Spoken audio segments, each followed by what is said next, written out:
exclusive presentation of the LSU Sports Radio Network. A tradition of excellence. Mentally tough, competitive, selfless. A tradition of winning. This one hit in the air, line drive. It's off the glove of Kojal into center field. Here comes Hernandez. He is safe. Tigers win. Tigers win. This is the Powerhouse. LSU Fighting Tiger Baseball is on the air. Play ball. This is exciting live coverage of LSU Fighting Tiger Baseball on the LSU Sports Radio Network, powered by People's Health. This one's high, this one's deep, and this one is gone. Brought to you by Albertsons, Coca-Cola, Cox, Hancock Whitney, Louisiana Blue, McDonald's, and by FMOL Health, Our Lady of the Lake. Nobody on, 2 outs, bottom of the ninth, 12-5, Tigers lead the 0-2. Swing and a miss, struck him out. Head north, young man, you're going to Omaha. Your home for Hey, Chris. the Powerhouse. Yes. So Bill just sent me Zach Cowens. I've been in touch with him. He said he guessed he didn't record it or he lost it. What do we need to do? Powered by For Mason Braun talking with Tigers. Stand by.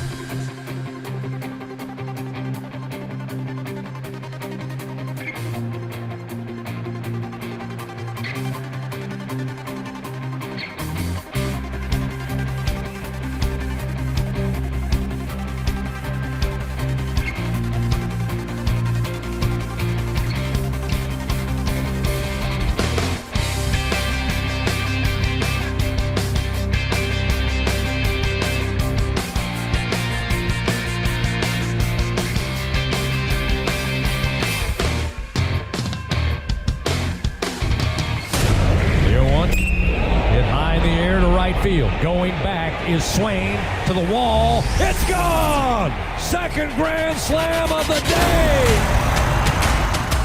Welcome in to the Hub International On Deck Show, presented by Hub International, Louisiana's premier employee benefits and commercial insurance brokerage. Visit hubinternational.com, leading you up to first pitch of LSU baseball with a trip around the SEC, pitching matchups, batting lineups, and a visit with the top Tiger, head coach Jay Johnson. Here come the Tigers.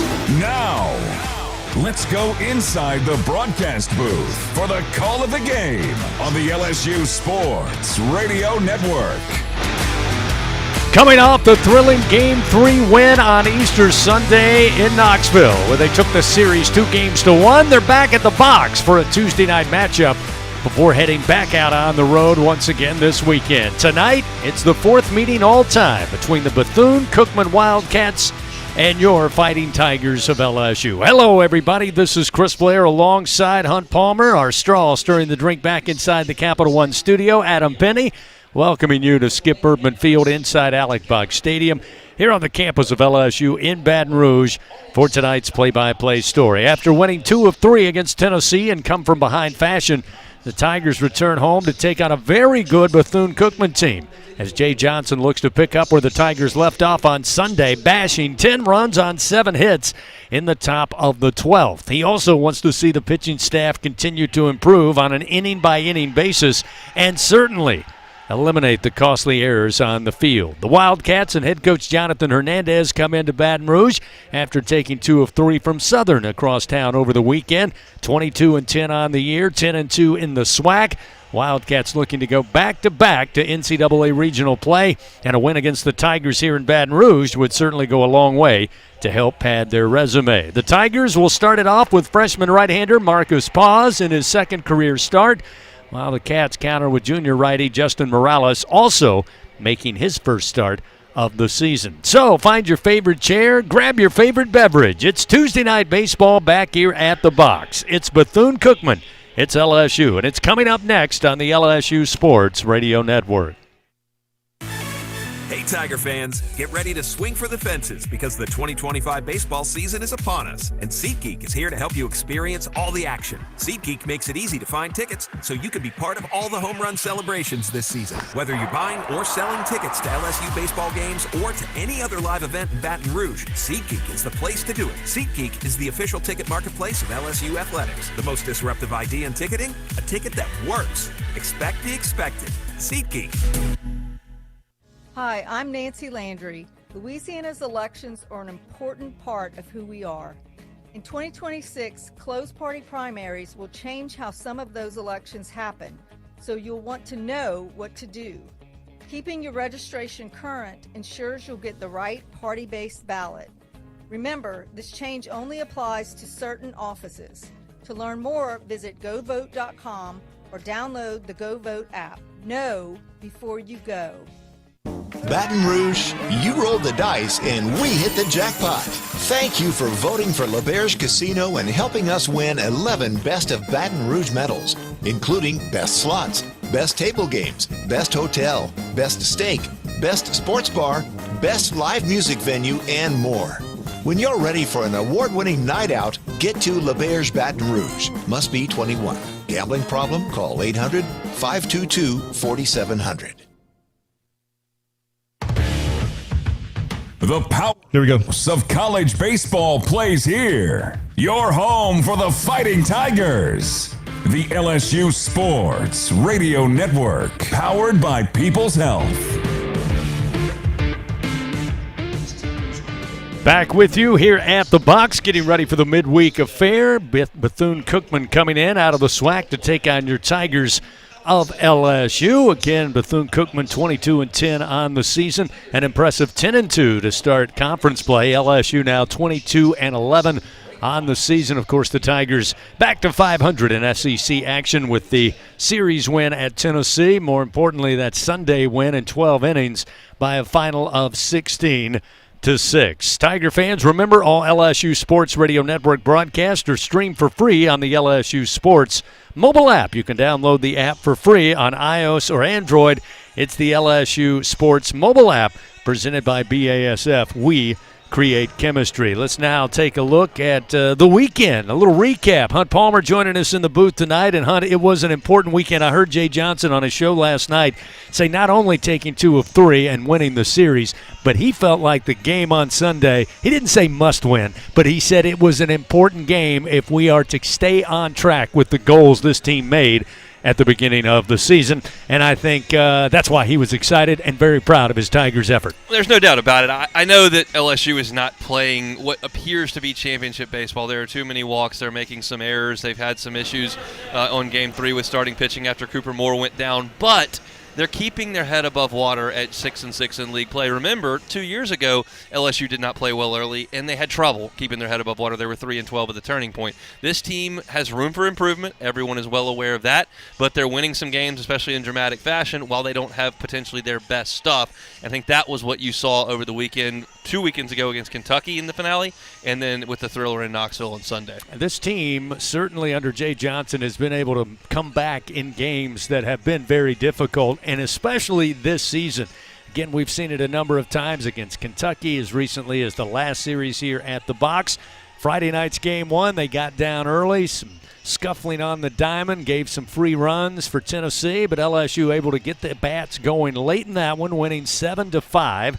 And then, of course, Sunday was, it's kind of hard to describe. It was one of those unique games that I don't think anybody who is a fan or was involved will ever forget. And look, LSU's offense is waking up, no question about it. In the last 8 games, they're averaging more than 10 runs per game. They hit 11 home runs over the weekend. Yes, Lindsey Nelson is a little bit on the small side. Yes, LSU struggled with Jackson Jelkin, Kentucky's ace. They struggled with the 2 first starters from Tennessee and Appenzeller out of the bullpen on Saturday. The best arms they're seeing there, not exactly knocking the cover off the ball, but once it goes down a peg and you get to those bullpens and some of the starters later in the weekends, LSU's really teeing off. That's the first step. If you're going to be a really good offense, offense. Let's start hitting some of the hittable pitching, and then you'll worry about getting to the aces a little bit later on. And I think a lot of this team offensively is starting to feel more confident. Seth Dardar, certainly Cade Arambidi with a historic Sunday in Knoxville. Stephen Milam starting to see the baseball a little bit better. We've seen Omar Cerna come on. So it's moving in the right direction offensively after what was a pretty tough month there at the end of conference play and to begin league play. Real quickly, it goes without saying, you certainly cannot have 2, 3, 4 errors in a game and hope to be successful long term, and the Tigers certainly understand that. But from a pitching standpoint, I mentioned in the open that Jay Johnson wants them to continue to improve. He really feels like over the last 3 weeks the pitching has been very solid. You go back to last weekend, again, I thought LSU pitched well enough to win in all 3 games, and certainly against Tennessee this most recent weekend they pitched well enough to win. Again, you're just wanting to see that improvement. Doesn't have to become just overnight, but certainly we've seen it improve since really the third week of the regular season. You're still talking about a team that leads the SEC in strikeouts as a pitching staff. The talent is not in question, and the ability to miss bats is not in question. They need to be a little bit more consistent, and the defense needs to help them a little bit more than it has. But it's a talented offense. It's a talented pitching staff. They're just waiting to put all these things together completely, and we hope that they do very, very soon. But in the meantime, as we mentioned to start this thing, they're only 6-6 in league play. That's an okay spot to be in.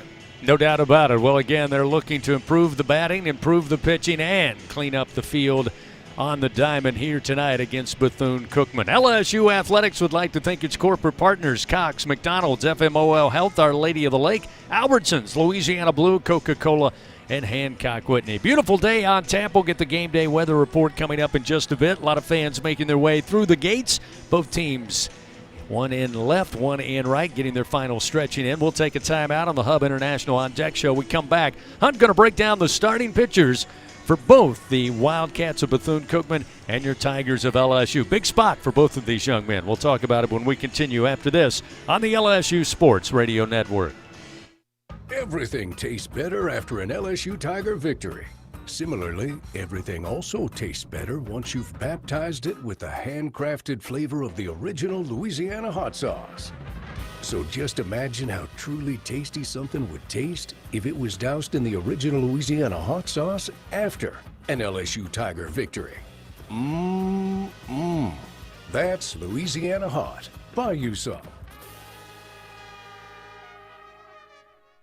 LSU Tiger fans are gearing up with real Tigers apparel and merchandise from the official online store at lsushop.net. Get jerseys, sideline gear, polos, t-shirts, hats, official team merchandise from Nike, accessories, and much more. Over 3,600 products, all shipped right to your door. Head to the place real Tiger fans go for the selection only real Tiger fans get at lsushop.net.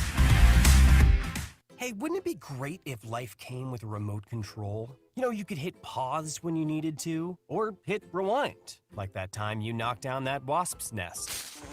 Uh-oh.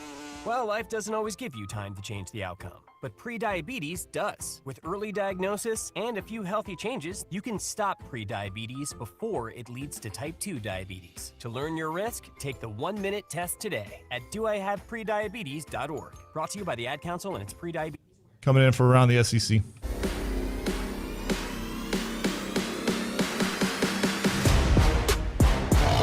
Leading you up to first pitch, this is the Hub International On Deck Show. Time now to take a trip around the Southeastern Conference. Presented by Visit Baton Rouge, Louisiana's capital city. Tiger fans, if you think you have what it takes to be a true Caniac maniac, well, prove it at the next home baseball game. You'll win a prize pack courtesy of Raising Cane's One Love. Getting ready for Bethune-Cookman and LSU tonight here at the box. Let's check some other midweek action around the SEC and the standings with a full rundown once again. Here's Hunt Palmer. Hunt? Thank you, Chris. We have one final in Southeastern Conference play today. Number 4, Georgia beat Presbyterian. Kirby Smart's team really got after them between the hedges in Athens, it appears. 28-3 was the final in that game this afternoon. Georgia with 14 in the second and 9 more in the third to absolutely run away from Presbyterian. Some games in action right now in the Southeastern Conference. Let's go up to the state of Kentucky. Kentucky and Louisville doing battle in Lexington, and that game is tied right now in the 6th at 1. game now in the 5th inning in Lexington. No, that would be in Knoxville, Tennessee. Tennessee is leading the Northern Kentucky Norse 4-3. South Carolina and Charleston doing battle in Columbia, South Carolina. Charleston leads the Gamecocks 1-0 in the 3rd. Rest of the action to come this evening. Little Rock and Arkansas will lock horns in an interstate battle. Samford and Alabama will do battle in Tuscaloosa. It'll be UAB in Starkville to take on number 9 Mississippi State. Big one tonight in Tallahassee, Florida and Florida State. That game is on ESPN2. It is not yet underway. Texas A&M and Texas State from College Station. Missouri State and Missouri from Missouri and Columbia. And Eastern Kentucky and Vanderbilt will do battle in Nashville. It'll, of course, be Jackson State and number 15 Auburn, Alcorn State and number 25 Ole Miss. And that will round out the action in the Southeastern Conference today. As far as the standings go, we're getting closer to the halfway mark. Georgia leads the way in the league at 10-2. Texas right there behind them at 9-3. Alabama off to a surprising start. They are 8-4 in league play. The group at 7-5 includes Texas A&M, Mississippi State, and Florida. Then a big bunch at 6-6. LSU, of course, a part of that. They're there with Kentucky, Auburn, and Vanderbilt. Now under 500 in league play. Oklahoma, Ole Miss, and Arkansas all at 5-7. Tennessee is 4-8. Missouri is 3-9 after a series win last weekend, and South Carolina bringing up the rear at 2-10 in Southeastern Conference play. All right, thank you, Hunt. This LSU baseball moment brought to you by ES&H, keeping South Louisiana safe, compliant, and strong with expert environmental and safety solutions. Coming up, I have a chance to take a look at the starting pitchers. I jumped ahead of myself, but that will come up next. Hunt's got it ready to go. We'll see who's on the mound to start it for LSU and Bethune-Cookman after this quick break on the Hub International On Deck Show from the LSU Sports Radio Network. When it comes to investing in your home's comfort, it's never just one thing. You want to make sure you get an air conditioning system that's reliable, affordable, energy efficient, backed by a strong warranty, and is installed by a dealer you can trust. That's why people who insist on the best choose Trane. Trane is a proud partner of LSU Athletics. Visit TraneSouth.com today to find a Trane dealer near you. It's hard to stop a train, but it's easy to afford one. Ask for details. On Alabama's beaches, the coastal code isn't written on signs. It's written in the moments you make. It says, drop your flip-flops in the boardwalk and run.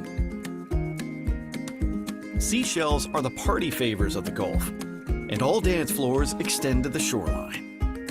Ready for a place where play leads the way? You'll get it when you get here.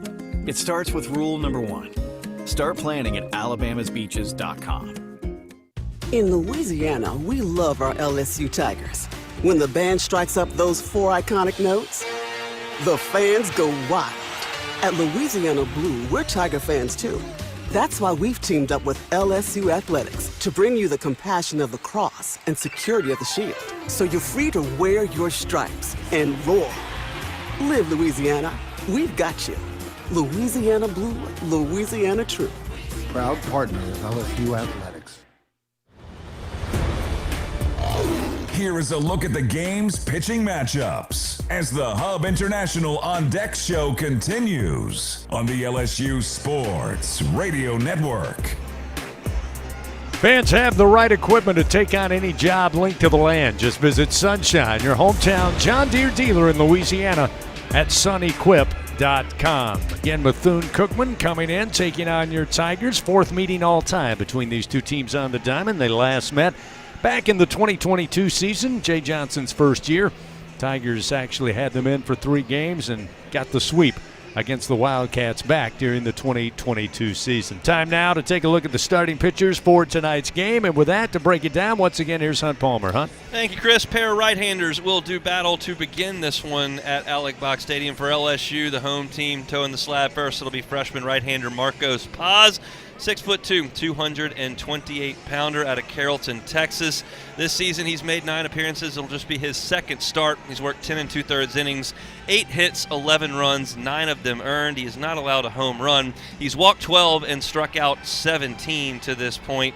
At this point, Marcos Paz has been a short inning guy. He's only made 1 start. That was against McNeese. He went an inning and 2/3 back on February the 24th, was tagged for 4 earned runs. But in the loss at Knoxville on Saturday, he had a clean 1-2-3 inning with a strikeout, hoping to build on that this evening in his second start as a Tiger. Bethune-Cookman will counter with Justin Morales. He's a 6'4" junior from Orenstad, Aruba. He's had a really nice year thus far for the Wildcats. 16 innings, just 8 hits allowed, 2 earned runs. He struck out 16 and walked just 9. Only allowed 1 extra base hit this season, a double in 16 innings of work. That's who Bethune-Cookman will go to at this point to get them off to a start. I would expect that both teams will feature a number of pitchers in this midweek contest. Yes, I expect to see a number of arms on the mound here tonight. Just about set, leading you up to first pitch here on the Hub International On Deck Show. Coming up, we'll visit with Tiger head coach Jay Johnson. His thoughts on where the Tigers go from a successful weekend moving forward. That's coming up next on the LSU Sports Radio Network. Albertsons is making shopping and saving easier than ever. Check out Albertsons for You on our mobile app or at albertsons.com, where you can shop online and save over $300 weekly with digital coupons. Earn reward points every time you shop in-store or online and redeem your points for free groceries. Download the Albertsons app or go to albertsons.com to start saving. Albertsons, fresh foods, local flavors. Hi, this is Chef Kevin Belton for People's Health. If you have diabetes, heart failure, or cardiovascular disorder, and you have Medicare, ask about a People's Health Chronic Condition Special Needs Plan. It's a Medicare plan designed to help with the unique needs that go along with these chronic conditions. Call People's Health today. Your benefits could start as early as next month. Plans are insured through United Healthcare Insurance Company or one of its affiliated companies, a Medicare Advantage organization with a Medicare contract. Enrollment in the plan depends on the plan's contract renewal with Medicare. Hey Tiger fans 12 and younger, don't miss your chance to be a part of Mike's Kids Club, presented by Shell, the exclusive kids club of LSU Athletics. Join Mike's Kids Club for only $25. Get the official Mike's Kids Club t-shirt, free admission to select LSU athletic events, and much, much more. To learn about upcoming events and to join, please visit lsumkc.com. The Mike's Kids Club, presented by Shell. At Toyota, we don't just build trucks. We build something that's meant to last. That's why the 2026 Tundra is built to tough it out and to take it easy. Built to carry tradition and to make new ones. Built stronger, built louder, built here. The 2026 Toyota Tundra. Built in Texas, driven everywhere. Test drive at your local Toyota dealer or visit toyota.com today. Toyota, let's go places. Feature availability differs based on trim. See toyota.com for details. Before the Fighting Tigers take to the field, time to visit with the top Tiger, LSU skipper Jay Johnson. Presented by Hancock Whitney, the official bank and credit card of LSU Athletics. On the Hub International On Deck Show from the LSU Sports Radio Network. Coach, a little stop back here at the box for the midweek before heading back out on the road this weekend, but coming off a sensational performance, obviously, in Game 3 in Knoxville, taking the series 2-1. I know you want to build on some of that, make some improvements, and it starts tonight against a really good Bethune-Cookman Wildcat squad. Yeah, 22 wins, I think, on the season. Team that's probably going to win the SWAC, well coached. They were here my first year. It's been kind of cool to see the way Coach Hernandez has developed the program, looked at it as a potential good RPI opportunity, which it is because of their record. We're going to have to play well in the game to win the game tonight. We're going to have to get some contributions on the mound from some guys in short stints and execute. And then offensively, I'd love to see us build off of some of the success of the weekend, particularly the end of the game on Sunday. Again, Marcos Paz going to get the start for you, Coach. I know talking to you earlier in the week, you said he's another guy you want to get some more effort, but you've liked what you've seen so far. What's kind of the plan for him tonight against the Wildcats? Well, I want to start him because I think at his best, he should be in the rotation at LSU next year, and really believe that. I mean, in his limited time, it seems like he has a ton of strikeouts. I think he has one of the best pitch arsenals on our team. I think that's where his career is headed here. He's going to pitch in the game tonight anyways. The top of the order is usually their best guys. Want him to build off of his outing on Saturday in Knoxville. And, I think it's a 3 to 6 out deal, but we feel like he can get us off to a good start. Looking forward to it, Coach. Best of luck tonight against Bethune-Cookman. Get after him. Awesome. Thank you. Head Coach Jay Johnson, everybody. We'll take a timeout. We'll return in a moment. Get you your starting lineups. First pitch coming up. Wildcats and Tigers here at the box on the LSU Sports Radio Network. Hey, Tiger fans 12 and younger, don't miss your chance to be a part of Mike's Kids Club. Presented by Shell, the exclusive kids club of LSU Athletics. Join Mike's Kids Club for only $25. Get the official Mike's Kids Club t-shirt, free admission to select LSU athletic events, and much, much more. To learn about upcoming events and to join, please visit LSUMKC.com. The Mike's Kids Club, presented by Shell. I'm Richard Fontenot, president of the Louisiana Farm Bureau Federation. My brother and I grow rice, soybeans, and raise crawfish on our farm in Evangeline Parish. For a fourth-generation farmer like myself, Louisiana Farm Bureau is as much a part of my life as checking traps or harvesting rice. Our organization is more than 145,000 members strong, and we've been around for more than 100 years. The Louisiana Farm Bureau spans generations, and we want you to join our family. Visit lafarmbureau.org. The Louisiana Farm Bureau Federation, the voice of Louisiana agriculture. Get ready, Tiger fans! Venture Global is proud to partner with LSU Athletics, powering Louisiana and the world with clean, low-cost, reliable energy and fueling the future of our great state.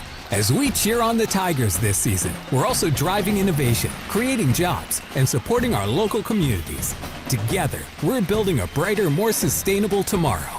Venture Global, proud partner of LSU Athletics, powering champions on and off the field.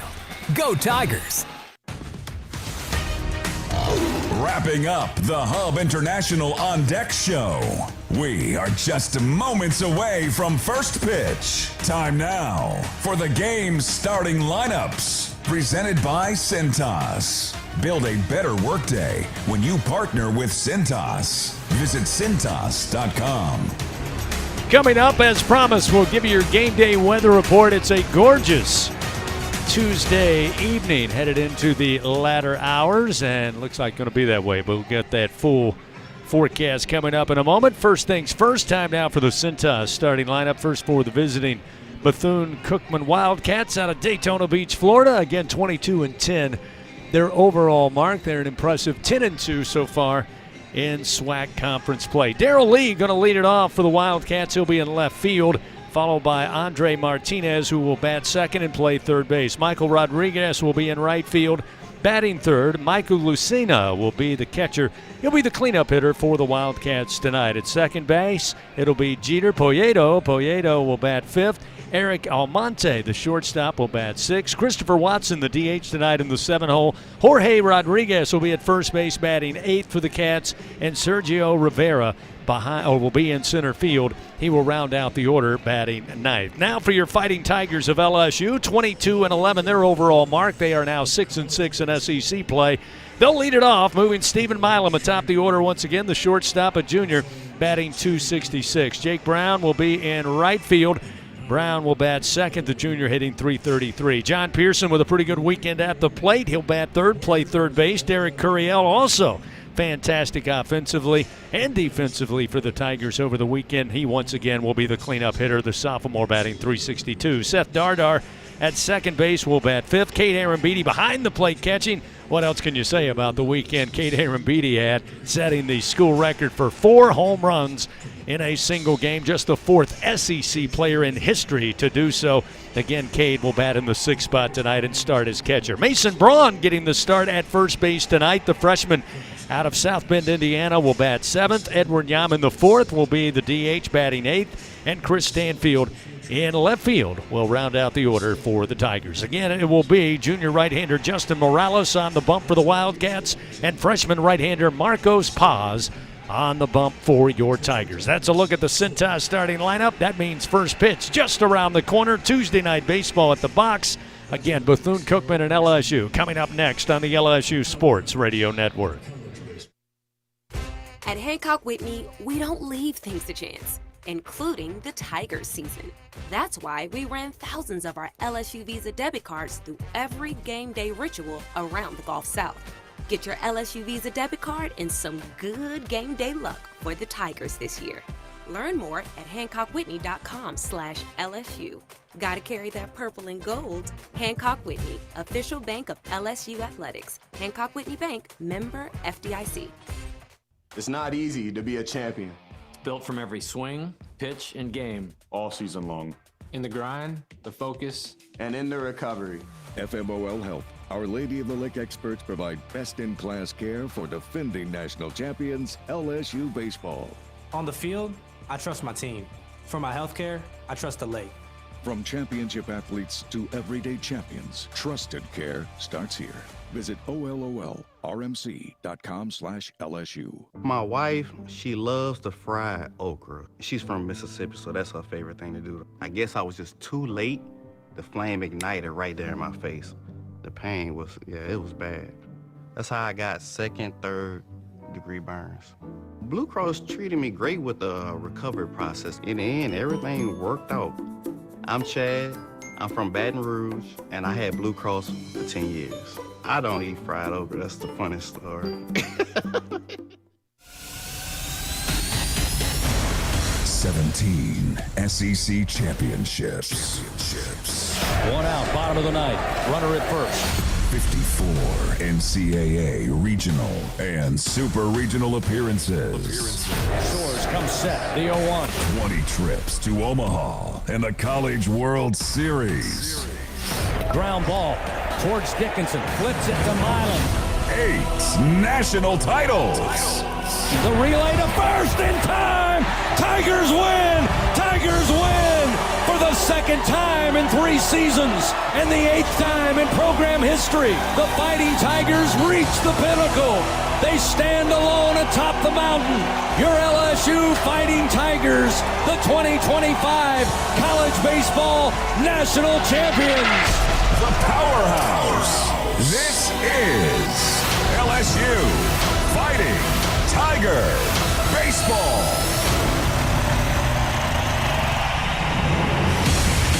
On the LSU Sports Radio Network. Good Tuesday evening, Tiger fans, and welcome. Skip Bertman Field inside Alec Box Stadium. Tuesday night baseball featuring your Fighting Tigers of LSU. They host the Wildcats of Bethune-Cookman for the 4th time. They had a 3-game set back in 2022. Tigers swept that one. This Wildcat team coming in, an impressive record so far on the season. Their head coach Hernandez and company looking to make their way back to another regional. Last year made it to Tallahassee, played 2 games before exiting the season there in the Tallahassee Regional. LSU coming off a great performance over the weekend, taking 2 of 3 in a hostile environment up in Knoxville. Just about set to go. Marcos Paz on the mound for LSU. It'll be Darrell Lee to get it started for Bethune-Cookman, a left-handed hitter. Glad you could be with us tonight on this Tuesday. Lee stands in, batting .282 on the season, and the first pitch. Big swing, high in the air, shallow left field.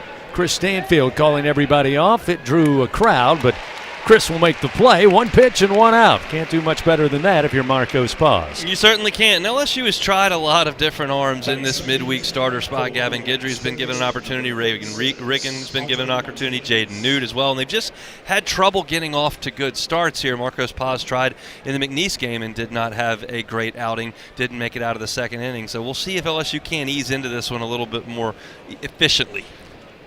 Andre Martinez, an even 300 hitter, stands in. The right-hander takes the first pitch from Paz, a fastball low for ball 1, 1-0. Martinez out of Barranquilla, Colombia, awaits on the 1-0 pitch. Paz fires, and a little light line drive to second base, going to be handled by Dardar. And again, another quick second out. So it looks like Bethune-Cookman very aggressive, at least from the first 2 batters, Hunt. Marcos Paz and the Tiger defense, I think, a little appreciative of that so far, recording 2 quick outs. Certainly will be. There's one piece to that defensive play that I want to get back to after this first pitch. Mason Braun is playing first base, and he hasn't played a lot of that.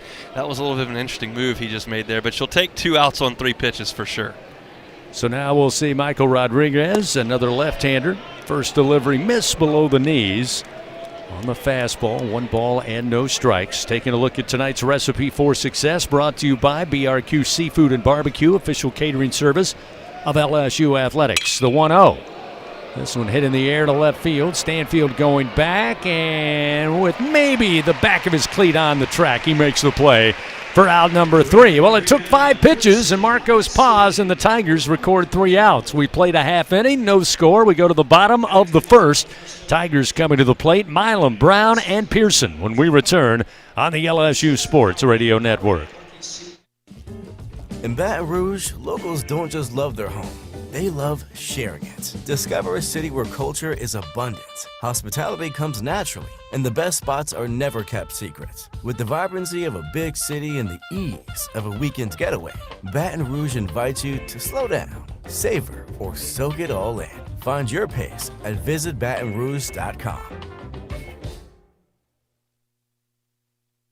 LSU Tiger fans are gearing up with real Tigers apparel and merchandise from the official online store at lsushop.net. Get jerseys, sideline gear, polos, t-shirts, hats, official team merchandise from Nike, accessories, and much more. Over 3,600 products, all shipped right to your door. Head to the place real Tiger fans go for the selection only real Tiger fans get at lsushop.net. I'm Scarlett Johansson. My family relied on public assistance to help provide meals for us. These meals fueled my involvement in theater and the arts as a child, which fostered my love for acting. The Feeding America network of food banks helps millions of people put food on the table. You can join the movement to end hunger by donating, volunteering, and advocating. Because when people are fed, futures are nourished. Join the movement to end hunger at feedingamerica.org/actnow. Brought to you by Feeding America and the Ad Council. The powerhouse of college baseball plays here. Your home for the Fighting Tigers. The LSU Sports Radio Network, powered by People's Health. Bethune-Cookman wasting little time, aggressive at the plate. Marcos Paz only had to deliver 5 pitches and quickly recorded 3 outs.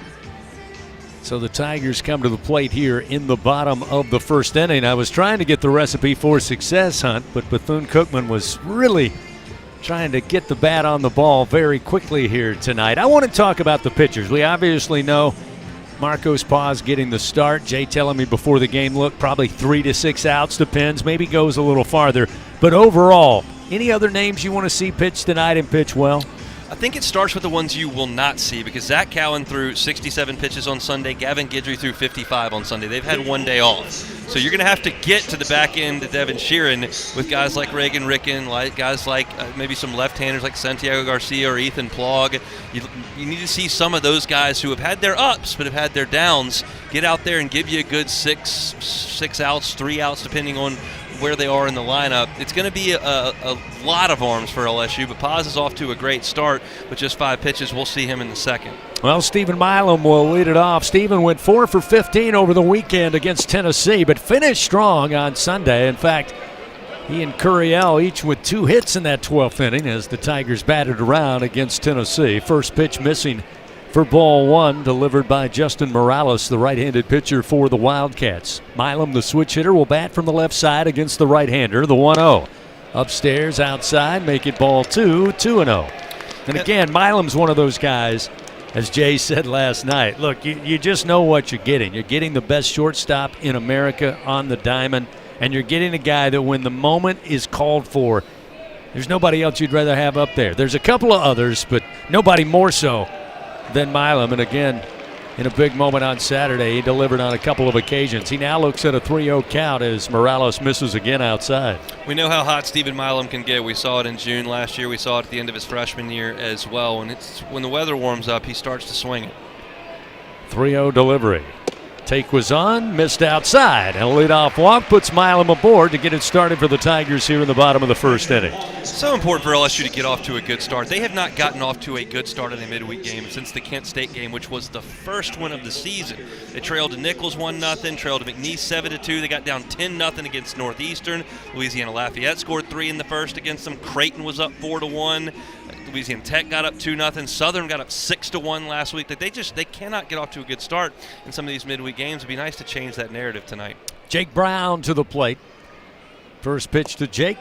Fastball missing low and inside, 1-0. So Morales, pretty good velo, 94 miles per hour with that fastball, having a little trouble finding the zone at the moment. Runner at first, nobody out. Milam takes a short lead. Brown awaits. Pitch, strike on the inside corner. Again with a fastball. Now make it 1-1 strike.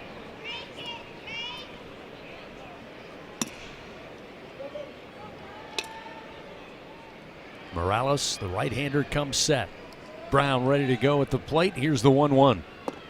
Scoots him off with a pitch low and inside. Now 2-1. Time now for the team colors presented by Kubota. 4 Earth, 4 Life. Tigers going all white tonight. White jerseys, white pants, purple piping. Purple with gold outline, name and numerals. Bethune-Cookman going with the black jerseys, gray pants, and black lids. Pitch missed outside. Good take by Jake. Now works himself into a hitter's count, 3-1 with nobody out and a runner at first. Jake's got to be looking for the heater here. This is going to be a spot where at 3-1 he doesn't want to walk a second hitter in a row to start the game. I'm looking fastball somewhere up in the zone to drive it. Morales comes set. Glances over his shoulder to first. Now the 3-1. It is a fastball, but again low and inside. Another walk, and that'll put Brown aboard. So now LSU with nobody out has runners first and second. Something starting to simmer on the stove here for the Tigers. Time to get you that game day weather report brought to you by AccuTemp. Chance of power outages never if you get a whole home generator from AccuTemp. Keep the power in your hands. Tell you what, that 9-game homestand was absolute beautiful weather outside of the final game against Southern with the delay, but 8 of those 9 games picture perfect. Another one here tonight, 71 degrees, mostly blue skies, a few white puffy clouds. By the time we're done tonight, temperature going to be in the mid-60s. We'll see John Pearson come to the plate. Ducks on the pond, nobody out, runners first and second here in the bottom of the first. Pitch for Morales, a strike at the knees on the inner half, and it's 0-1. After last year's weather that was just a disaster start to finish, we'll take a year of some good weather around here during baseball season. Pearson awaits. Morales kicks and fires. The 1-0 spikes a breaking ball about 5 feet in front of the plate. A good job by Michael Lucena to block it up for the Wildcats. I've only seen 2 breaking balls from Morales, and neither have been remotely close to the plate. So if I'm John Pearson right now, I'm looking at a guy that does not have his release point, does not have his command, and just spiked a breaking ball way in front of home plate. I'm sitting on the fastball, and I'm letting it fly. Pearson indeed readies the bat. Runners take their lead. The 1-1. In on the hands, almost caught him on the left elbow. 2-1. Problem for Morales is he can't throw the fastball for a strike either, so that's not exactly an answer to the breaking ball questions. 2 balls, 1 strike to John Pearson. John swings into the air. It goes down the line in left, giving chase, but it's behind the screen. And almost a nice grab there on the wall by a spectator. Good effort. Now 2-2. And John Pearson was asked on Game 3 at Vanderbilt, hey, give us a jolt. And he did that, reaching base 3 times in that game. He hasn't come out of the lineup since. He's been a great power source, huge grand slam in the midweek last week, had a home run back on Sunday as well. He's really been a nice, pleasant surprise in the midseason here after Jay Johnson put him in Nashville. 2-2 the count to Pearson. And swings, just got a piece to stay alive, fouls it back to the backstop. Yeah, John with one of those 7 home runs on Sunday. 6 homers on the year, 2 doubles, 18 runs batted in. A chance to add to that here with Milam down at second, Brown good wheels at first base and nobody out. 2 balls, 2 strikes to John Pearson. The pitch bashed in the air, left center field, but it hangs up. Riviera, the center fielder, going to make the play. Milam tagging up for second. Throw going to be cut off. He'll arrive safely. So they will put runners on the corners, first and third, just 1 out. And this is where Jay Johnson really pays attention to how his offense is flowing, Hunt. What I mean by that is you've got a runner now at third, less than 2 outs. And there was about a 2 or 3 week period there after the first part of the season where LSU really struggled to get them home. Now the good news is you got a guy like Derek Curiel coming to the plate who's been certainly red hot here of late. Curiel leading the Tigers coming in tonight, batting .362 on the year. leading in SEC play at 380. And again, batted second for the Tigers behind a red-hot Aaron Beatty. Curiel batted an even .500 over the weekend. First delivery, upstairs, missing, ball one. The flow that Curiel gives to this offense, and I don't think we're going to see him move anytime soon from that cleanup spot. Jay Johnson thinks for what they've got ahead of him and what's behind him, he fits perfectly there in the cleanup role. Runners on the corners, and the 1-0 pitch. Swing and a bouncer foul, first base side. Will even the count, 1 ball and 1 strike. We've seen Jay Johnson at times play for 1 run here, sometimes maybe run the steal and stop from first base, or maybe play for a squeeze. In the first inning against a pitcher that's really not finding the strike zone very often, and with Curiel up there, I expect to see the Tigers center fielder just swinging away here. 1 ball, 1 strike to Curiel, who is batting .436 with runners in scoring position. The 1-1, base hit, there it is. Milam coming in from third, an RBI single for Curiel, give him RBI number 35. Jake Brown will cruise on into second, and it's a 1-0 LSU lead here in the bottom of the first with 1 away. That's exactly what you're talking about, Chris. He's not a traditional cleanup hitter. He's not going to bow up and hit the ball over the diamond deck in right field. This is an RBI spot. He got a fastball away, and usually a cleanup hitter's trying to drive it off the wall or hit it out of the ballpark. He just slapped it into left field for a hard hit RBI single, and that's what this LSU offense needed for so much time. They just weren't scoring enough, and so, yeah, it's nice to have a guy that's going to hit it 450 feet, but going to score a run by smoking one through the left side, you'll take that as well, and that's Curiel's specialty. That was a thing of beauty. That's the way Jay Johnson defines it. Balanced attack hitter. That's what he's looking for, and it's what he's getting from Curiel. Seth Dardar at the plate. The first pitch, a strike thigh high, and it's 0-1 with the breaking ball offered up by Morales. Dardar batting .291. Again, coming off a good weekend. He got in on the home run act. In fact, after Curiel had the back-to-back grand slams in Friday night's game, coming off the grand slam against Southern, it was Dardar who followed him and then sent one over the fence in right center against Tennessee. This pitch just low, went back to the fastball, but it's 1-1. At the depths of LSU struggled, I look up and Seth Dardar's hitting .220. This is a guy who was the best hitter on Kansas State's team last year, and they made the NCAA tournament. He hit in the Big 12. It was a matter of time before he found some offensive rhythm, and it appears he's found that. Runners first and second, a 1-0 LSU lead. And a swing and a miss. Got crossed up on that one. A snap throw down to second, trying to get back to Brown, and it gets into center field. Now Brown trying for third. The throw going to be up the line. He's safe, sliding. So now runners on the corners again. Brown at third, Curiel at first. Again, I like the moxie from Lucina, the catcher, but Brown was very close to getting back to second base when he let that go, and then it was off the mark. Kind of rushed the throw with, again, Dardar in front of him. Got away, and Brown quickly up and off to third he goes. Lucina's got a good arm. He wasn't going to get Brown there, and it's also a tough play with the shortstop trying to get to the base the same time as Brown throws to the third base side and got through. Now she's got another chance to play to run without the benefit of a hit.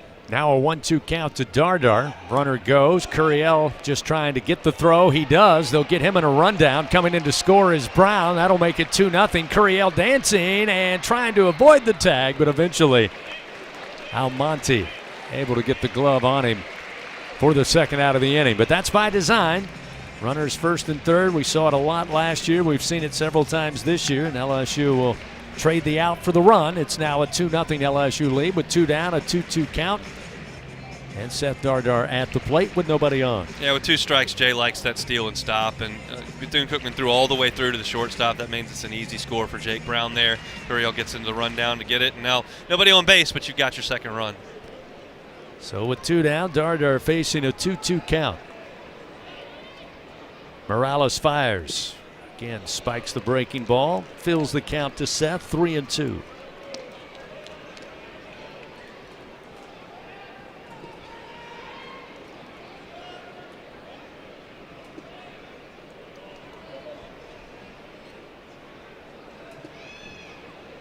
Payoff delivery.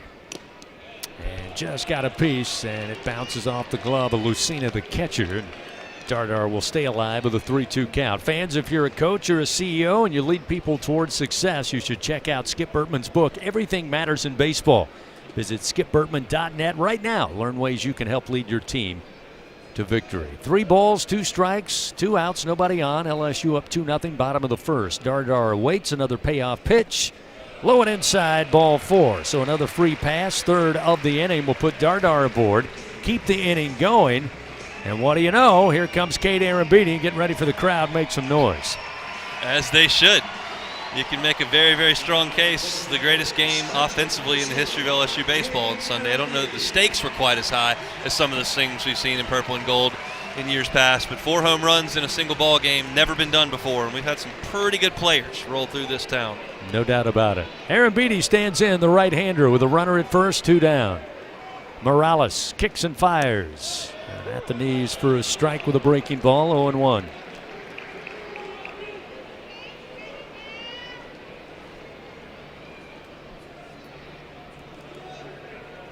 Dardar with a short lead off of first. Morales comes set, now the 0-1. Strike on the inside corner. Goes back to the fastball, finds the inner edge, and it's 0-2. Absolute no-doubters on 3 of the 4 on Sunday for Arambidi. 2 of those to the opposite field. Just impressive power for the sophomore catcher. 2 outs, here's the 0-2. Up the middle, base hit into center field. Dardar around second. The throw coming to third, and oh, what a tag. Great play by Andre Martinez at third base. The throw coming in from Rivera. As soon as he caught it, glove was resting on the back of Dardar. Bang, bang play, but the Tigers run themselves out of the bottom of the first inning. But not before they put 2 runs on the board. They do it on 2 hits. We now move to the top of the second. 2-0 Tigers lead. Wildcats of Bethune-Cookman coming to the plate after this on the LSU Sports Radio Network. It's not easy to be a champion. It's built from every swing, pitch, and game. All season long. In the grind, the focus, and in the recovery. FMOL Health, Our Lady of the Lake experts provide best-in-class care for defending national champions LSU baseball.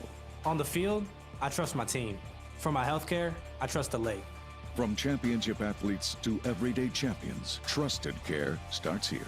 Visit OLOLRMC.com/LSU.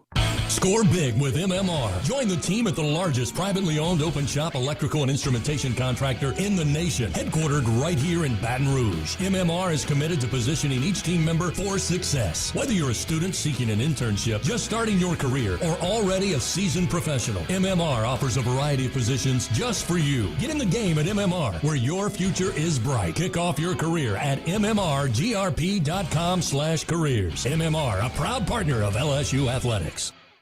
Louisiana runs on hard work, on the field and on the job.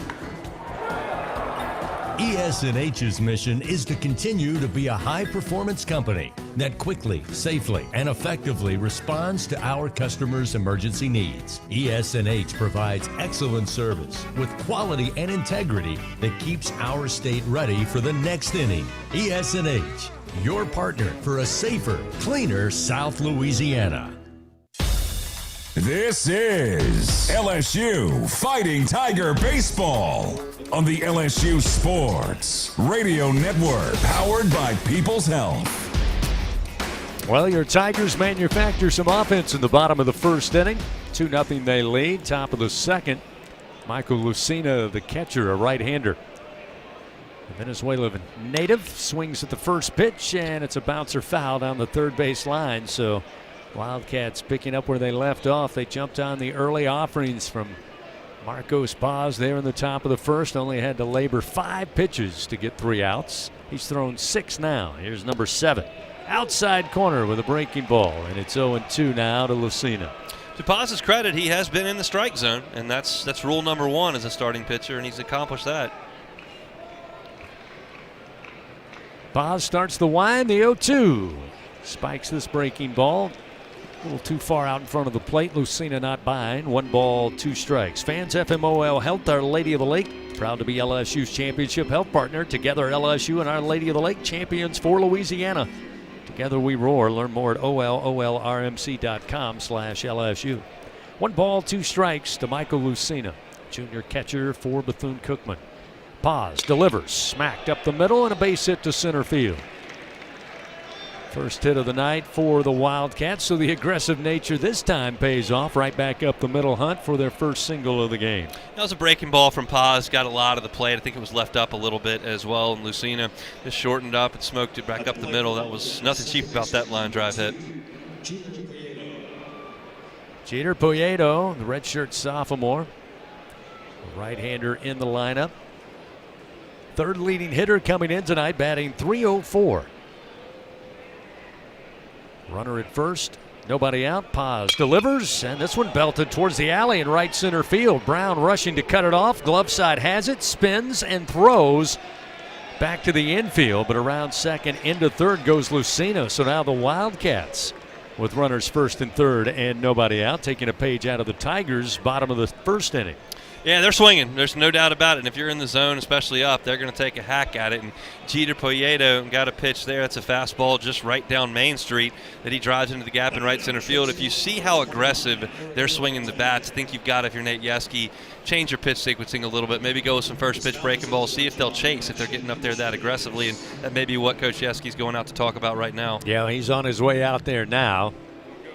Again, seeing the Wildcats' aggressive nature at the plate didn't help them in the top of the first, but has runners first and third here with nobody out in the top of the second. Fans, join MMR, the largest privately owned open shop electrical and instrumentation contractor in the nation, and a proud partner of LSU Athletics. LSU leading Bethune-Cookman. Here in the top of the second, it's a 2-0 Tiger lead. While we have a moment, let's pause 10 seconds. Station identification. This is Fighting Tiger Baseball on the LSU Sports Radio Network.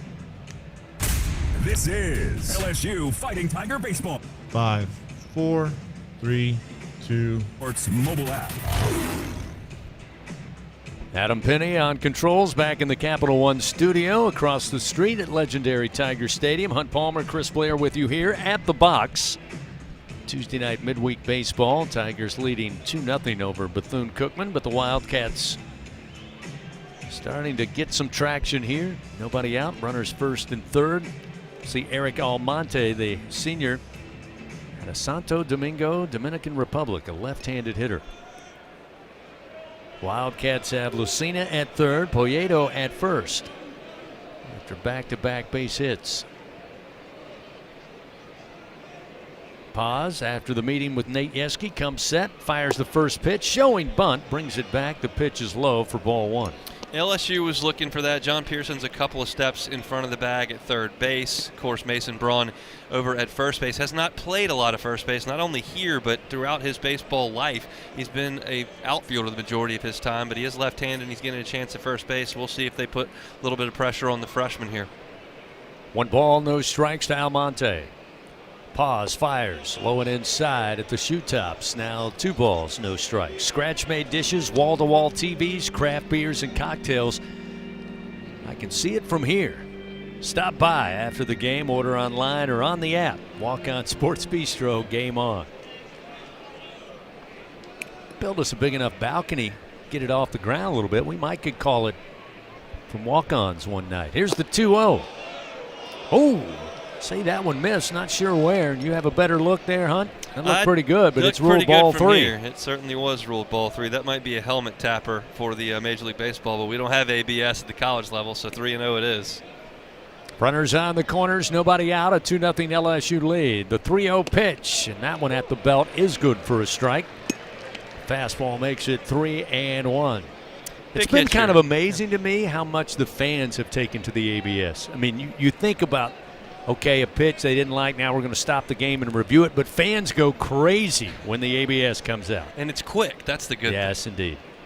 Runner goes, the 3-1, a soft bouncer, but a base hit into right center field. That's going to score.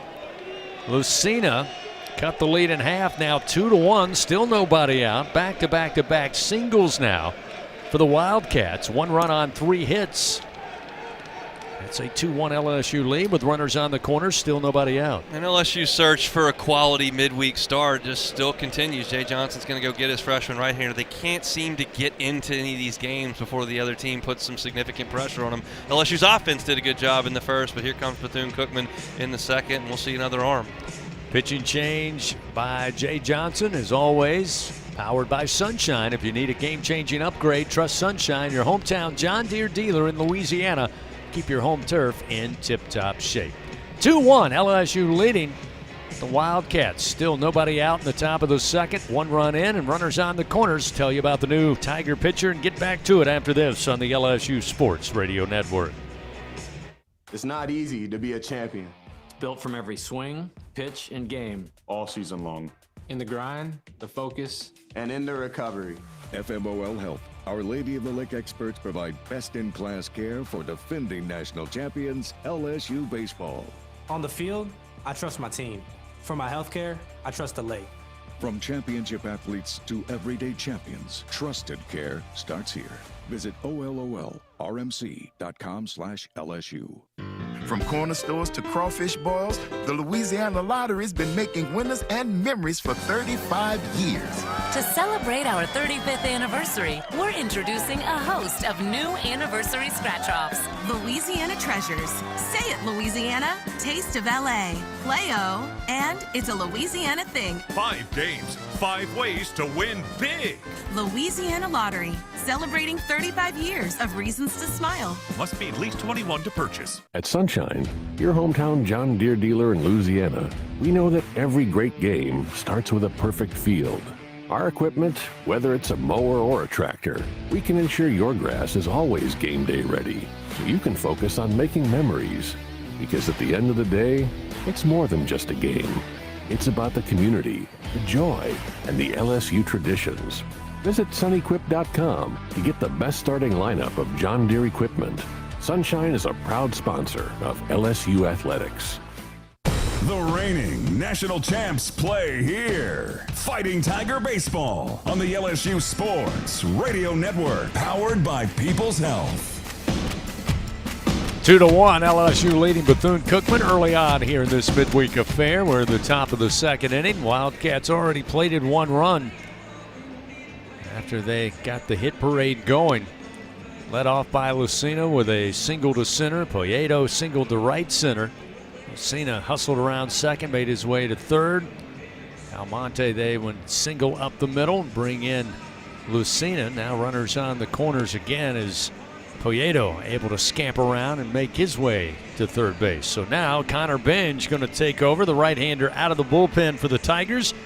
And he will face the DH for the Wildcats, Christopher Watson. 7th appearance on the year for Ben. Just 2 1/3 innings, 3 runs on 3 hits, 2 earned runs. That's an ERA of 7.70. 4 strikeouts on the season, no walks, and no hit batsman. He'll try to get a strikeout or a ground ball to get out of this damage. Watson, the senior out of Ridgeland, Mississippi, a right-hander batting .395. Again, runners first and third as Connor Benj ready to work. First delivery, showing bunt, was Watson. The pitch low and away to the right-hander, and it's 1-0. Yeah, Bethune-Cookman's got some options like LSU did in the bottom of the first inning. LSU did elect actually with 2 outs to go ahead and run the steal and stop play to steal a run, which they did. We'll see what Bethune-Cookman decides to do with steals, potentially safety squeeze. Runner goes. The throw from his knee down to second to Milam, and he's out. On a throw by Aaron Beatty. He had to release it quickly with a pretty good jump that time by Almonte. Aaron Beatty used all of that right arm and then some to get it down there. Great throw to Milam, who had him beat. Tag applied, and that's the first out of the inning. Leaves the runner at third. Aaron Beatty threw that one from his knees on a rope, and this Bethune-Cookman team can really run. They're 15th in the country in stolen bases. The interesting thing is the runner from third did not go home on the throw through. That's a mistake by Bethune-Cookman there, and a big-time play by Aaron Beatty. So they get the out, still a runner at third. Now Watson puts one, a little bloop single into shallow right field. Almost checked up when it hit the grass. So much spin on it, and that will score Poyeto, and we are tied 2-2.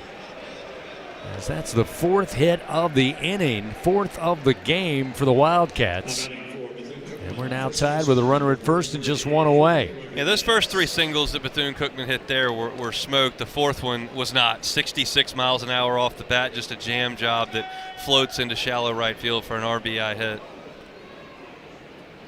So now Benj going to concentrate on Jorge Rodriguez, Puerto Rican native, grad student, right-hander awaits. Runner at first. Bench going to toss over there. Keep an eye on Watson.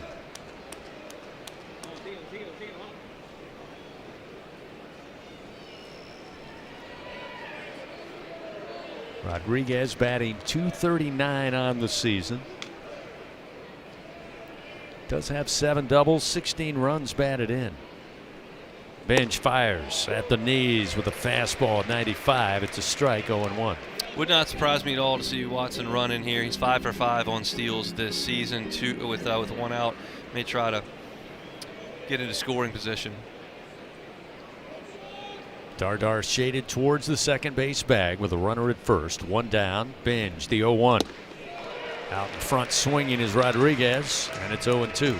It's a good hard slider there from Bench. 85 on the gun, and that had some sharp break to it.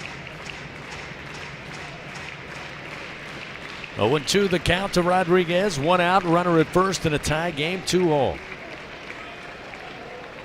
Bench, the right-hander, fires. That one a called strike 3. Down on strikes goes Rodriguez. Great pitch by Bench. Rodriguez made a business decision, He wasn't going to try to swing at that one, put it in the fate of the umpire's hands, but a great-looking pitch by Bench at the knees on the inner block. Yeah, he had seen that hard slider at 85, and that was the fastball at 96, and it was right down Main Street. He was looking breaking ball with 2 strikes, and it didn't show up. So now we'll see Sergio Rivera. Also hails from Puerto Rico, another grad student and another right-hander. At the bottom of the order. Bench going to turn and throw over to first. Try to keep Watson close to that bag. As Hunt mentioned, he's a steal threat. Now with 2 outs, going to try to focus in on Rivera. Batting .253 on the year. Bench takes his time with 2 on the pitch clock. Fires. Maybe missed low with the knees. Good looking pitch, but it's 1-0. This is a good Bethune-Cookman team. They stared down Miami, were tied in the 6th inning with them down in Coral Gables, lost a tight one. They've beaten South Florida twice this year. Perennial regional club in years gone by. The 1-0. Swing and a foul towards the on-deck circle of the Wildcats, and it's now 1 ball and 1 strike. Blue Cross and Blue Shield, fans of Louisiana, proud to be the official health insurance of LSU Athletics. Louisiana Blue. Live Louisiana. We've got you. Any big surprises for you over the weekend? I'll guess Athens Georgia going to Starkville and sweeping the Dogs. I don't expect anybody to go to Starkville and sweep the Dogs. So for Georgia to do that was very, very loud. Missouri got their first series win of the season, which was also surprising. Runner at first, 2 down. Bench comes set. The 1-1 to Rivera. That one a strike at the knees, and it gets Connor ahead, 1-2. Bench has got some pretty good stuff. That's a 96-mile-an-hour fastball. It's a slider with some good snap to it. He hasn't been used a ton this year for LSU, but they're looking for quality bullpen options all the time, especially with one of your weekend starters down and having to cover those innings. Hopefully he can finish the deal here and maybe grow into a bigger role. 2 outs, runner at first, a tie game, 2-2. A 1-2 count, runner goes, the pitch. Little comebacker to the mound, knocked down with a glove by Bench. He tried to pick it up with a bare hand, and he could not pick it up at all. That will allow Rivera to arrive safely at first. Watson now down at second, and the inning will continue with 2 outs. Bench had 2 chances at that one. He got it off the bounce. It hit right in the webbing of his glove and came out just above his head. So he had to go run it down. He had time. He did not have to rush it. Went with the bare hand and just missed it on the run. So 0 for 2 on opportunities there. I'm sure they'll score that a hit, but it's one that Bench would have loved to make, and it may have been the last pitch he throws. Jay Johnson now with the deliberate walk out to the mound with 2 down and a tie game, and now Bethune-Cookman. Runners first and second. And to the top of the order in Darrell Lee. So another pitching change for the Tigers, powered by Sunshine, your hometown John Deere dealer in Louisiana. Tell you about the new Tiger pitcher. Get back to the action. We're tied 2-2 here in the top of the second at the box on the LSU Sports Radio Network. Hi, I'm Kevin Falk, LSU Hall of Famer. My years at LSU were amazing. I've always loved celebrating with my teammates, especially when someone was serving up some delicious Manda sausage. For a lot of Tiger fans, it's just not game day without Manda in the mix. Serving top quality sausage and original seasoning is Manda's strong side, but it's Manda's flavor that's always got me running back for more. You get it? Running back for more. After 75 years, the flavor still says it all. Manda Fine Meats, the official smoke sauce of LSU Athletics. BRQ Seafood and Barbecue is a home run for flavor, excitement, and an unforgettable experience. Savor their daily specials or indulge in their brunch every Saturday and Sunday. Special occasion? Let BRQ cater your event or host your gathering on their outdoor patio, The Backyard. Now open daily. As the official catering service of LSU Athletics, they are the top choice for your game-winning celebrations. Visit online at brqrestaurant.com. See their daily specials, catering options, or to reserve a table. BRQ Seafood and Barbecue, where unforgettable moments await, both on and off the diamond. At Sunshine, your hometown John Deere dealer in Louisiana, we know that every great game starts with a perfect field. Our equipment, whether it's a mower or a tractor, we can ensure your grass is always game day ready, so you can focus on making memories. Because at the end of the day, it's more than just a game. It's about the community, the joy, and the LSU traditions. Visit sunequip.com to get the best starting lineup of John Deere equipment. Sunshine is a proud sponsor of LSU Athletics. The powerhouse of college baseball plays here. Your home for the Fighting Tigers. The LSU Sports Radio Network, powered by People's Health. Cooper Williams going to take over for the Tigers, the left-hander. Comes into the game, 2 outs, top of the second. Bethune-Cookman runners first and second as Williams will face the top of the order in Darrell Lee. Hunt Cooper, one of those, saw some action over the weekend at Tennessee. Now the left-hander called upon here in the midweek. Job number one, get the Tigers back in the dugout here in the top of the second inning. That is job number one. At some point, somebody on this staff is going to have to eat up some outs in this game. You saw Marcos Paz got 3, and then he got 1 here in the 4th, and then that's been it to this point. So actually, he had a runner thrown out at second base. So somebody's going to have to eat some innings, understanding that Zach Cowan and Gavin Guidry aren't there in the back end. Cooper Williams is a candidate for that. Let's see if he can get the first out here, and then they'll worry about the ones to come in the third when that happens. Darrell Lee saw one pitch to start the game in the top of the first inning. A fly ball out to Stanfield in left. He'll bat for a second time tonight with runners first and second. A tie game 2-2. Williams, the left-hander, fires. And the first pitch is strike, 0-1.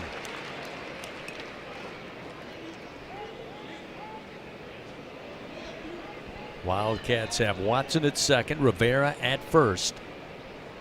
They've pounded 5 hits so far, all here in the second, and here's another. A ground ball just got by a diving Braun into right field. That's going to score Watson. They'll hold the runner up in Rivera at third, but an RBI double off the bat of Darrell Lee, and now Bethune-Cookman leads 3-2 over LSU. That one was ripped, left the bat at 95 miles an hour. Mason Braun tried to knock it down. He made every effort to do so. He just couldn't corral it in front of him. It was a hanging breaking ball that got a lot of the plate, and Bethune-Cookman takes the lead, and this is unfortunately just familiar territory with LSU. They fall behind just about every Tuesday. Andre Martinez bats for the second time tonight. He also was looking to swing early in the count. He was retired back in the first inning. Now the Wildcats have runners second and third. And the first pitch he'll swing does Martinez, fouls it back, and it's 0-1. Rivera now at third base. Lee with the RBI double stands down at second base. This is a big spot here for Cooper Williams. A hit here and you're going to be down 3 runs. It's not insurmountable on a good night to hit against the SWAC team in the midweek, but you'd like to keep the damage to just 3 runs here in a 1-run deficit. The 0-1 pitch way outside is Aaron Beatty having to slide to his right. Gets a glove on it. 1 ball, 1 strike to Martinez.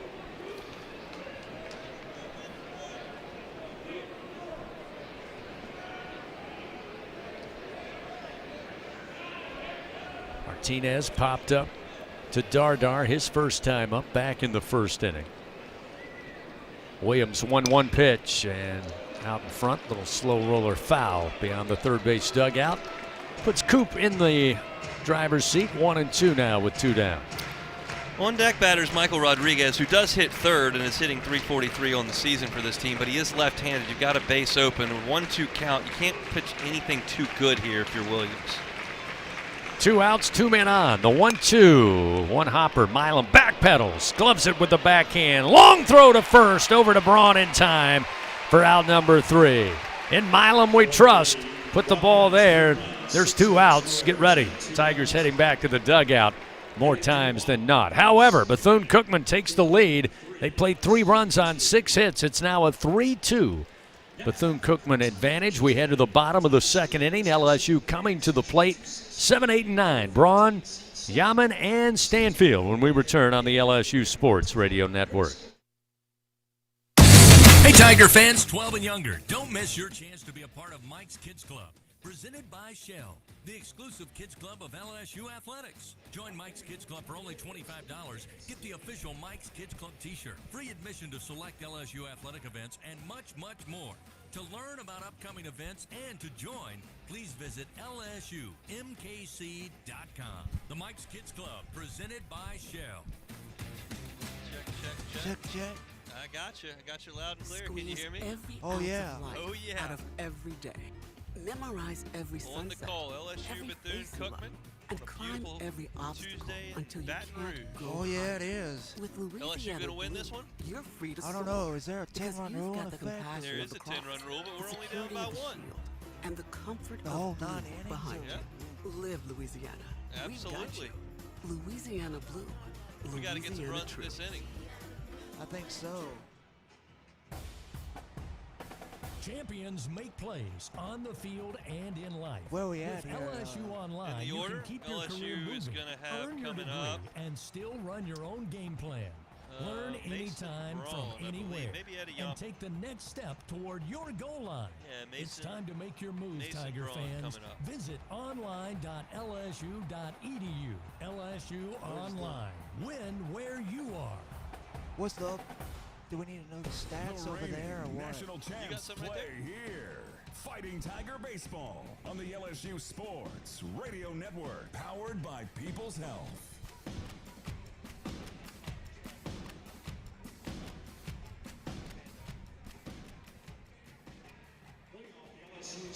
Back here at the box, LSU once again early in the contest find themselves down 3-2 after Bethune-Cookman played 3 runs on 6 hits in the top of the second inning. LSU put 2 in the bottom of the first. Let's see if they can continue that. Mason Braun, the freshman, getting the start tonight at first base.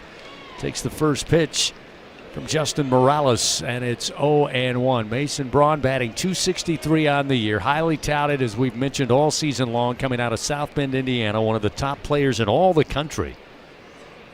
The 0-1, smacked hard, ground ball by second base into right center field. So Mason Brown, with a leadoff single, and we touched on it. There were some big moments over the weekend, Hunt, in that series against Tennessee, and Mason Braun, Jay Johnson brought his name up immediately last night when talking about the pinch hit single called upon in late. They desperately need it. I mean, you're just cold off the bench. You've been standing on the rail cheering for your teammates. Oh, get a helmet and a bat. Go do a job. It was a tough breaking ball, and he dug it out of the dirt and pumped it into center field for a single. It was a great at bat for a freshman. Edward Yaman, the fourth. The redshirt junior takes the first pitch, a breaking ball outside in the left batter's box, and it's 1-0. Yaman had a good weekend also. Had to be called upon early in Sunday's game due to the injury to Omar Cerna. He stepped right up, put the catcher's gear on. They kept Aaron Beatty as the DH, and the rest is history. The 1-0 pitch. That one missed low. Ball 2-0. I've got a star by that play Stephen Milam made to end the top of the second inning in the scorebook. There were 2 runners in scoring position. It was a line drive to his right. He did not make the effort to charge it. He read it, backed up on it, backhanded it, and threw it across in time. It was a big league play by a guy who plays the position as well as anybody in the country. 2-0. Almost got a piece of Edward. Just missed the sleeve of the jersey. Now 3 balls, no strikes. I would suggest 75% of the shortstops in college baseball would have played that into a 2-run single by trying to smother it on the backhand and having it bounce off somewhere. He just calmly backed up, picked it, and made the throw. He is something else. 3 balls, no strikes, the pitch. That one up and in for ball 4. So Yaman going to receive a base on balls, and LSU now has runners first and second. Bottom of the order, Chris Stanfield coming to the plate. Another big play that was lost in all of the big home runs, deservedly so, I might add, on Sunday, was Stanfield beating out the play at second base that allowed the pinch runner to come in to score to tie the game. Without that, again, LSU comes back losing that series. Stanfield beat it out, allowed William Patrick to score, and there's the first pitch, a called strike, and it's 0-1. It was one of the plays that Jay actually mentioned following the game on Sunday that he had to watch from a conference room there in the stadium after being ejected. But he said, man, we work on that, beating the play, taking the right angle, and putting the pressure on a second baseman. Looking to bunt, can't make contact in a called strike, and that'll make it 0-2 now to Stanny. Yeah, that was a breaking ball that he pulled back on that just clipped the outside corner. So now 0-2, you would think the bunt would be off, and now Stanny's got to move the baseball and try to advance these runners either via hit or getting the ball into the outfield. 0-2 the count. Stanfield ready, and the pitch for Morales. Off speed and fouled straight down off the bat of Stanfield. Keeps it 0-2. Toyota's summer starts here sales event coming up. Start your summer right in an exciting new Toyota. Visit your local Toyota dealer or Toyota.com today. Tigers came out swinging after falling behind 3-2. Braun with the single up the middle. Yaman aboard on a walk. Runners first and second. Here's the 0-2 to Stanfield. Brushes him back. Pitch up and inside. 1 ball, 2 strikes. It's just very difficult to get settled in here against Morales. He's spraying the ball so much. He's walked some guys. He's had some big misses. It's hard to dig in and get committed to swing the bat. 1-2 the count to Stanfield. The pitch. That's a beauty. Looping breaking ball catches the outer edge. Stanfield down on strikes. 1 gone here in the bottom of the second inning. That was the 39th pitch that Morales has thrown, and it was definitely the best. That was a breaking ball that kind of buckled Stanny, started up in the zone, tumbled to the outside corner, and he couldn't pull the trigger. To this point, Morales has thrown 39 pitches, 20 balls, and 19 strikes. There's just no rhythm to what he's doing, so that's good for LSU because you're getting free base runners out of it. It's also sometimes difficult to dig in and get ready to hit something in the zone and be aggressive, and that time Stanfield got fooled.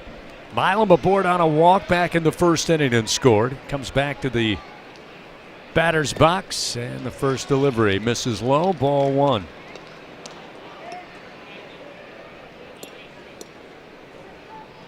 Talking to longtime Tennessee radio voice John Fulkerson over the weekend.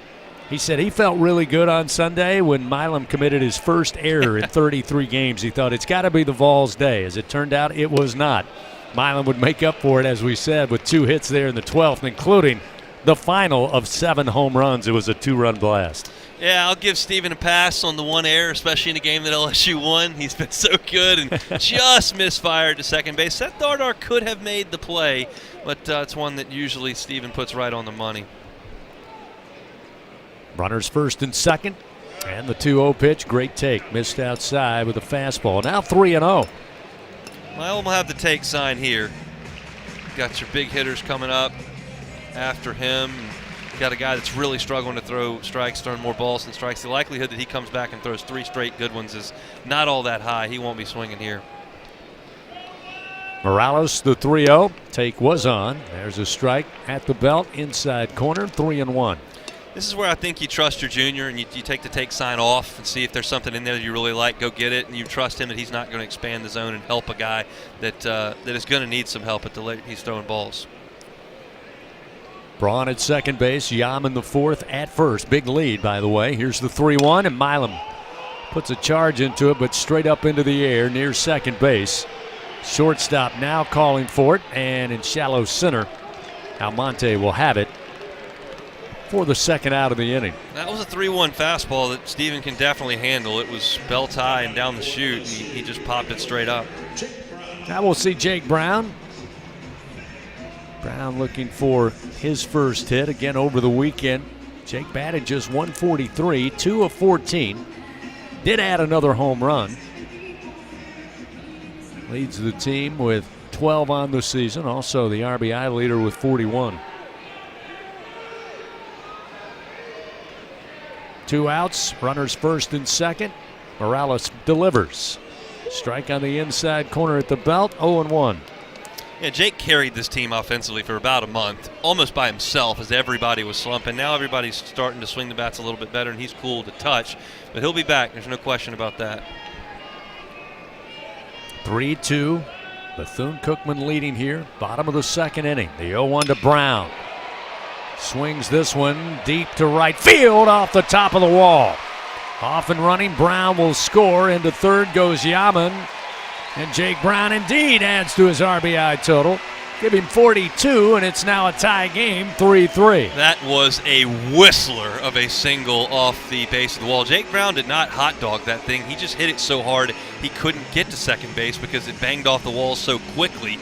That's why he didn't score from first base on a hit off the wall with 2 outs, which you usually would. That was a missile by Jake Brown, and LSU's tied the ball game. So now John Pearson coming to the plate. Tigers get the run in with 2 outs.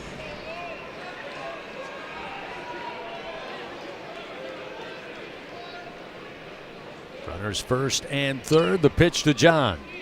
Missing low and away for ball 1.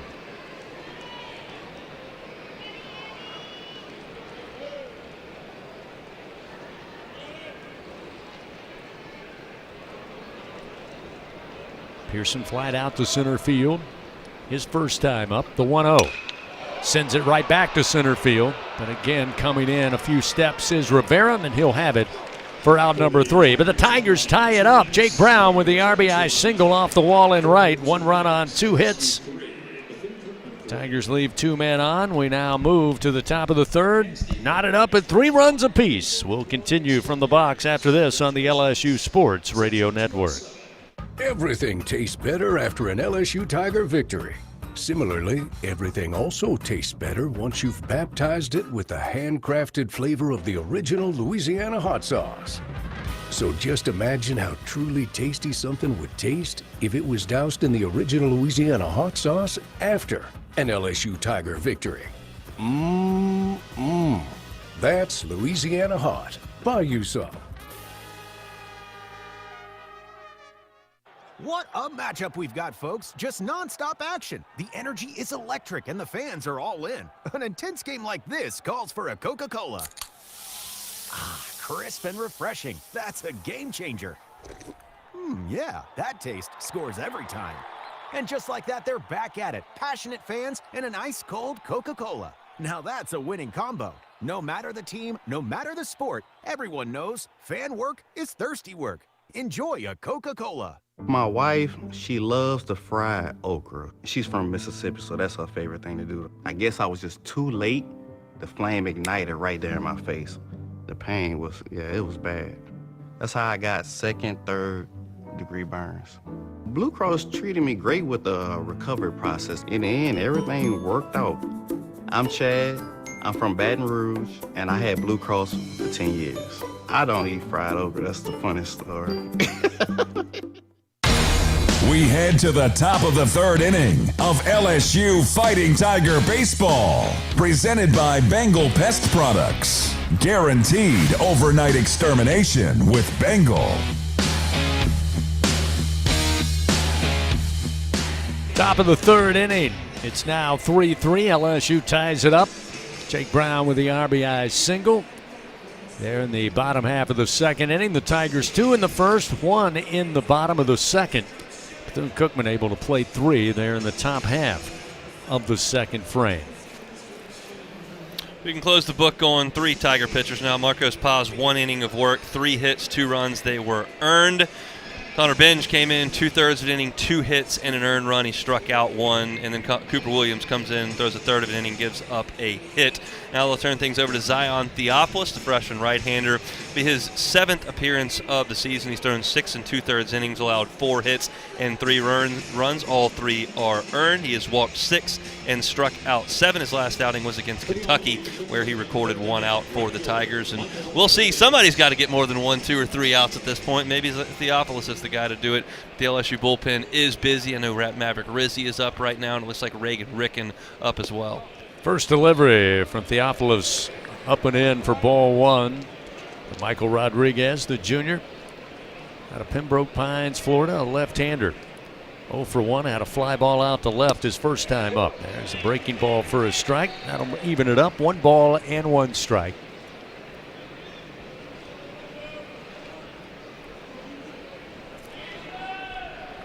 The 1-1. Missing up and in again. 2 balls, 1 strike.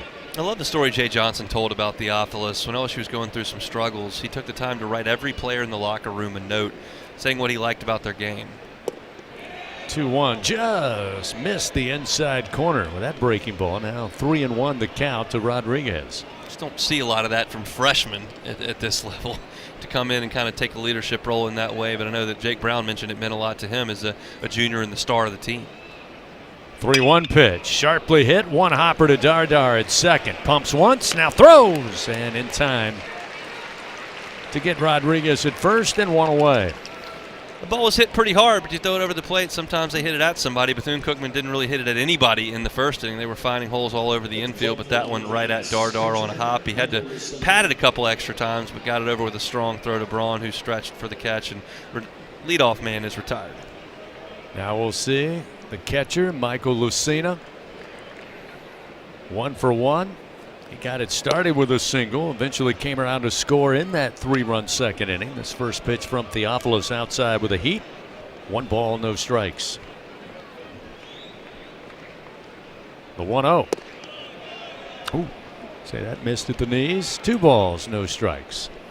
Just a little bit down there from Theophilus. He's got some good stuff. 93-94 with the fastball tonight. 2-0 delivery. Outside corner called strike. Time dialed it back a little bit at 92, but it's now 2-1. Aaron Beatty may have stolen him one there off the outside corner, but he'll take it. Yeah, good paint job for sure. Here's the 2-1.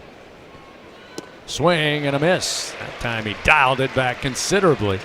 That'll even the count 2-2. So Theophilus now battling back, the Cincinnati native.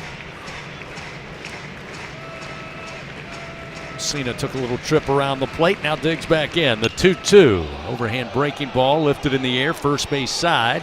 Braun calling for it in fair territory behind the bag, and he makes the play for out number 2. I've got eyes on Mason Braun at first base in this game. They're giving him an opportunity there, and as we've mentioned, he was a high school outfielder. He's listed as a first baseman on LSU with outfield, but he hasn't played a lot of first base. In the first inning, there was a flare line drive hit towards Seth Dardar, and ended up Dardar caught it, but Braun ventured all the way over near second base as it was being caught. We needed to go cover first base. I've been watching him in bunt coverages as well. It's a new spot for him, and he's a good athlete, so I think he'll adapt to it, but it's something we're going to have to monitor. Jeter Prieto at the plate. First pitch at the belt from Theophilus, a fastball for a strike, and it's 0-1. Do we have any guesses as to why Jeter Prieto wears number 2? I think we probably can figure that one out. Probably could. Guy in pinstripes wore it pretty well for 20 years. The 0-1. Fastball, a little elevated. Prieto couldn't stay away. He went around, tried to hold up. And it's 0-2. Yeah, certainly not a bad guy to mimic. Here's the 0-2. Fouled back into the screen. Spoils that fastball at 94 from Theophilus. I like the tempo from Theophilus. He grabs a baseball, he gets on the rubber, he's ready to let it go. Waits on Prieto to dig back in. Now the 0-2 pitch. That one outside. Prieto not willing to chase. 1 ball, 2 strikes. Went fastball there. Let's throw one good breaking ball and get back in the dugout here. Zion steps on the rubber. 2 outs, nobody on. A tie game, 3-all. The 1-2 comes back with a fastball. Outer edge. Prieto late coming around. He's down on strikes. Theophilus records the punch out, and that'll do it for the Wildcats in the top of the third. No runs, no hits, nobody on base. We go to the bottom of the third. LSU looking to break this tie game. They'll have Curiel, Dardar, and Aaron Beatty. 4, 5, and 6 when we return on the LSU Sports Radio Network. Everything tastes better after an LSU Tiger victory. Similarly, everything also tastes better once you've baptized it with the handcrafted flavor of the original Louisiana hot sauce. So just imagine how truly tasty something would taste if it was doused in the original Louisiana hot sauce after an LSU Tiger victory. That's Louisiana hot. Buy you some. LSU Tiger fans are gearing up with real Tigers apparel and merchandise from the official online store at lsushop.net. Get jerseys, sideline gear, polos, t-shirts, hats, official team merchandise from Nike, accessories, and much more. Over 3,600 products, all shipped right to your door. Head to the place real Tiger fans go for the selection only real Tiger fans get at lsushop.net. Mom's early Alzheimer's diagnosis was hard to take. And when I left the oven on, we decided together that it was time to see a doctor and make a plan. Early detection gave us more time to seek out information and support as a family. If you or your family are noticing changes, it could be Alzheimer's. Talk about seeing a doctor together. For more information, visit alz.org/time to talk. A message from the Alzheimer's Association and the Ad Council. The bottom of the third inning of LSU Fighting Tiger Baseball is presented by Bengal Pest Products. Guaranteed overnight extermination with Bengal. Tie game, 3-3. We hit the bottom of the third inning. Derek Curiel will lead it off. Curiel 1 for 1 tonight. He had an RBI single back in that first inning when the Tigers put 2 aboard and brought in 2 runs. Tiger fans, remember, SeatGeek makes it easy to find tickets so you can be a part of all the celebrations this season. So whether you're buying or selling baseball tickets, SeatGeek, the place to do it. Official ticket marketplace of LSU Athletics. Curiel coming to the plate. He'll face a new pitcher, Dawson Turner, a left-hander for the Wildcats. Takes over for the starter, Justin Morales. Will get you his final line in just a moment as Curiel takes his final swings.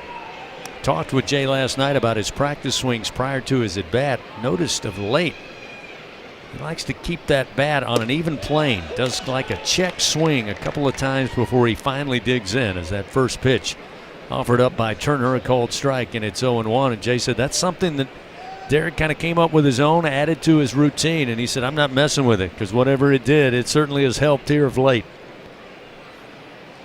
The 0-1.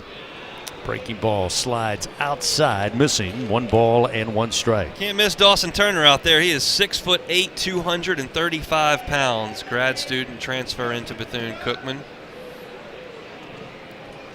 1 ball, 1 strike to Curiel. Pitch by Dawson. Woo, watch out. That one got away outside. Pops out of the mid of Lucina. It's now 2-1. That's the book on him. 6 2/3 innings. He has issued 6 walks and hit 3 batters. That is 9 free bases in 6 2/3. Command's been an issue for the big left-hander. 2 balls, 1 strike. Curiel, the left-hander, awaits. And Dawson fires. That one at the letters, a called strike. 2-2. Releases that thing at 6'3", so a little bit of a high 3/4 release, and the fastball clocked in at 88 there. 2 balls, 2 strikes. Turner fires, and again missing outside with a breaking ball. Will fill the count to Curiel. A lot of room on the left side of the infield for Curiel. Shortstop's pinching towards second base, and the third baseman's playing close to traditional shortstop. He sprays it down towards third base. It's an easy hit. Payoff delivery. Swung on, base hit through the 4-hole into right field. Curiel now 2 for 2 on the night, and the leadoff man aboard for LSU. That's Derek Curiel's special there, just roping it through the 4-hole. Getting on top of the baseball, hitting a hard ground ball that left the bat at 104 miles an hour and whistled into right field. Not even a Bethune-Cookman infielder giving it a look. Now we'll see. Seth Dardar Dardar aboard back in the first inning when he came to the plate. He's got aboard on a walk, left stranded at second base. Bethune-Cookman infield initially came in. Now they'll back up straight away. First pitch to the left-hander. Dardar swings. It's a foul bouncer down the first base line, 0-1.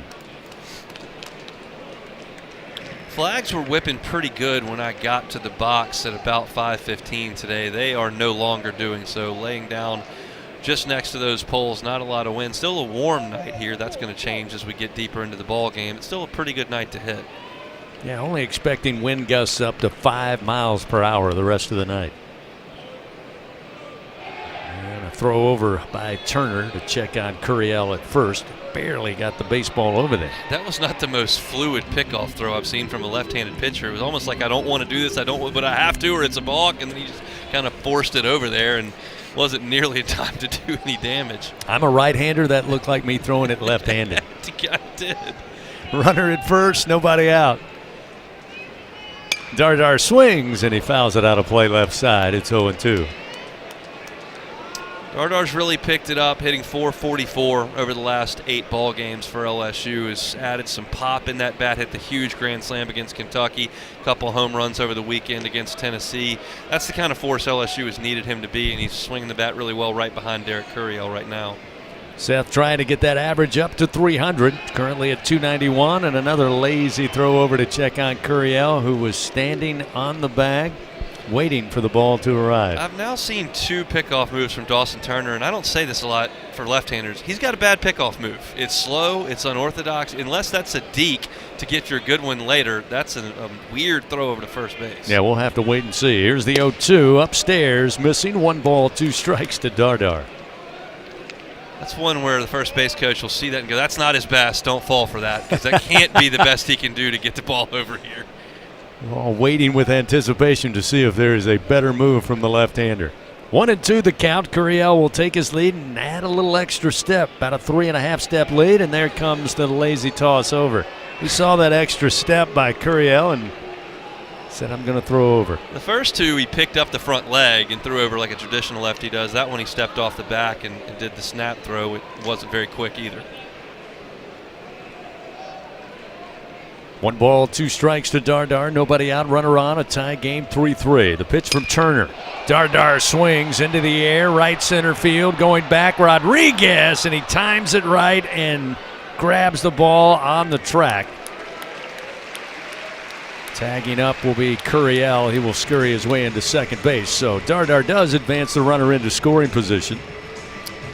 Curiel ends up in the right place. He gets to second base, which is really good. Generally, you're not going to tag from first unless you know they're going to catch it. And I didn't know the right fielder was going to run that down. He caught it on the run at the wall. If that ball hits off the glove and Curiel's back on first base, he's only going to be able to get to second. If it does fly him, he could have been at third base. But with the catch, you got the best result possible. So that's a good result for Curiel. I'm not sure if the process was perfect. Aaron Beatty with a single his first time up. Stands in. Breaking ball for a strike just below the letters to make it 0-1.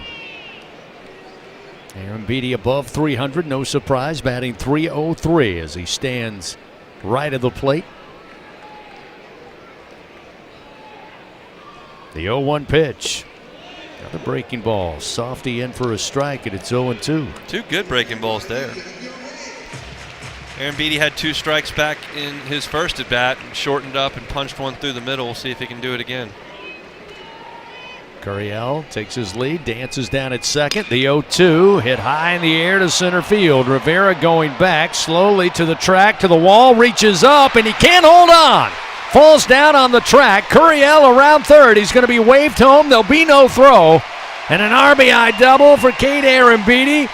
Gives him RBI number 24, and the Tigers take a 4-3 lead. Cade's thinking, take me back to Lindsey Nelson. I hit that ball 409 feet. That's over the batter's eye in Tennessee. It's not quite here at the box or at most college ballparks, but it chased all the way to the wall, was about 3 feet short of a home run. Derek Curiel read it all the way when it hit the deck. He was moving. Josh Jordan waved him all the way around, and Cade Aaron Beatty stays as hot as any player in college baseball right now, and LSU's got the lead. Aaron Beatty now up to 311. His average after a double and an RBI makes it 4-3. Now we'll see Mason Braun. Braun with a single and scored in the second inning. First pitch to the freshman.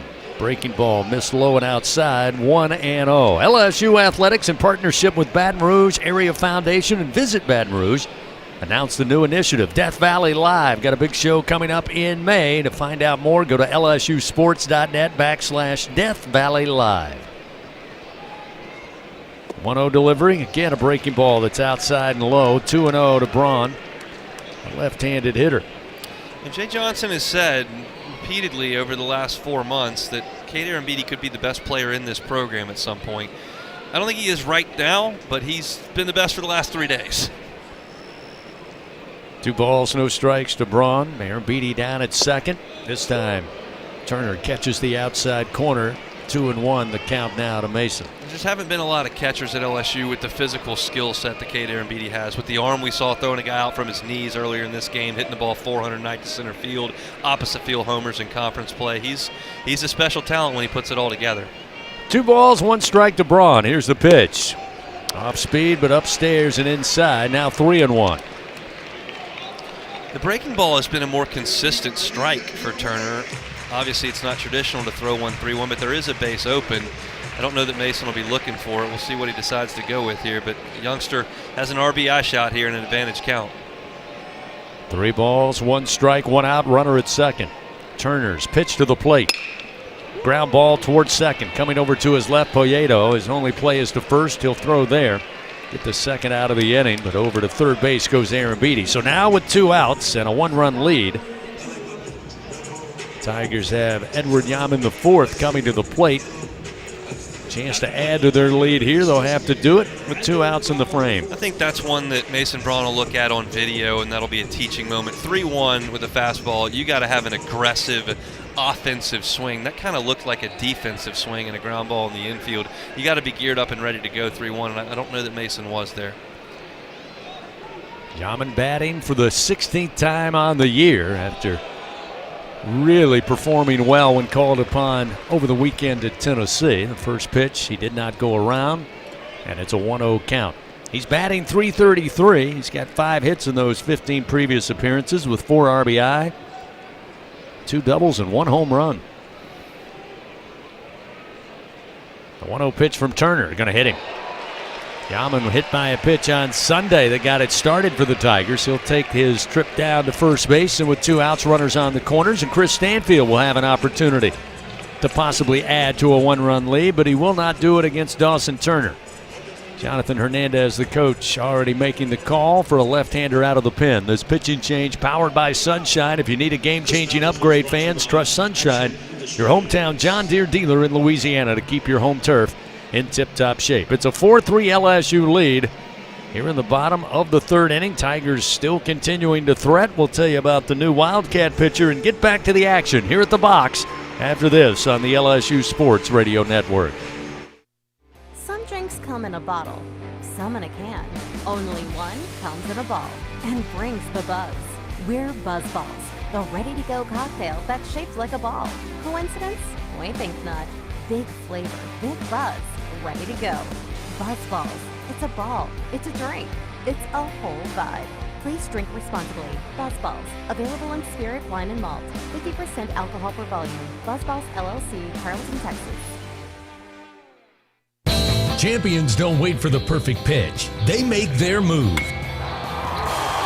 With LSU Online, you can step up to the plate for your career, earn your degree, and keep swinging towards your goals. Learn anytime from anywhere and knock your next milestone out of the park. It's time to make your move, Tiger fans. Visit online.lsu.edu. LSU Online. Win where you are. At Sunshine, your hometown John Deere dealer in Louisiana, we know that every great game starts with a perfect field. Our equipment, whether it's a mower or a tractor, we can ensure your grass is always game day ready, so you can focus on making memories. Because at the end of the day, it's more than just a game. It's about the community, the joy, and the LSU traditions. Visit sunequip.com to get the best starting lineup of John Deere equipment. Sunshine is a proud sponsor of LSU Athletics. This is LSU Fighting Tiger Baseball. Here we go. On the LSU Sports Radio Network, powered by People's Health. Tigers now lead 4-3 over Bethune-Cookman. We head to the top of the fourth inning. A reminder, fans, when the Tigers win, you win. Enter promo code LSU50 the day after an LSU baseball win, and you'll receive 50% off your online pizza order at papajohns.com. Better ingredients, better pizza. Papa John's. New pitcher on the mound, Anthony Anselmo, a right-hander, taking over for Bethune-Cookman. Tigers have runners first and third. They lead 4-3. 2 outs here in the top of the fourth, and Stanfield at the bottom of the order will face the new right-hander. You can see some sidearm action from Anselmo here. Release point just about 4 feet 7 inches off the top of the mound. Righty on righty matchup. And the sidearm delivery is called strike. Off speed, and it's 0-1. LSU with Aaron Beatty at third. Yaman hit by a pitch. He's down at first base. And Selmo will come set. And the 0-1. Swing and a miss. Time off speed on the outer edge. Stanfield couldn't find it. It's 0-2. Back-to-back sweeping breaking balls that you would expect from that sidearm release point. That's tailing a good bit away from the right-handed hitting Chris Stanfield. It's a tough matchup for him. Got to keep that front shoulder in and try to go the other way. The 0-2. Stanfield jammed and swings, pops it up behind home plate. Giving it a look and a chase is Lucina, but it catches the overhang out of play, and Stanfield stays alive with an 0-2 count. He started Yaman there from first base, and that could be that steal and stop play to try to get that single run in from third base with 2 outs. But if it's a strike, obviously Stanfield's got to swing with 2 outs. So we'll see if they keep that on and whether or not Stanfield can stay in there. Yaman 2.5 steps off of first. And the pitch to Stanfield, launched into the air to center field. Coming over is Rivera in right center, and he'll have it for out number 3. But the Tigers take the lead on 1 run, 2 hits, 2 men left on. We now move to the top of the fourth inning, the end of the bottom of the third, and the Tigers leading 4-3. We'll return to the box in a moment on the LSU Sports Radio Network. Something new is happening at Cox. Now the price of your Cox internet and mobile plan won't go up for 3 years, and Wi-Fi equipment is included. So no frustrating price changes, just a lot more of what you want, like a pizza with extra pineapple. Yikes. Okay, let's stick with something everyone wants. No price changes on your plan, guaranteed. Learn more at cox.com/value. Must have at least 500 megabits per second speeds and Cox Unlimited mobile. Taxes and fees excluded from price guarantee. Mobile data speeds reduced after 20 gigs usage per month. Hey, Tiger fans, there's nothing quite like game day at the box. To add to the excitement at the ballpark, enjoy our all-beef 44 Farms Tiger Dogs. The finest dogs in the land because they are made of all-natural Angus beef. To learn more, please visit them at 44steaks.com. That's 44steaks.com. 44 Farms, proud partner of LSU Athletics. From corner stores to crawfish boils, the Louisiana Lottery's been making winners and memories for 35 years. To celebrate our 35th anniversary, we're introducing a host of new anniversary scratch-offs. Louisiana treasures. Say it, Louisiana. Taste of LA. Play-O. And it's a Louisiana thing. 5 games, 5 ways to win big. Louisiana Lottery. Celebrating 35 years of reasons to smile. Must be at least 21 to purchase. The top of the fourth inning, presented by Dudley DeBosier Injury Lawyers. Throw your 4s up. Indeed, Dudley DeBosier stands up for the purple and gold. They fight for Tiger fans all across Louisiana. Dudley DeBosier proud to be an official partner of LSU Athletics. A 4-3 LSU lead. Top of the fourth inning has the Wildcats of Bethune-Cookman coming to the plate. Almonte to lead it off. Zion Theophilus continues his work on the mound.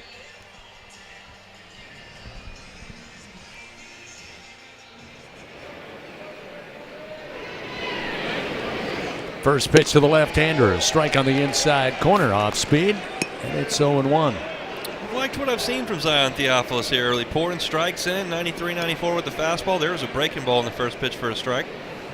The 0-1. Missing off the outside corner.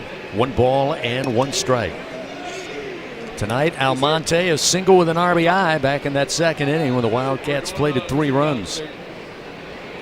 There's a check swing, and it's going to bounce foul up the third base line. Pearson crashing in, Aaron Beatty going out, and even Theophilus coming off the mound, but it's a foul ball. 1-2 now to Almonte. Theophilus has some options here at 1-2. He's shown some good velocity. Got a fastball. He got a strikeout to end the Bethune-Cookman third. We've seen a good breaking ball. He just threw a changeup in there a couple of pitches ago, so we'll see what he feels good with here to try to get a punch out. 1 ball, 2 strikes to Almonte. Theophilus rears back, fires, jams him again. Slow roller down the third base line, and Pearson wisely going to stay away and let it just slide left of the third base bag foul. He charged in and thought about it, Hunt, but a wise decision. He saw the roll and the spin, stayed away, and it's foul. Keeps the count 1-2. That ball was spinning hard, and it was going to have to go really hard because it landed in the grass, and it had to go and cut all the way across the bag. It missed it by 3 inches, and Pearson was wise, as you said, not to field it because he had no chance to throw out the left-handed hitting Almonte, who's already got a step to first base. So that was wise of John to let it go. Fortunate that it did, but it was the only play he had to make. Very similar to a Tommy White play over in Hoover a couple of years ago. Just let the ball go foul. Almonte's got 11 steals. He can go.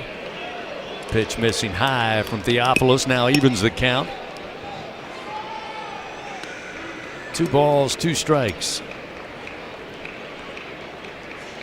Zion delivers, and a swing and a miss. Comes back at him off speed. Theophilus now with his second strikeout. 1 gone here to start the 4th. Yeah, I think Theophilus likes to go with that fastball. Got the punch out at the end of the 3rd. Went to it with 2 strikes twice back-to-back there. But then when that didn't get the job done, went to the spinner. Left it up just a little bit, but got the swing through. Now we'll see Christopher Watson. Watson a single. Drove in a run in that second inning.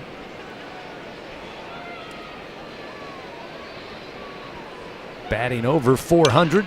First pitch swing and a foul out of play right side. Starts it off 0-1. It's the game everyone loves to play. Play Scrabble Scratch Off from the lottery. You could win up to $50,000. Pick up Scrabble Scratch Off today. Remember, must be at least 21 to purchase. 0-1 the count to Watson. 4-3 LSU leading. Theophilus working quickly, trying to lay down the bunt, and doing so is Watson. Theophilus off the mound, and a short hop grab by Braun at first base. Impressive play by the freshman. After Theophilus left it a little short, put it down in the dirt. Braun had the full stretch towards second base and just snags it on the short hop. We're watching Mason Braun over there at first. Again, it's not his natural position, and you saw Theophilus really attack that one hard. It was hit right in front of him. He picked it up, didn't rush it, but did spike it to the glove side for Braun, the left-hander, and he picked it clean like he'd been doing it for years. That's a good sign for the freshman at first base. 2 gone. We'll see Jorge Rodriguez. First pitch to the right-hander. Big swing and a miss. Breaking ball gets by him, and it's 0-1. Rodriguez caught looking back in the second inning. Nobody on and 2 outs. LSU up 4-3 here in the top of the 4th. Theophilus 0-1. This breaking ball outside. 1 ball and 1 strike. They'll shift a little bit on the infield to the pull side for the right-handed hitting Rodriguez. Pearson hugging the line a little bit at third. Milam deep in the hole at short, and Dardar shifted a little bit towards second base. Here's the 1-1. Belted to left field, and this ball is not coming back. Rodriguez with the home run. His first of the year. A 2-out blast. And we are tied at 4-all. Doesn't matter where your infield is shifted. If you hang a breaking ball and the kid spins on it like that, there was no doubt when that one left the bat that it was gone. Left the bat at 103 miles per hour and flew the left field landing out towards the baseball field at U-High out there. So a 2-out solo shot ties the game. That's the 7th hit of the night for the Wildcats. While we have a moment, let's pause 10 seconds. Station identification. This is Fighting Tiger Baseball on the LSU Sports Radio Network. This is LSU Fighting Tiger Baseball. 5, 4, 3, 2. Mobile app. Sergio Rivera now at the plate. The right-hander stands in, but now time called. Aaron Beatty rises, will walk out to the mound. Tied 4-4 now with that solo shot off the bat. of Rodriguez. Again, just his first home run of the year, but he got all of it. As Hunt said, it cleared the left field landing left of the scoreboard. I took a look at the replay. It was a breaking ball, and it didn't break at all, and it was well above the belt. It was just on a tee there, and college hitters just aren't going to miss that very often. Theophilus may get away with that one at the high school level, not in the college level. It's just he had been very, very good to that point. He just made a very bad pitch there. So the meeting all broken up. Aaron Beatty back to the plate. Theophilus now set to face Rivera. Still with 2 outs. But a tie game 4-4. Look, Bethune-Cookman's got 7 hits, and by my count, 6 of them were hit really, really hard. There was one flare RBI single into right field, but 6 of them been hit on the screws. Yeah, Watson had the one bloop single. Everything else has been solid off the bat. Rivera ready to go. Theophilus starts the wind, and the right-hander delivers. A strike at the letter on the outer edge, and it's 0-1. Says a lot about a character when you give up the massive solo home run, shake it off, go right back to work. Starts him off 0-1. Rivera waits, and the fastball in for a strike at the knees, and it's 0-2. So Theophilus, at least for the time being, Hunt back on track. Yeah, 0-2. Got whatever you want out there for you. He's been going to the fastball in these counts early in this inning. We'll see what he goes to here. Wide stance by Rivera. This pitch gets loose, up and out. Fastball uncorked. Now 1-2, the count to Rivera. Still an advantage count here for Theophilus.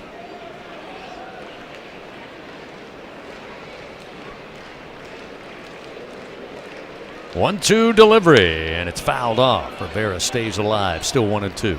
It's pretty clear he likes the fastball. He's going back to a 2-strike count, 2 pitches in a row. Did that earlier in the inning as well. He's got a breaking ball that he's shown, but obviously the last one he threw got hit over the seats and left. So maybe a little gun shy with that pitch. Want to go with the heater, and I don't have any problem with it as long as you make a quality pitch. And the last 2 have been okay.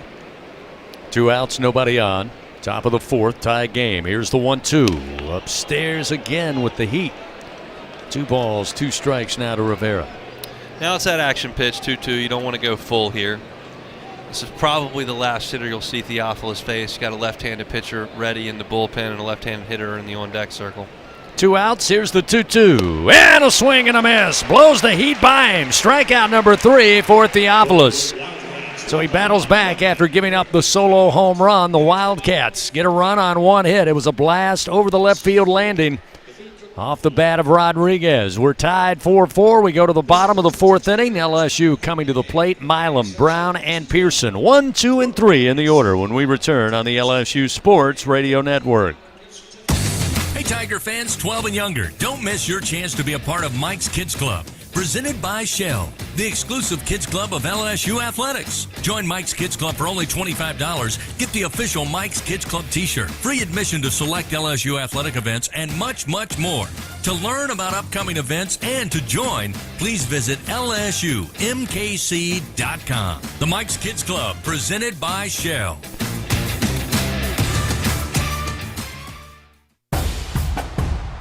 Every Tiger knows it's not just about where you are, it's about how you play the game. At LSU Online, we bring that same grit and greatness to your education. Whether you're watching from Baton Rouge or beyond, you can earn your degree on your time from anywhere. Flexible, online, built for Tiger Nation. Visit online.lsu.edu and win where you are. Get ready, Tiger fans! Venture Global is proud to partner with LSU Athletics, powering Louisiana and the world with clean, low-cost, reliable energy and fueling the future of our great state. As we cheer on the Tigers this season, we're also driving innovation, creating jobs, and supporting our local communities. Together, we're building a brighter, more sustainable tomorrow. Venture Global, proud partner of LSU Athletics, powering champions on and off the field. Go Tigers! The bottom of the 4th inning, presented by Dudley DeBosier Injury Lawyers. Throw your 4s up. Fans, find out how you can build a better workday every day with Cintas. Visit Cintas.com. Get ready for the workday. Stephen Milam will lead it off for the Tigers. Bottom of the 4th, we're tied 4-4.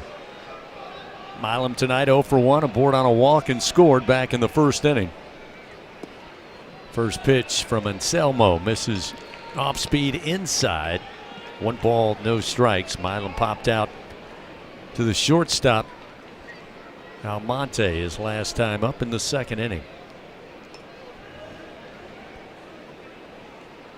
The 1-0 from Anselmo.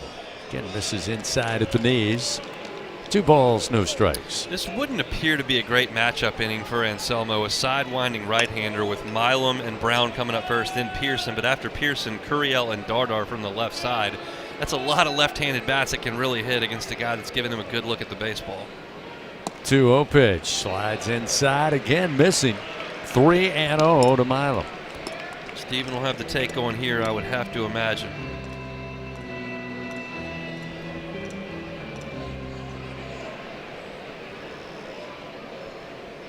See if he puts the onus on Anselmo. The right-hander delivers, and the take was on. There's a strike, now 3-1. Milam can grip the bat, dig back in. Anselmo's bread and butter is that sweeping slider, and the left-handed hitters kind of neutralize it. Stanfield had trouble with it from the right side in the last inning, but these guys will see it well. The 3-1 pitch. That one finds the strike zone, fills the count, 3-2. Milam knows that he's not going to get beat with the heater here, not a lot of velocity, so he's just got to be able to shorten up and identify whichever pitch it is and hit a line drive somewhere. Anselmo's payoff pitch. Gonna miss for ball 4. Up and out. And that'll give Milam his 2nd walk of the night. The leadoff man aboard for the Tigers here in the bottom of the 4th. We'll see Jake Brown. Brown with an RBI single. Top of the wall in right. Not all singles are created equally. That ball left the bat at about 1,000 miles an hour and banged off the right field wall so quickly that he couldn't even advance to second base.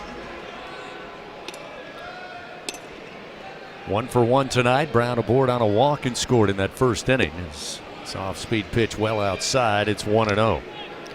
That slider is best used against the right-handers when it goes into the left-handed hitting batter's box and guys have trouble staying off of it. Stanfield did.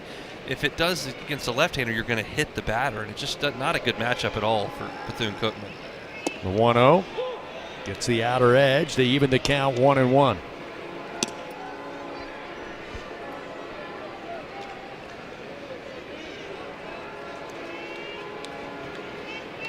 Anselmo, the senior, lets this one fly, and it misses outside. Now 2-1 the count to Brown.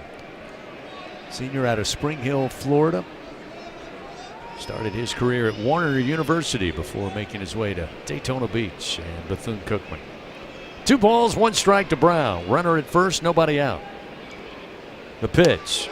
I want to strike at the letters, 2-2. He raised that one up and threw that one high 3/4. That was a significant difference in release point than what he had thrown previously in every other pitch. So I'm not sure if Brown was quite prepared for that.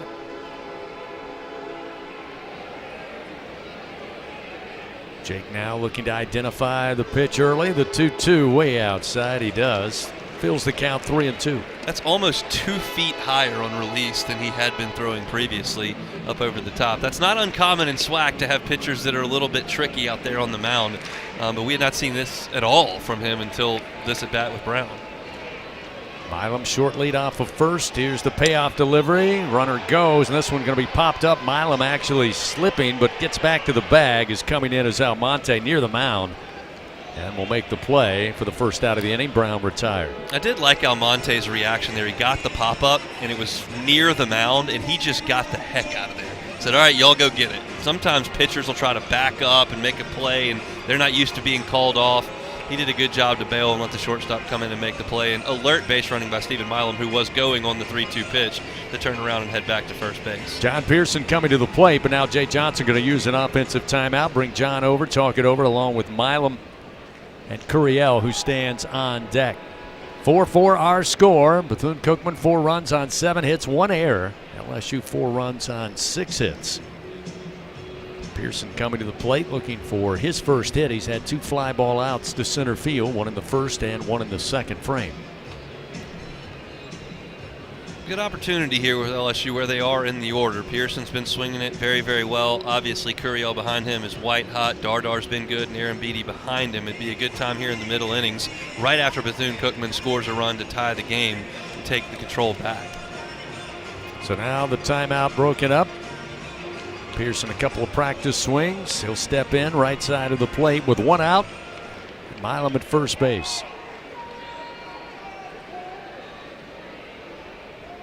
Anselmo delivers. Goes back to that side-winding release, and it's a called strike on the inside corner, 0-1. Pearson will probably look for that release point more often than not.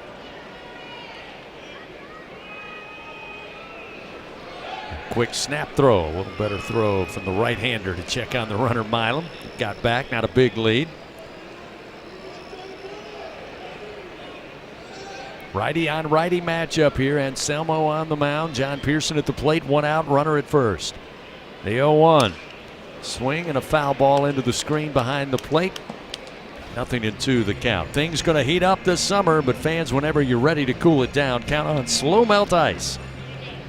Providing packaged ice for industrial and retail businesses here in South Louisiana. Check them out online, slowmeltice.com. SLOMELTICE.com. A quick throw, and he throws it away. Anselmo trying to pick off Milam, throws it to the side wall. It's now in shallow right field. Milam around second. He'll make his way to third without a throw. LSU will take that one for sure. College teams pick off too much for my liking. They're so often burned by that.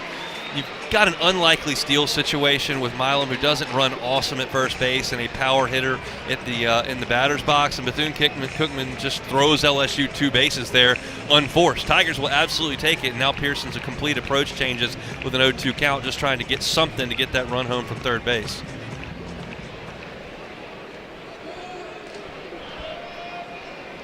So now with Milam 90 feet away and one out. An 0-2 count to Pearson. Anselmo going to hit him. That pitch never had a chance. Soon as he released it, made a beeline to Pearson.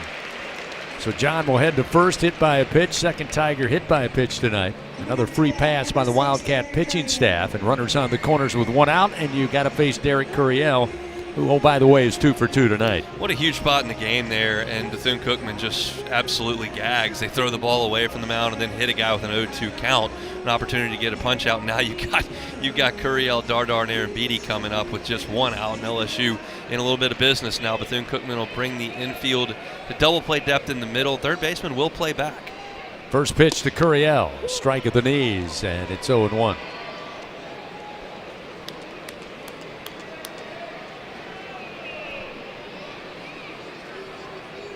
Milam at third. Pearson hit by a pitch at first base. One out, a 4-4 tie here in the bottom of the fourth inning. Pitch to Curiel, absolutely smashed down the line. And it will be a foul ball. That was smoked. He spun on it and lined it into the corner in right field, 102 miles an hour off the bat, but he was about 15 feet too far to the right. Still an 0-2 count to Curiel. Single with an RBI in the first, single and scored in the third.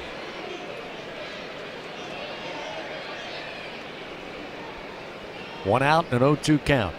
Anselmo delivers.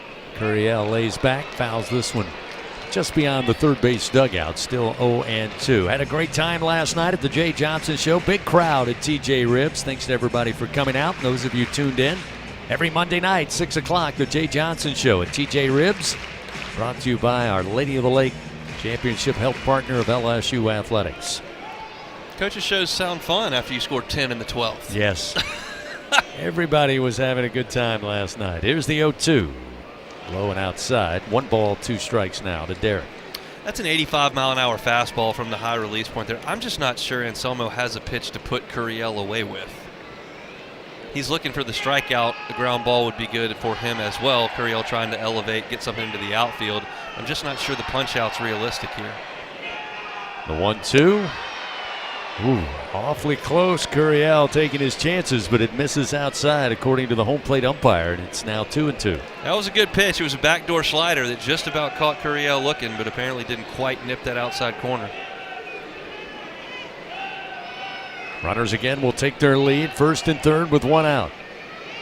Anselmo's 2-2 pitch. Fouled back against the screen. Still 2-2. Infield alignment for Bethune-Cookman. The third baseman is well back. A ground ball to him is likely going to play to run. In the middle infield, they're playing for double play depth, so a ground ball there that is not a double play is going to score a run. Of course, the first baseman holding Pearson on, so he could come home on a hot shot. The 2-2. How about up the middle? Bouncing base hit to center field will score Milam. Curiel with his second ribby of the night.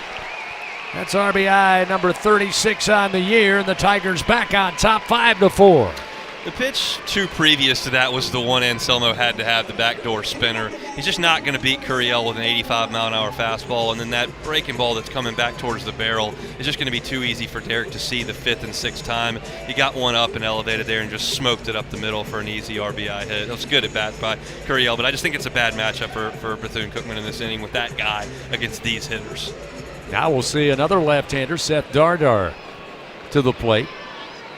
Board on a walk in the first. Fly ball out to center last time in the third. First pitch from Anselmo. Reaches back for a little extra, but it misses inside and low at 83 miles an hour. It's 1-0. I got a feeling you're going to see a pretty healthy cut from Seth Dardar here. He generally goes for the downs, and I think this is a spot you're going to see a big hack. Runners first and second, one out. The 1-0 pitch. Big swing, but just got a piece. A little bouncing foul ball right side. Evens a count, 1 ball, 1 strike. Good crowd for a midweek game here against Bethune-Cookman. Weather helps.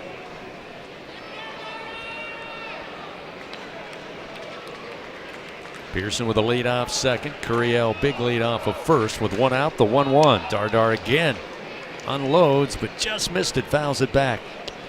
Now 1-2.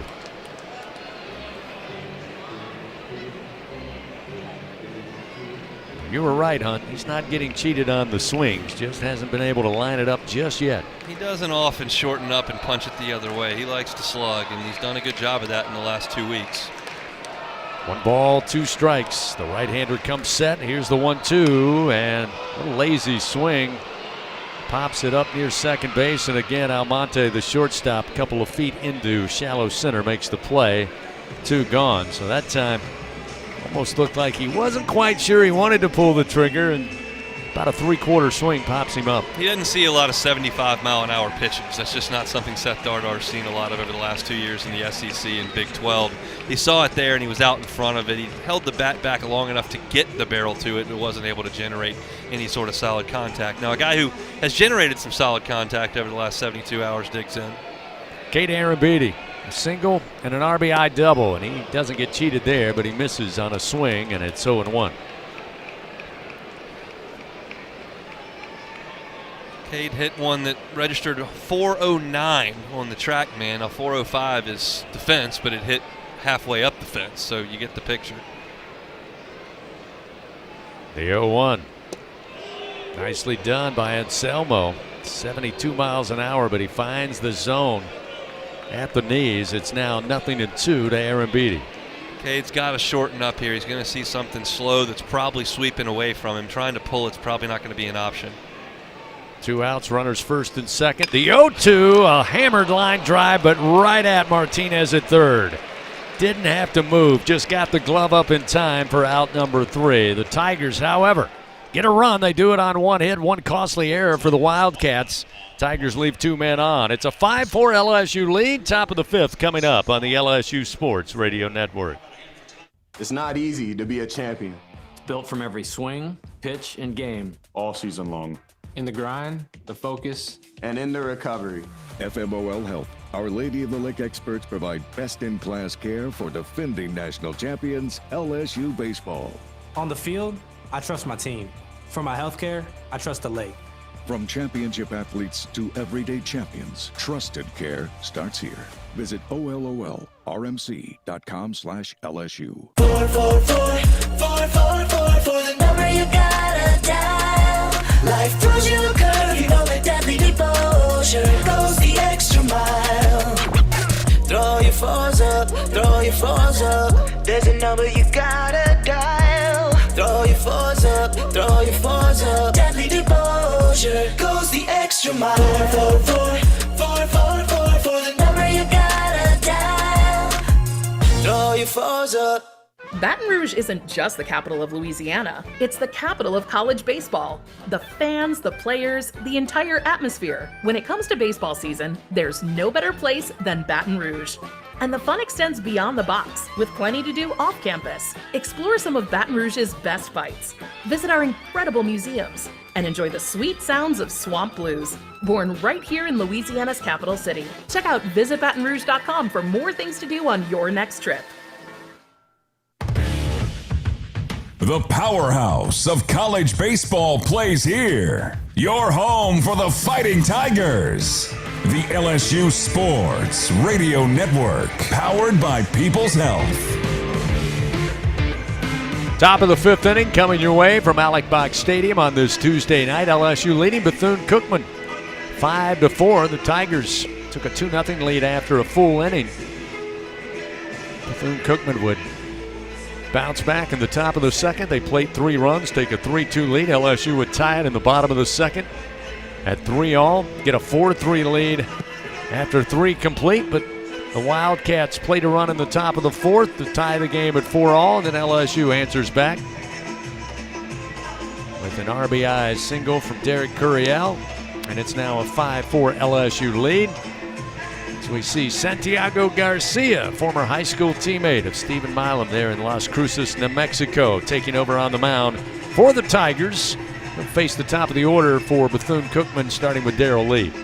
Yeah, Garcia's appeared in 11 games, a 4.22 ERA. He's thrown 10 2/3 innings and allowed 9 hits, 6 runs, 5 of them earned. He has struck out 17 and walked 7 on the season thus far, and victimized with 6 doubles to this point. LSU wants a little bit more from Santiago Garcia. Let's see if he can give him a good outing tonight. Lee with that RBI double his last time at the plate back in the second inning. Takes the first pitch in on the hands. And it's 1 ball, no strikes. Aaron Beatty going to go out and talk with Garcia real quick after getting the baseball back. Garcia, the transfer from Oregon. Threw some high leverage innings for the Ducks down the stretch last year, which had a really good baseball team right there as a host, and he was one of their top bullpen guys, thought to be that for LSU this year. And they're kind of waiting for one of those left-handers to emerge. Donnie Lockenmeyer got a couple of opportunities over the weekend in Knoxville. Pitch to Lee. A miss for ball 2, now 2-0. It's that breaking ball miss from Garcia.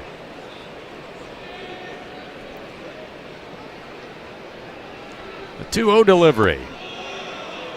Fastball misses low. Now 3 balls, no strikes to Darrell Lee. This has been the issue. Against Kentucky, he worked 1 inning and walked 2. And then in Knoxville, he was called upon and he only got 1 out, and he walked a man that inning as well. So an inning and a third, he's had 3 walks in SEC play. 3-0, he's going to hit Lee. Pitch got him on the back of the right shoulder. And that was a fastball at 93, so that'll smart a little bit, but Lee takes off the batting gear, will head down to first base. So the leadoff man aboard for the Wildcats here, and the Tigers leading by a lone run, 5-4. You're dealing with the leadoff man there who's very likely taking 3-0, so you're just trying to pump a fastball in there, and it's so bad that it hits him. It's just that's a tough thing to swallow for a veteran reliever to come in and miss that badly with a 3-0 fastball.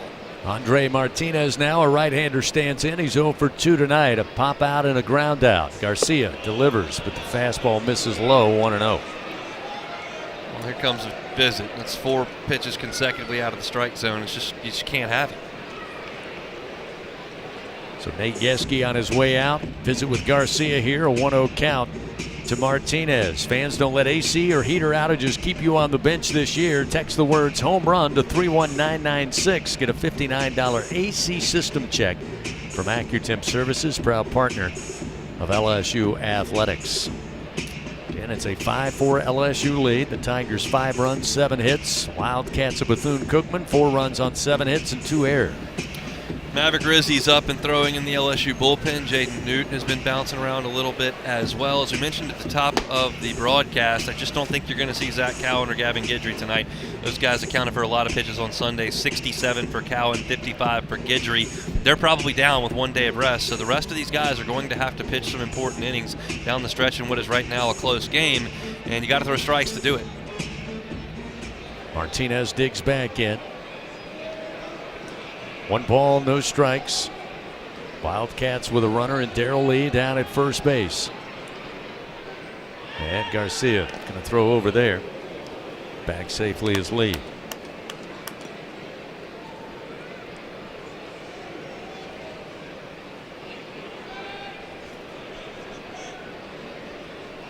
The 1-0 delivery. Breaking ball for a strike from Garcia. Evens it up 1-1. A lot of room on the right side of the infield for Martinez. They've got the second baseman Dardar shaded well over towards second base. Braun holding the runner at first, so a lot of dirt and grass on the right side of the field. Another pickoff throw over to first. Keep an eye on Lee, who's 8 of 11 in stolen bases this year. Still a 1-1 count to Martinez at the plate.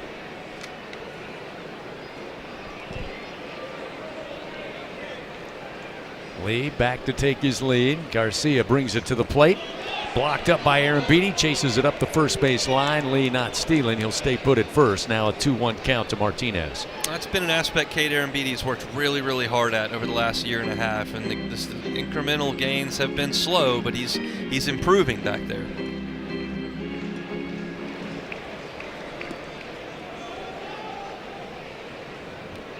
Here's the 2-1 pitch.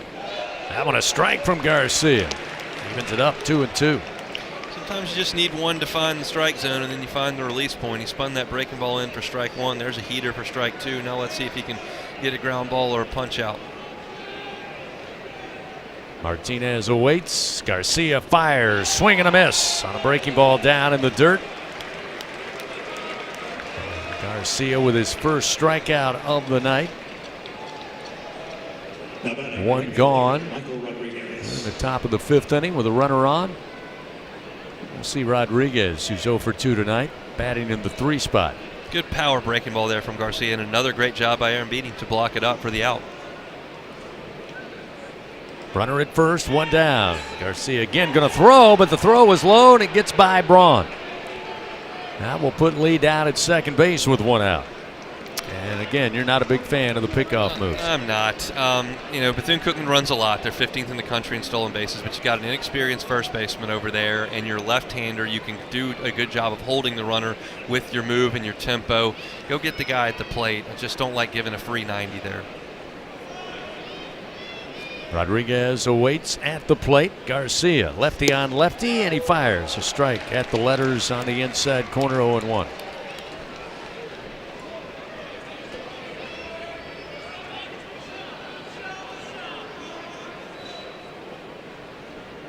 Checks the runner, does Santiago. Now the 0-1. Belted in the air, left field. Stanfield on the run, and this one is going to come off the wall. Curiel will play it off the wall, whip it back into the infield. The cutoff throw coming to the plate. It gets by Aaron Beatty, and safely in at home is Darrell Lee, and we are tied 5-all with an RBI double off the bat of Michael Rodriguez. A lot to take in there. That ball was tattooed off the wall in left center field. It was a great job by Derek Curiel to make the catch off the carom and get the ball in towards the infield. It appeared to me the third base coach for Bethune-Cookman held the runner, and if it's a good throw from Dardar, they're going to get the runner. Instead, he misfired by about 10 feet up the third base line. Aaron Beatty did not go get it, and the runner scores. LSU is just not a clean defensive baseball team. If you're a clean defensive baseball team, that's an out at home plate, and it just wasn't. So now with one out in a tie game, runner at second. Lucina, the catcher, takes the first offering, low and inside for ball one. Tied once again, 5-all. 8th hit of the night for this Wildcat club. Again coming in 22-10, 10-2 in SWAC conference play. They didn't come here to get a check. They came here to play. Here's the 1-0. Swing and a ground ball foul, third base side. It's 1-1. So many of LSU's defensive issues are just rooted in throwing and catching. Sometimes they hit hot shots at you, you misplay ground balls, things like that happen. But when it's just throwing and catching, like a pickoff throw to first base or a relay from inside the dirt, you just like to be a little cleaner than that, and LSU just has not been. The 1-1, swing and a miss. A fastball from Garcia gets by Lucina. It's 1-2. Well, you know the odds of a leadoff man getting aboard, finding his way home in the game of baseball. You add an error to that, give him an extra base, and then a monster shot off the top of the wall from Rodriguez. Credit the Wildcats. taking advantage of those opportunities. Timeout called now. Coach Hernandez out talking it over with Lucina, who's down in the count. 1 ball, 2 strikes. Now look, Bethune-Cookman has swung the bats exceptionally well through this game. We have not completed 5 innings. They've got 8 hits. Some of them have been screamers. They hit one over the bleachers in left field. And to their credit, they've only punched out 5 times as well against a team that leads the nation, leads the SEC in strikeouts. So it's a team that's really come to play against the middle and bottom half of LSU's pitching staff. 1 ball, 2 strikes, Garcia. Now we'll look back. The runner, reset the pitch clock as he checks on Rodriguez at second base.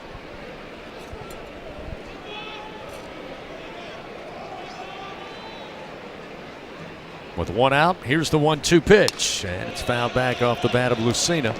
Keeps it 1-2. That's a good job by Lucina. That's a 94-mile-an-hour heater. I'm guessing he doesn't see a ton of that on SWAC weekends, but he's standing in there, fouling it off, being competitive, and they've done a lot of that thus far in the ballgame.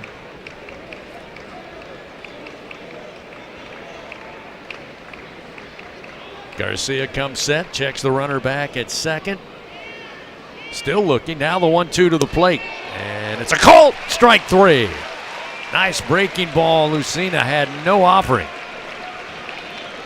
Big punch out for Garcia, his second of the night, and that's the second out of the inning. That was the beauty of a breaking ball, and that's the thing with Garcia is he's got such good stuff. You can throw that 94-mile heater. That's a snapdragon breaking ball. Unfortunately, because he puts guys on base so often, he gets himself into some trouble, and his numbers haven't been great.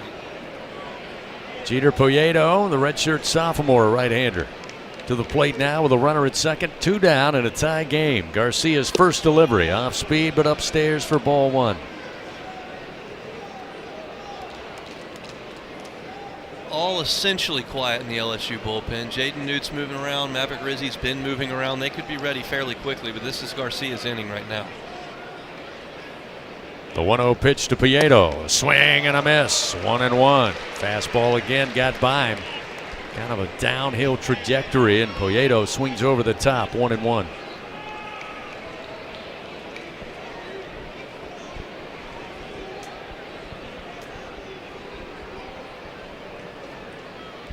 The 1-1.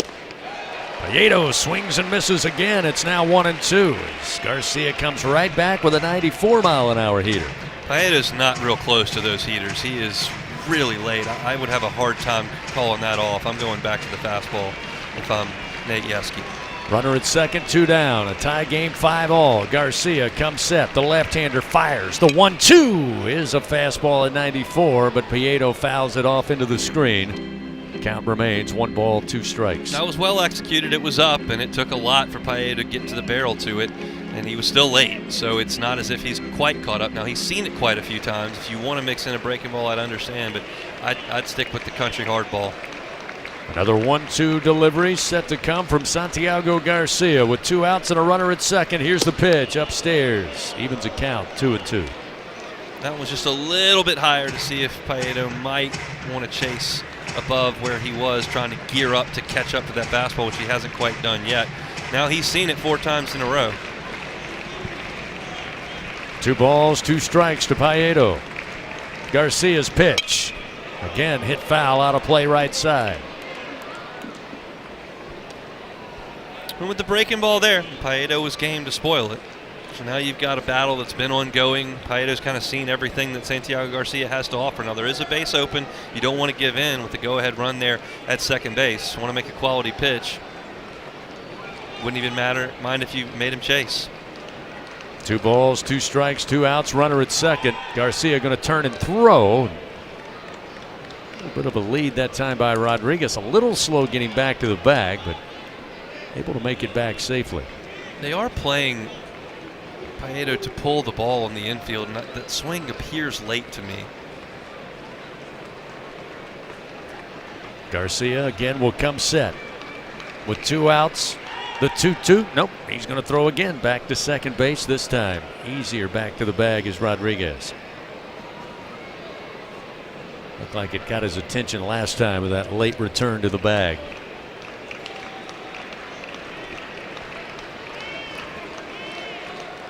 Prieto 1 for 2 tonight, had a single back in the second. Here's the 2-2 from Garcia. Swing and a miss. Down on strikes goes Prieto. Garcia with punch out number 3. However, the Wildcats scratch a run across. They do it on 1 hit. They leave 1 man on. We are tied after 4.5 here at the box. 5-5 our score. We head to the bottom half of the 5th inning. LSU coming to the plate. 7, 8, and 9. Braun, Yaman, and Stanfield when we continue on the LSU Sports Radio Network. At Toyota, we don't just build trucks. We build something that's meant. Hey, Chris, you keep cutting in and out, but it's not long enough to, because you keep back in. Built to carry tradition and to make new ones. Built stronger, built louder, built here. The 2026 Toyota Tundra. Built in Texas, driven everywhere. Test drive at your local Toyota dealer or visit Toyota.com today. Toyota, let's go places. Feature availability differs based on trim. They must be having internet Southern Air issues. Heating, Cooling, and Plumbing. Your trusted expert. Possibly, but because the one time before it was like it's not 5 seconds to where I need to start playing band music. It's just an internet LSU drop. Athletics. Okay, I just wanted to make sure there's nothing on my end I need to do for you. Nope. To repairs. Our team delivers honest pricing with no surprises. Call us to. I got Ade in here too, helping us out. 8888 and experience the difference with Southern Air Heating, Cooling, and Plumbing. Go Tigers! Hey, LSU fans, you're invited to Louisiana's largest casino resort, Coshada. Coshada Casino Resort has the largest and most spacious gaming floor in the Lake Charles area, with thousands of the newest slots, over 55 table games, live bingo, and off-track betting, plus 3 beautiful hotels, delicious Cajun cuisine, and the #1 rated golf course in Louisiana. Coshada Casino Resort is proud to support LSU. Go Tigers! The powerhouse of college baseball plays here. Your home for the Fighting Tigers. The LSU Sports Radio Network, powered by People's Health. Freshman Mason Braun will lead it off for the Tigers here in the bottom of the 5th. We're tied 5-5. Bethune-Cookman out hitting the Tigers at this point. 5 runs on 8 hits. The Tigers 5 runs on 7 hits. Both teams with at least 1 error tonight. Bethune-Cookman with 2, the Tigers with 1. The first pitch to Braun missing outside from Anselmo, and it's 1-0. So Anselmo now an inning and a third, giving up a hit, 1 run, 1 walk. Braun with a single back in the second, scored a run. He squares the bunt, but the pitch low and away for ball 2. Obviously squaring to bunt there because of the shift that's on the third baseman, significantly shaded towards second base and a little bit deeper. At the very least, you change their defensive alignment, even if you don't want to drop the bunt down. But third baseman did retreat all the way back. 2-0 delivery. That one catches the inside corner from Anselmo. Now 2-1 to Braun.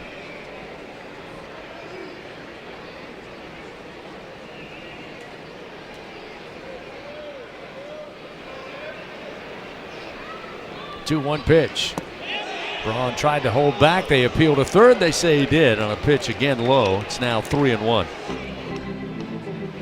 Bethune-Cookman dugout didn't like that. And they've got a better view than I do, candidly, but I did not think he went.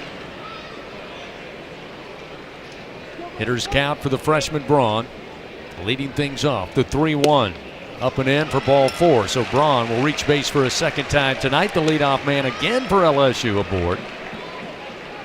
See Edward Yaman the 4th coming to the plate for LSU.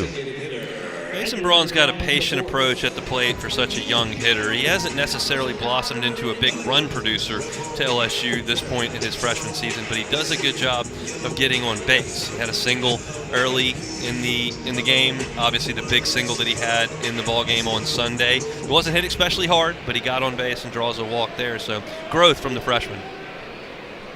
First pitch to Yaman. Strike on the outside corner. Yaman trying to hold up. It's 0-1. More action down there in the Bethune-Cookman bullpen, and that may be a side armor as well. Righty on righty matchup, the 0-1. Same pitch, and they'll appeal down to first. They'll say Yaman could not hold back. Now it's 0-2. Quality of the swings and looks by the right-handed hitters against Anselmo as opposed to the left-handed hitters is stark. Indeed. Here's the 0-2. And Yaman launches one to right center field on the run from center field. Coming over and making the play is Rivera.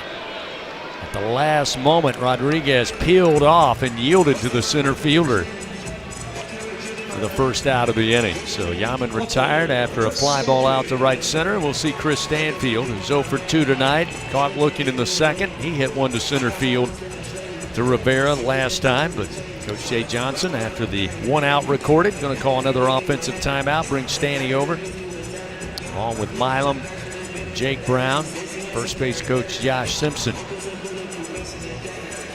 This is a big spot in the LSU order in the 9-hole with Stanfield, because as we talked about last time with Anselmo, the next 5 guys in this lineup will get a good look at the Bethune-Cookman right-hander. You want to try to get Stanfield on base any way that you possibly can, or get that runner into scoring position for Milam and Brown. So I'm sure they'll talk about some potential plays that they can put on, whether it's a sac bunt from Stanfield, whether they want to hit and run, because Stanfield has seen this sidearm slot in his previous at-bat and is a good bat-to-ball guy that doesn't strike out a lot. There's some options you have to try to put some pressure on Bethune-Cookman, and I think Jay Johnson wanted to talk about a little bit of that with 1 out. Well, watching Coach Johnson talking during that timeout, it was the vast majority talking to Stanfield. So we'll see what they decide to try and do here with 1 out and a runner at first in a tie game 5-5. Anselmo ready to work, delivers. Strike at the knees, and it's 0-1. Then Cookman, third baseman, just about even with the bag at third. He would have to come in if Stanfield decided to drop down a bunt with 1 strike. Looking to swing away, and the breaking ball misses way outside, 1-1.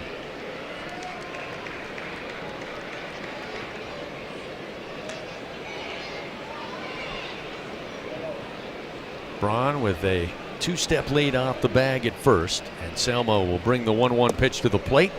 Breaking ball misses outside, 2-1.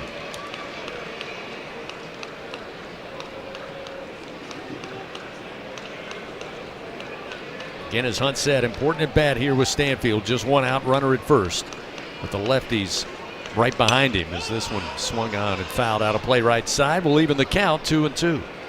Braun bluffed a little bit there at first base. Stanfield has now seen everything that Anselmo has to offer, from the sweeping slider to the fastball to the change release point. Just got to stand in there and be tough. We know he runs very well. He can put pressure on that defense, which is putting the ball in play. 2 balls, 2 strikes, and the pitch. Foul tipped and dropped by Lucena. Had it in his mitt but couldn't hold on, so Stanfield gets a reprieve. He'll stay at the plate with a 2-2 count. Take a look at that pitch and that tip. Goodness, he got just a bit of it and it clipped just below the webbing. It's enough to stay alive, though. Still 2-2. And the pitch. Contact, but a foul down the third base line.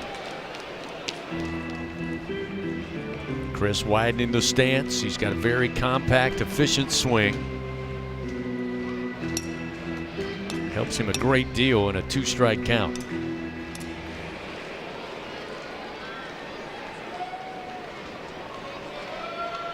Braun again will take his lead off of first. Anselmo glances over. Now comes set, the right-hander's 2-2 pitch, and Stanfield launches one to center field. Rivera on the run and able to track it down with plenty of room in center. Sharply hit by Stanfield. Rivera makes another play in center. It's 2 down. That was the right idea by Stanfield to stay up the middle towards the opposite field. Of course, Chris doesn't have prodigious power, so when the ball heads towards center field, you feel like you're probably not going to fly the outfielders, but he hit it pretty hard the right direction. Just got a few stitches under it. So now to the top of the order, and Stephen Milam. Milam 0 for 1. He's been aboard twice by way of walk, 1 in the first, 1 in the fourth. And now with 2 outs, it'll be the right-hander Anselmo to face the switch-hitting Milam, followed by Brown, the right-handed hitter, if Stephen can find a way aboard. Quick snap throw over to first, and Braun belly slides back to the bag.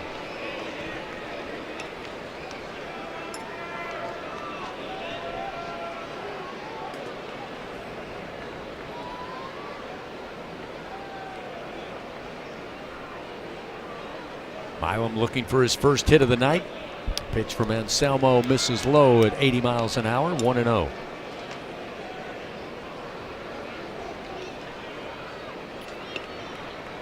Bethune-Cookman will play Milam pretty much straight away at every position.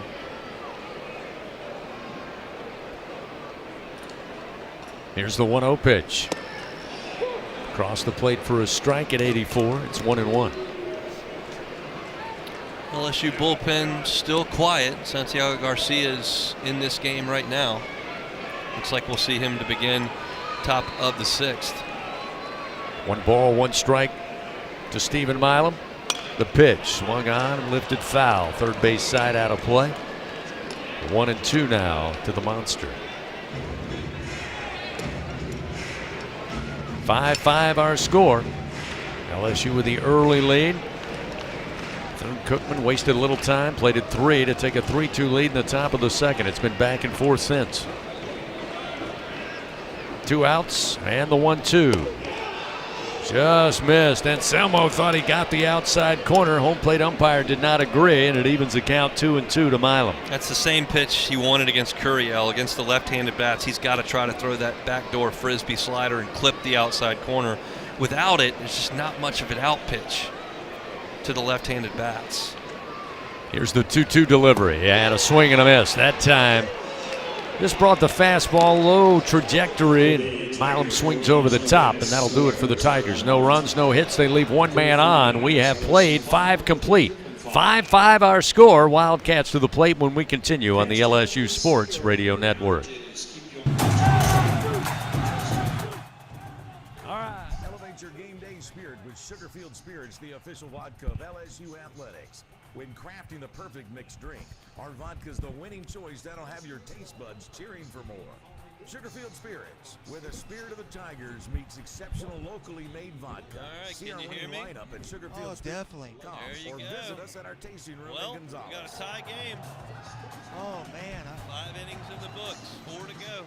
Yeah, we. Hub International wanna is give a shout out Louisiana's to one premier of the employee former, benefits and commercial Baton insurance Rouge, Bailey brokerage. Landry. I Hub don't can know if insure y'all just know about any risk that your Bailey business Landry? faces. Did you know Hub even insured the bonuses I don't for know if our y'all football know her or coaches in not. I do not 2022? Hub specializes in the she construction, was my healthcare, playmate real growing up, estate, and and we hospitality been industry. friends for a Chances while. are you're probably Awesome. already She was doing that girl business here? with someone Yeah. who does business what with number Hub. is Turn she? to the agency that the Tigers, Saints, and Pelicans choose. Hub International. Visit them today at hubinternational.com. Mom doesn't think she had a number, but If you live in Louisiana, you I'm know not what the many sure. plants up Do we and think down the the Tigers river are gonna mean pull it for out? our state's economy. If And we for hold over 'em. 40 years, I hope so. Action We gotta hold 'em Industries right has here. been committed to providing some quality runs. construction, Man, how about, maintenance, operational, and consulting when we go services see through the Daniel Hart refinery and batting again? petrochemical well, industries. When maybe it comes tonight, to you never safety know if and he's gonna quality, come in. Action Industries beats the industry You like Daniel standard. Hart? Call today or Well, visit actionindinc.com. I wanna give a shout That's out to, actionindinc.com. Okay. one of the, and Lloyd Fishenberry. This is LSU Fighting Tiger Baseball on the LSU Sports Radio Network, powered by People's Health.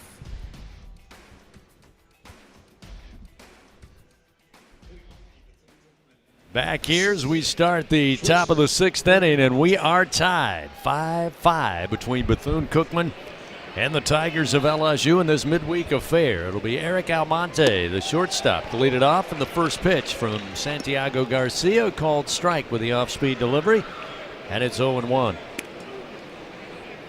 Almonte tonight 1 for 2, had an RBI. Here's a bouncing ground ball. Shortstop handled it. Milam, the throw is in the dirt and just beating it out. Great play there to snag it by Braun, but the speed of Almonte able to get to first in time. Difficult play for Milam going to his left near the second base bag. Had to LSU's fully challenging extend. to play at first base of safe. They're going to challenge it. But again, Hunt, he had to go a long way, number one, to get to a very sharply hit bouncing ground ball. Fully extended with the glove, able to make the play and still have the throw on line on one hop.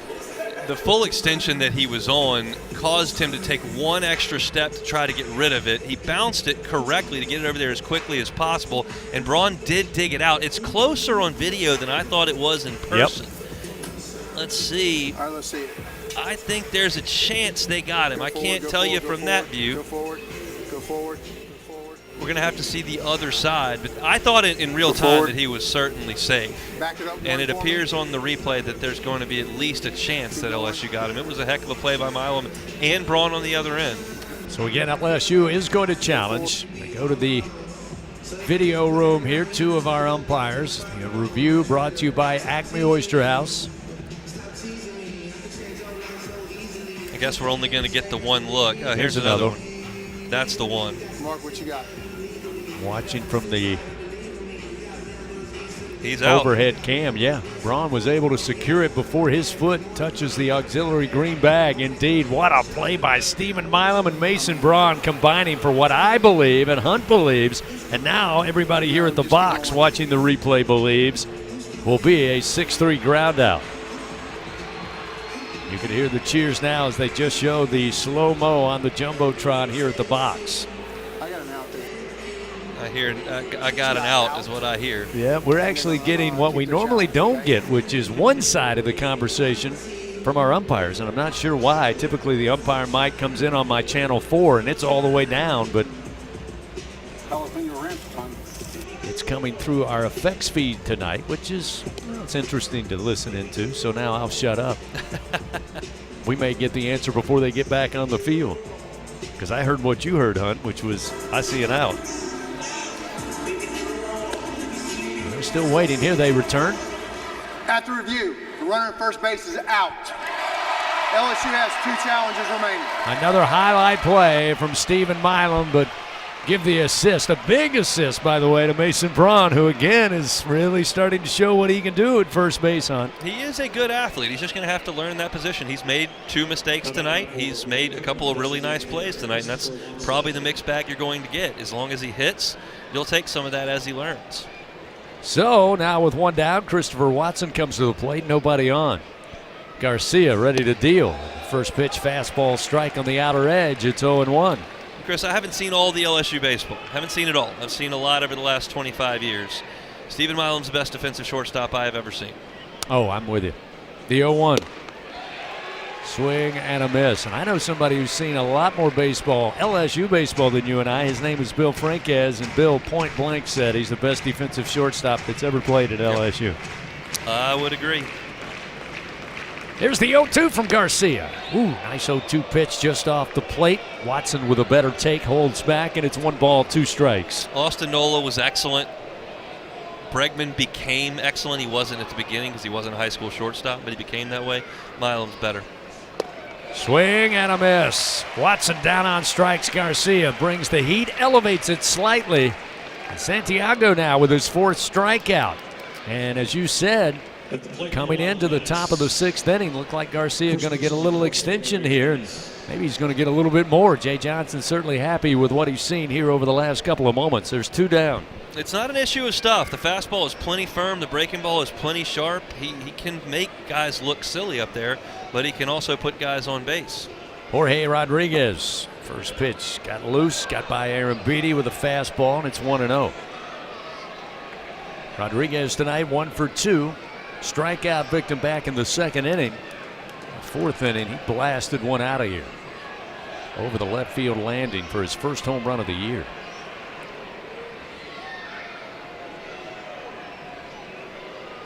Pitch clock down to 5. Garcia starts the wind and a swing and a miss. Another big swing, but coming up empty is Rodriguez. It's 1-1. One of the best indicators of a pitcher's effectiveness, their deception, their stuff, for lack of a better term, is how often you can get swings and misses on a fastball. And he gets a lot of them. He's getting a lot of them tonight. A 1-1 delivery. Right back down the pike. Swing and a miss. 1-2 now to Rodriguez. I mean, those are fastballs down in the middle, just to the outside corner. And Bethune-Cookman's coming up empty on him. 2 outs, nobody on. A tie game, 5-5. Garcia starts the 1-2 pitch. Outside. Rodriguez stays away from that fastball. Now 2-2.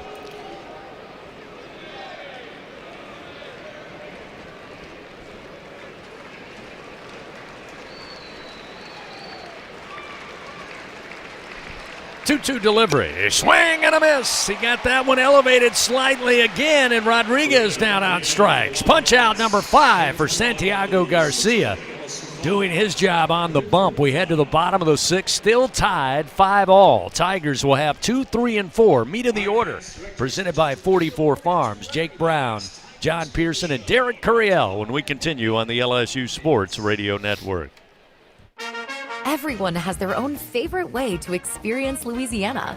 For some, it's the taste of hot beignets with a creamy cafe au lait. For others, It's swaying to the music of brass bands, Zydeco, and all the music in between.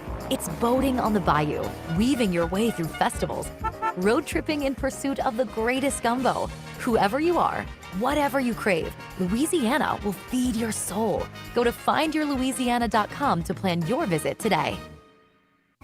In the SEC, it just means more. But what is it exactly? It's the fans, the students, the traditions, the legends. It's passion to celebrate deeper, reach farther, think smarter, make an impact off the field. It's that intangible thing that happens when 16 schools raise the bar as one. Because in the SEC, it just means more. It's 4 a.m., Monday, and you're literally sucking baby snot through a tube because she's congested. Man, that's love. And if you love her that much, love her enough to make sure she's buckled in the right car seat. To make sure your child's in the right seat for their age and size, visit nhtsa.gov/the right seat. Show them you love them. Keep them safe. Visit nhtsa.gov/the right seat. Brought to you by the National Highway Traffic Safety Administration and the Ad Council. The reigning national champs play here. Fighting Tiger Baseball on the LSU Sports Radio Network, powered by People's Health. 5-5 our score. LSU coming to the plate. Jake Brown will lead it off. Anthony Anselmo, the sidewinder at times, still on the mound. And first pitch to Brown, a swing and a miss.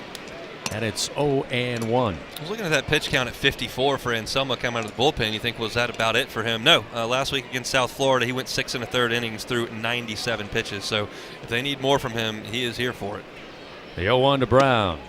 Way outside. 1 ball, 1 strike. Serving the world's best baby back ribs, fresh seafood, Cajun-inspired comfort food, and home of the Jay Johnson Show. It's TJ Ribs, 2324 South Acadian Thruway.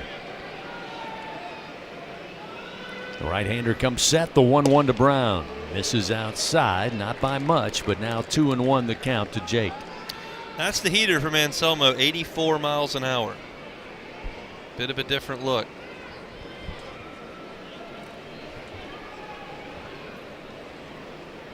Here's the 2-1 delivery. Brown absolutely blasts this one towards the Intimidator in right. Oh, my! Jake Brown. Home run number 13, and the Tigers back on top, 6-5. That one was touched. Jake Brown singled off the right field wall, almost knocked the right field wall down earlier in the game.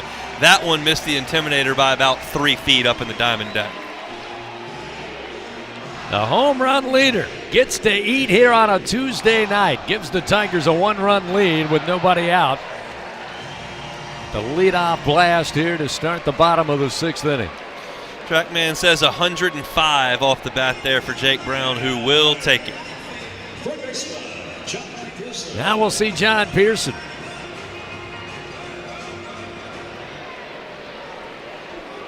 Pearson 0 for 2, hit by a pitch in the 4th to get aboard. Anselmo delivers. Pearson let it ride deep and then fouls it off. 0-1. Looks like a fan tried to make a play on that home run, and he caught it in the hat, but the hat came out of the hand and slid down the ramp. Here's the 0-1 to Pearson. Smack to center field. It's dropping quickly. It's a base hit in right center. Pearson with his first Bingo Pest Product base hit of the night. Nobody out, runner on at first. And a 6-5 LSU lead. Now gets set to see Derek Curiel. Better to lose the hat trying to catch the homer and be able to grab it from just down below than to lose the beverage, you know? Those are a little pricier. That may be all for Anselmo now with 59 pitches thrown. It looks like Coach Hernandez, that slow walk, eyeing the bullpen on his way as he crosses the third base line and makes a call to the pen. A pitching change powered by Sunshine. If you need a game-changing upgrade, trust Sunshine, your hometown John Deere dealer in Louisiana. Jake Brown gets the Tigers on top with a monster shot to right field. It's now 6-5. Back to the box after this on the LSU Sports Radio Network. What a matchup we've got, folks. Just nonstop action. The energy is electric and the fans are all in. An intense game like this calls for a Coca-Cola. Ah, crisp and refreshing. That's a game changer. Yeah, that taste scores every time. And just like that, they're back at it. Passionate fans and an ice-cold Coca-Cola. Now that's a winning combo. No matter the team, no matter the sport, everyone knows fan work is thirsty work. Enjoy a Coca-Cola. It's not easy to be a champion. Built from every swing, pitch, and game. All season long. In the grind, the focus, and in the recovery. FMOL Health, Our Lady of the Lake experts provide best-in-class care for defending national champions LSU baseball. On the field, I trust my team. For my health care, I trust the lake. From championship athletes to everyday champions, trusted care starts here. Visit ololrmc.com/LSU. Get ready, Tiger fans! Venture Global is proud to partner with LSU Athletics, powering Louisiana and the world with clean, low-cost, reliable energy and fueling the future of our great state. As we cheer on the Tigers this season, we're also driving innovation, creating jobs, and supporting our local communities. Together, we're building a brighter, more sustainable tomorrow. Venture Global, proud partner of LSU Athletics, powering champions on and off the field. Go Tigers! The reigning national champs play here. Fighting Tiger Baseball on the LSU Sports Radio Network, powered by People's Health. Jake Brown, 13 home runs on the year. He got the crowd going. Gives the Tigers a 6-5 lead after the solo shot to lead it off. Here in the bottom of the 6th inning, new pitcher on the mound, Andres Barroso, a right-hander, going to take over for the Wildcats. Again with a runner at first, nobody out, and a 6-5 LSU lead here in the bottom of the 6th. Barroso is a 6'6 junior from Key West, Florida, went to Key West High School. Why do I sense that's a more picturesque setting than my high school diamond on Clyde Pan Parkway? Call me jelly. Barroso, to this point in the season, has made 9 appearances, 16 2/3 innings. He's allowed 16 hits and 12 runs, 11 of those earned, 12 strikeouts, 7 walks. Batters hit .267 against the lanky right-hander. Curiel tonight, 3 for 3 with a couple of ribby. 36 now on the year, trying to catch up with Jake Brown. First pitch, showing bunt. And it misses outside a tad low, and it's 1 ball, no strikes. And Derek's been showing bunt a lot, been dragging a lot, and got a single out of it in Knoxville. And I like it just as a look to change the defensive alignment. As hard as he hits ground balls, the more you can get corner infielders to cheat in, the more you can burn it by. Runner at first, the 1-0. That one a strike right at the knees. 1 ball, 1 strike.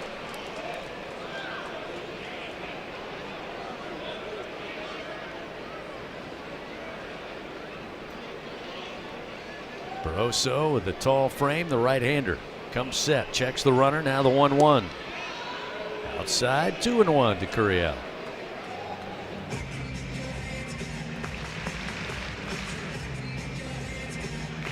.376 average as he comes to the plate here in the bottom of the 6th inning. 2-1. Bouncer towards second. Prieto will flip it over to Almonte. The relay to first in time for the double play. 4-6-3 by the Wildcats. 2 gone here in the bottom of the 6th inning. Not that that was the most difficult defensive play you'll ever see. It was a chopper that brought the second baseman toward the bag, but the turn was just really good by the middle infielders. We've seen the quality of contact from Bethune-Cookman tonight. They're probably going to win the SWAC regular season, and they'll be the significant favorite to win that tournament. I don't know what 1 seed's going to get them, but that's not a good draw as a 4 seed. This team can play some baseball. They showed it. Oh, yes. Showed it against Miami a couple weeks ago, and they're showing it at the box. Seth Dardar now to the plate. He's 0 for 2, and the first pitch sails outside on Barroso, and it's 1 ball, no strikes. Dardar aboard on a walk in the first. Fly ball out to center field in the third. Popped it up to the shortstop Almonte last time in the 4th inning. The 1-0 to Dardar, in on the hands, and he fouls it off. Caught the leg as well. He'll kind of limp around trying to walk that one off. It's 1-1. Yeah, that one wasn't too comfy. Dardar will head back to the on-deck circle, and do a little bit of stretching. I don't know that Isaac Trujillo is going to come out just yet to see him. Jay Johnson's chatting with him. He's taking some practice swings, and well,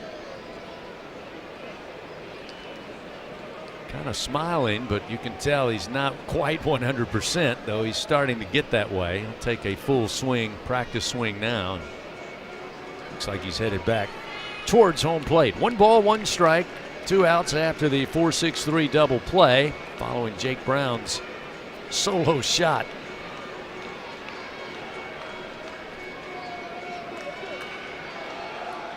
Dardar digs back in. 1 ball, 1 strike, 2 down, nobody on.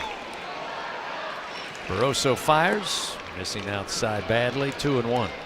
I love Dardar's story because he's a guy like so many of, and I say us because I would be one of them growing up in Louisiana, loving LSU baseball, and never got a call from him in college, but made a couple of transfers and went into the portal one more time, and that 225 number popped up. He's thrilled to be here. Pitch inside will now make it 3-1 to Seth.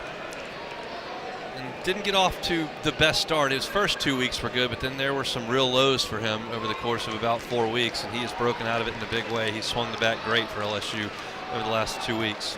3-1, outside, ball 4. So a 2-out walk issued to Seth Dardar will keep the inning going and get Cade Arambidi another swing here in the bottom of the 6th inning. Both Cade and Seth were two that Jay talked about and said he's been really proud of the way they have fought through those struggles you just discussed, Hunt. He said really both of them have the potential. The ceiling is there. The talent is there. All of the things that you and we and he has said. And to see those guys just get in the cages, get some reps on the field, and improve in front of our very own eyes. Hopefully that improvement continues through the rest of the season as that first pitch to Arambidi. Breaking ball outside, 1-0. Guys have bad seasons here and there. It's just unlikely that 7 or 8 of your guys all have bad seasons, and they were at one point.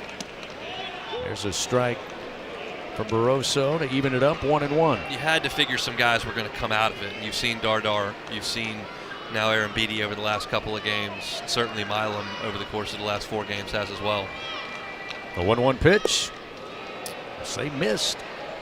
Not by much, but it's now 2-1 to Arambidi. You're just seeing that LSU lineup continue to lengthen beyond Brown, beyond Curiel. There are more guys starting to hit, and that's what you've got to have. 2-1.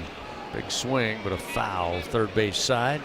2 balls, 2 strikes. Don't let AC outages keep you on the bench this summer, fans. Text the words home run to 31996. You can get a $59 AC system check. So important with the summer months coming up. It's AccuTemp Services, proud partner of LSU Athletics. Runner at first, 2 down. 2-2 pitch. Arambidi swings straight up into the air behind the plate. Giving chase is Lucina, but it will catch the overhang out of play, and Arambidi will get to swing again, now 2-2. While we have a moment, let's pause 10 seconds. Station identification. This is Fighting Tiger Baseball on the LSU Sports Radio Network. This is LSU Fighting Tiger. 5, 4, 3, 2. The LSU Sports mobile app.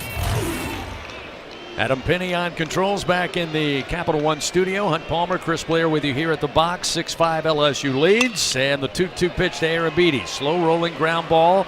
Almonte handles it at short, and then the toss to second base, and we've got an injured player. Oh my goodness, sliding in. Dardar is now face down on the ground behind the bag. The umpires and the Wildcats all saying hurry, hurry, quickly. Yeah, Chris, that just looked terrible. Isaac Trujillo running out there. Jay Johnson now following. And you could see the concern on the faces of Eric Almonte, who handled the ground ball, tossed it to Prieto for the force out, and they both immediately started waving to the LSU dugout to get out here. He just slid too late. And he slid too late trying to beat the throw, and he just went into the bag with a ton of force. He is now sitting up as Isaac taking a look at the leg of Dardar, who may have just jammed it up, as you said, with that late slide attempt, may have just jammed against the bag. We won't speculate here. I can tell you right now that Isaac is looking at his left ankle around his foot area. He's pulling on that toe a little bit. That's as best as we can tell here. Seth he slid into that bag just very late. Oh. Yeah, it just looked bad. He jammed that left foot into the base just hard. Now he's up. And he's putting pressure on it. Yeah, he's walking I gotta around tell you, slowly. Chris, I'm shocked to see what I'm seeing right now. Oh, I am That too. looked terrible. I had Prieto kind of blocking my view of Dardar. I was watching the baseball, but you're right. Watching the replay, when he comes down and that leg it's not meant to move in that way. But amazingly, he's up. Seems to be in good spirits. He's lunging, putting some weight on it. He's going to make his way to the dugout here, as that, again, was the final out of the inning. We'll try to get an update on Seth, but the good news is he's up and walking to the dugout. Tigers do take the lead on a Jake Brown home run in the bottom of the 6th inning. 6-5 they lead. We head to the 7th. Wildcats come to the plate on the LSU Sports Radio Network. Albertsons is making shopping and saving easier than ever. Check out Albertsons for You on our mobile app or at albertsons.com, where you can shop online and save over $300 weekly with digital coupons. Earn reward points every time you shop in-store or online and redeem your points for free groceries. Download the Albertsons app or go to albertsons.com to start saving. Albertsons, fresh foods, local flavors. Ew, it's a roach! Fear not. Champ is here. Your weapon is Bengal Roach Spray.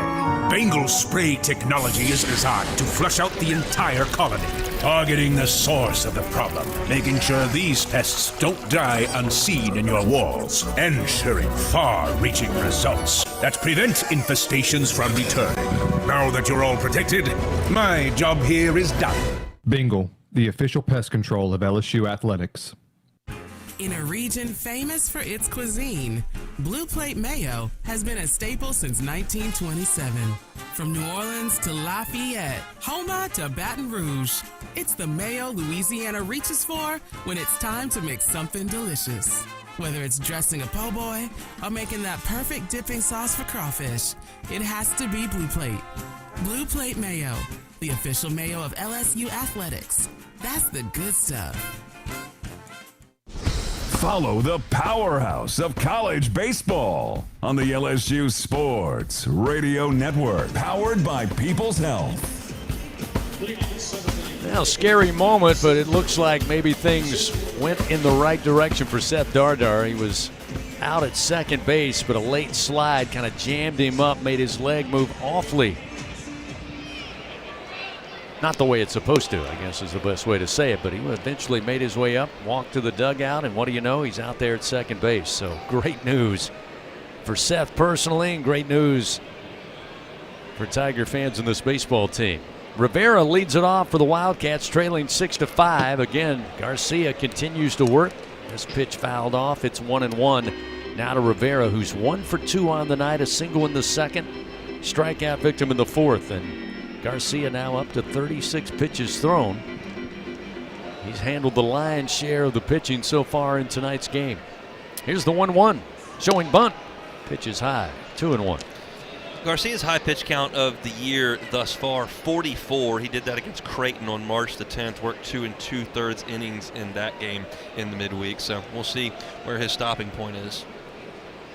Garcia's 2-1 pitch, way up top, gets out of the mitt of Aaron Beatty, now 3-1. I'll tell you that his fastball has been sitting 93, 94. That one was 90, and it was not all that close, which could be a potential sign of fatigue. And you see Danny Lockenmeyer get up pretty quickly in the LSU bullpen. 3-1 the count. Rivera waits, and the pitch is a strike on the inside corner at the knees. So that'll fill it up. Garcia able to paint that inside corner. Rivera thought he saw a ball 4.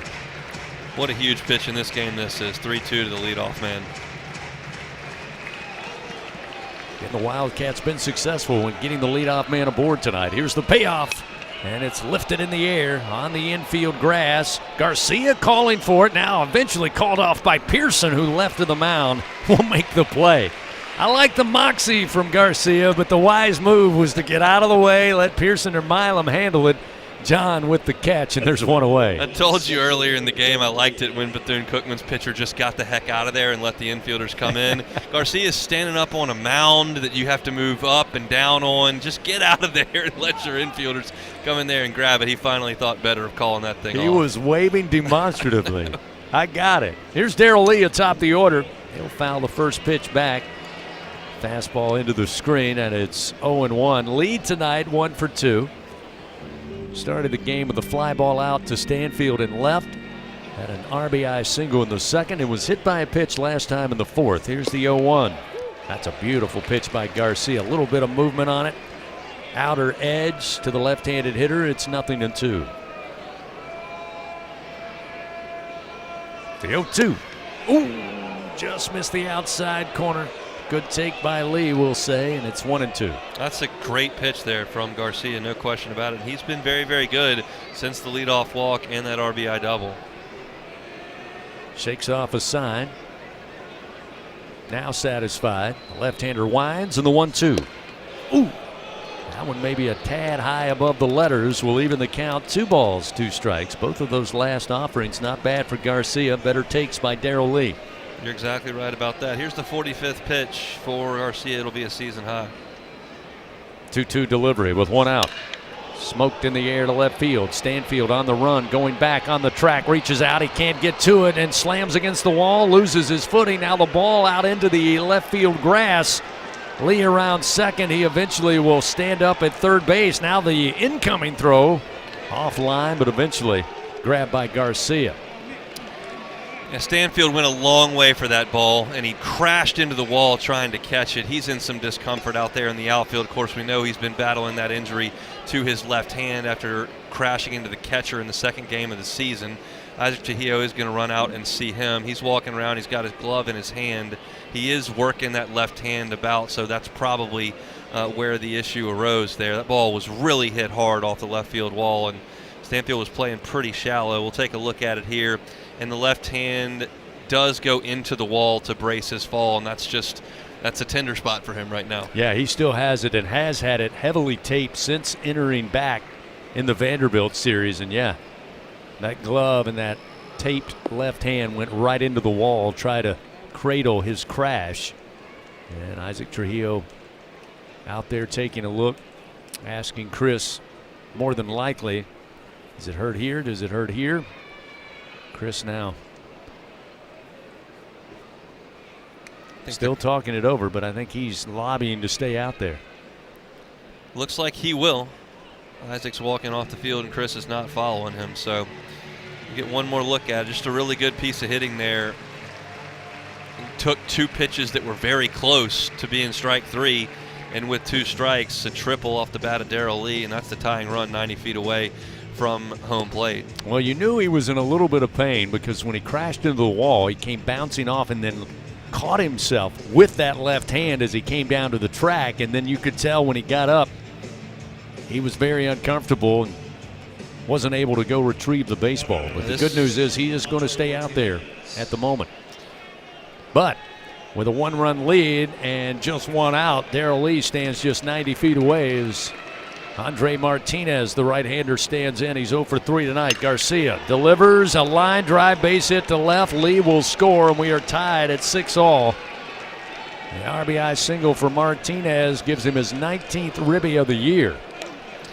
And again, I mean, this is 10 hits for Bethune-Cookman, and there's only been 1 that was a flare. These are rockets. These guys are hitting all over the ballpark. A triple off the wall and left with 1 out, and that ball traveled 105 miles an hour right over Stephen Milam's head on a breaking ball that hung over the middle of the plate. These are not cheap. These guys can swing the bat. Well, that may be all for Garcia. Jay Johnson with a slow walk out. Got a couple of options that we've been telling you about down in the bullpen. He's looking that way. First, he's going to have a conversation with Garcia. Now the umpire going out. It'll be Lockenmeyer to get a reliever. Looks like Danny Lockenmeyer will be checking into the game. A pitching change for the Tigers, powered by Sunshine, your hometown John Deere dealer in Louisiana. We're tied again, top of the 7th, 1 out. Man at first for the Wildcats, and a 6-6 score when we come back on the LSU Sports Radio Network. It's not easy to be a champion. It's built from every swing, pitch, and game. All season long. In the grind, the focus, and in the recovery.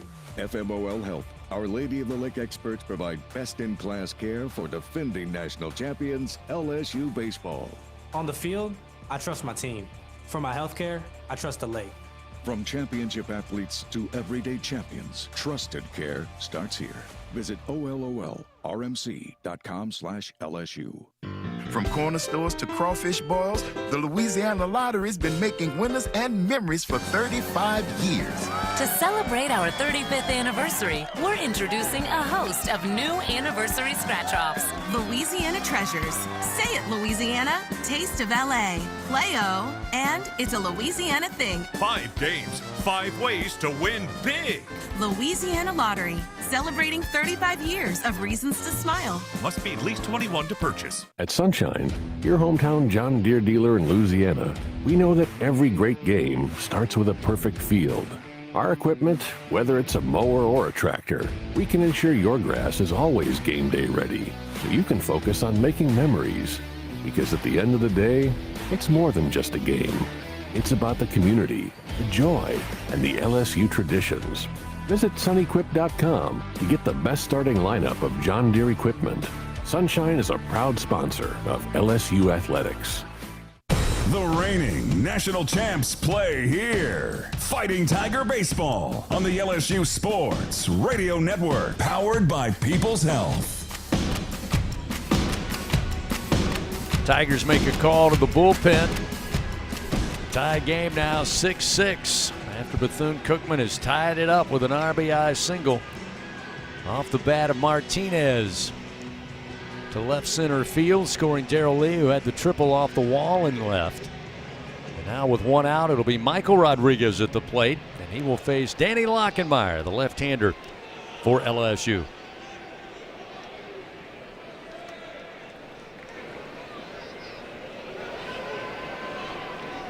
Runner at first.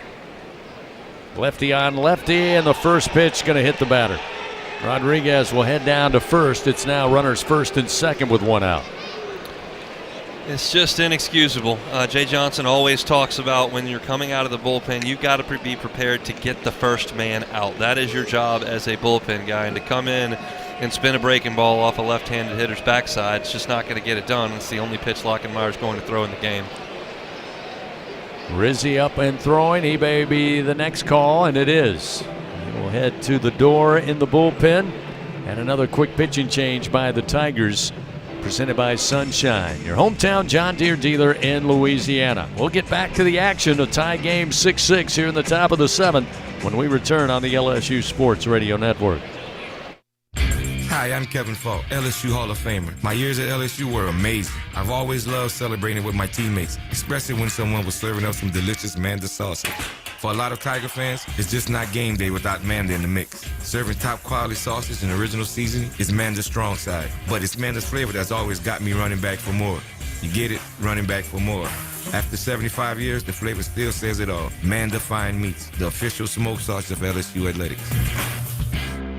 BRQ Seafood and Barbecue is a home run for flavor, excitement, and an unforgettable experience. Savor their daily specials or indulge in their brunch every Saturday and Sunday. Special occasion? Let BRQ cater your event or host your gathering on their outdoor patio, The Backyard. Now open daily. As the official catering service of LSU Athletics, they are the top choice for your game-winning celebrations. Visit online at brqrestaurant.com. See their daily specials, catering options, or to reserve a table. BRQ Seafood and Barbecue, where unforgettable moments await, both on and off the diamond.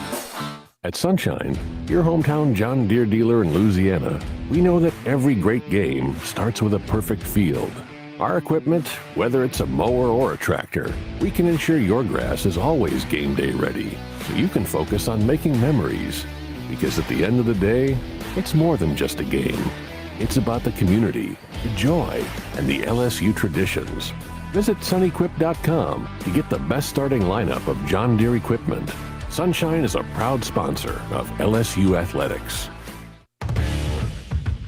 The powerhouse of college baseball plays here. Your home for the Fighting Tigers. The LSU Sports Radio Network, powered by People's Health. Well, Maverick Rizzi now will take over for the Tigers on the mound in a tie game, 6-6 here in the top of the 7th inning against Bethune-Cookman. 1 out. Wildcats have runners first and second here after tying it up with a run across in this frame. Danny Lockenmeyer, 1 pitch, hit the batter. Now Maverick Rizzi going to take over and try his hand here, try to get out of this and get the Tigers back to the plate.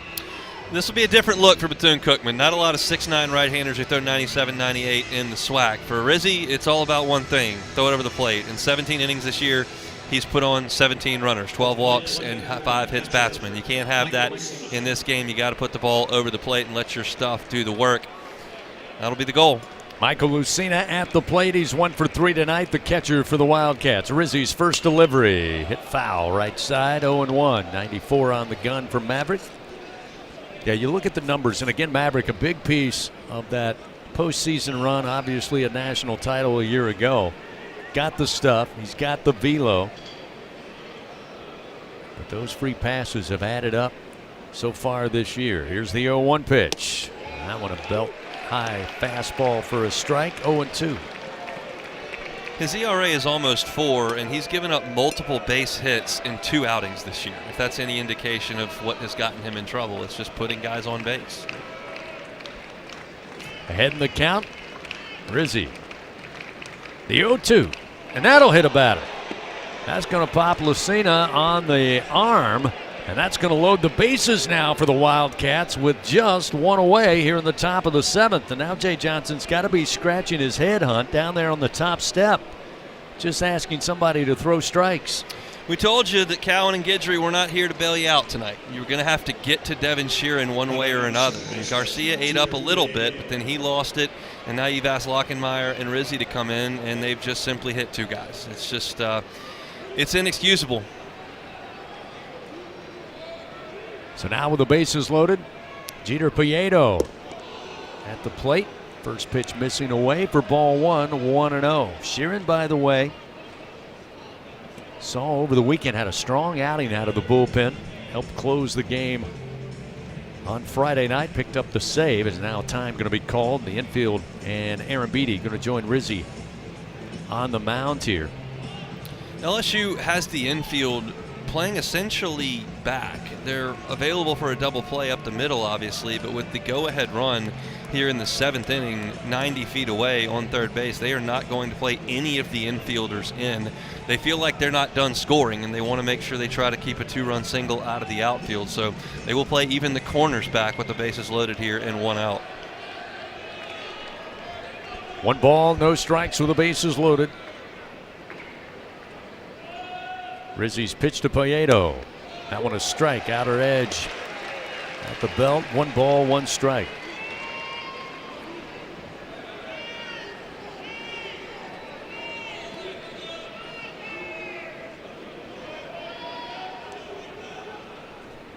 Rizzi's 1-1 delivery. Way outside, 2-1. If you're a Tiger infielder right now, you've got to be very aware of what you're going to do depending on where the ball is hit at you. For John Pearson, if it brings you forward, you can touch on bag at third and throw across. You can come home to cut down that run. Middle infielders, even Stephen Milam, could throw to third if the ball brings him that way. You've got to be aware of where you're moving on the infield with the force everywhere. The 2-1, little soft liner to right field. Brown was perfectly positioned. He'll make the catch, and the throw comes in quickly, and that will leave the runner back at third. Martinez not taking a chance with Brown and shallow right with that cannon. That's the best arm on the team by a long, long margin. It has not been accurate this year. It was not accurate on Sunday on that ball that brought Omar Cerna up the line at third base. That throw was on 1 hop on the money, and if Bethune-Cookman had tried to score, he'd have been out by 15, 20 feet. It was a great throw from Jake Brown and a good decision by Bethune-Cookman to hold the runner. Now LSU's 1 out from getting out of this thing. Heck of a play by Jake Brown. Eric Almonte to the plate. He's 1 for 3 with an RBI. Bases loaded, now 2 outs. Rizzi trying to get the job done. Righty on lefty, first pitch. Ooh, at the knees, they say ball 1. Maybe just a bit low, and it's 1 ball, no strikes to Almonte. Still trying to get the defensive line. They had Pearson come up even with the bag. He'll now back up at third base. The 1-0. Inside and low for ball 2. 2-0 the count to Almonte. Only thing you can't do is walk him. You've got to make Almonte beat you with a hit here. Got to put the ball over the plate here at 2-0. Cannot go to 3-0 here. Bases loaded, 2 outs. Tie game 6-6. The 2-0 from Rizzi. Swing and a miss. 96 on the gun. Blows it by Almonte. Make it 2-1.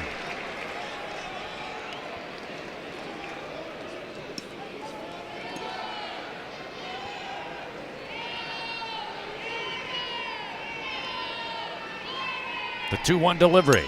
Fouled back into the screen. Now an even count. Now the question for Rizzi, do you trust the fastball that they don't see very often and have not caught up to, or do you want to try to go for the strikeout and throw the slider? If you do, you've got to trust Cade Arambidi to block it, and Arambidi's got to know on a drop third strike that he blocks, he can step on home plate for the force. 2 outs, bases loaded, a 2-2 count to Eric Almonte at the plate. Maverick Rizzi comes set. The 2-2. Just missed outside, a bit high with the speed ball. Now 3-2. Now everybody will be moving for Bethune-Cookman, so the infielders have to be aware of that on force plays. Every runner's going to have a head start. Nowhere to put Almonte with the bases all jammed up. Tie game 6-6. 2 outs. Rizzi. Payoff delivery. Ball 4. Almonte earns the walk.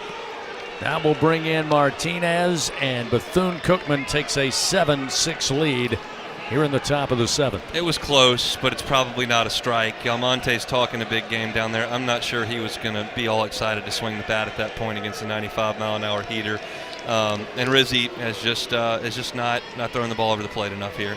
Oh, that certainly missed low and inside for ball 4. So now Christopher Watson to the plate. Watson 1 for 3. Had an RBI single in the 2nd inning. But now the Tigers trailing 7-6, still with 2 outs and still with the bases loaded. A dangerous hitter. He's put some contact on it. Did have that 1 bloop single, but this one missed outside. 2 home runs on the year, 1 double, 1 triple for Watson.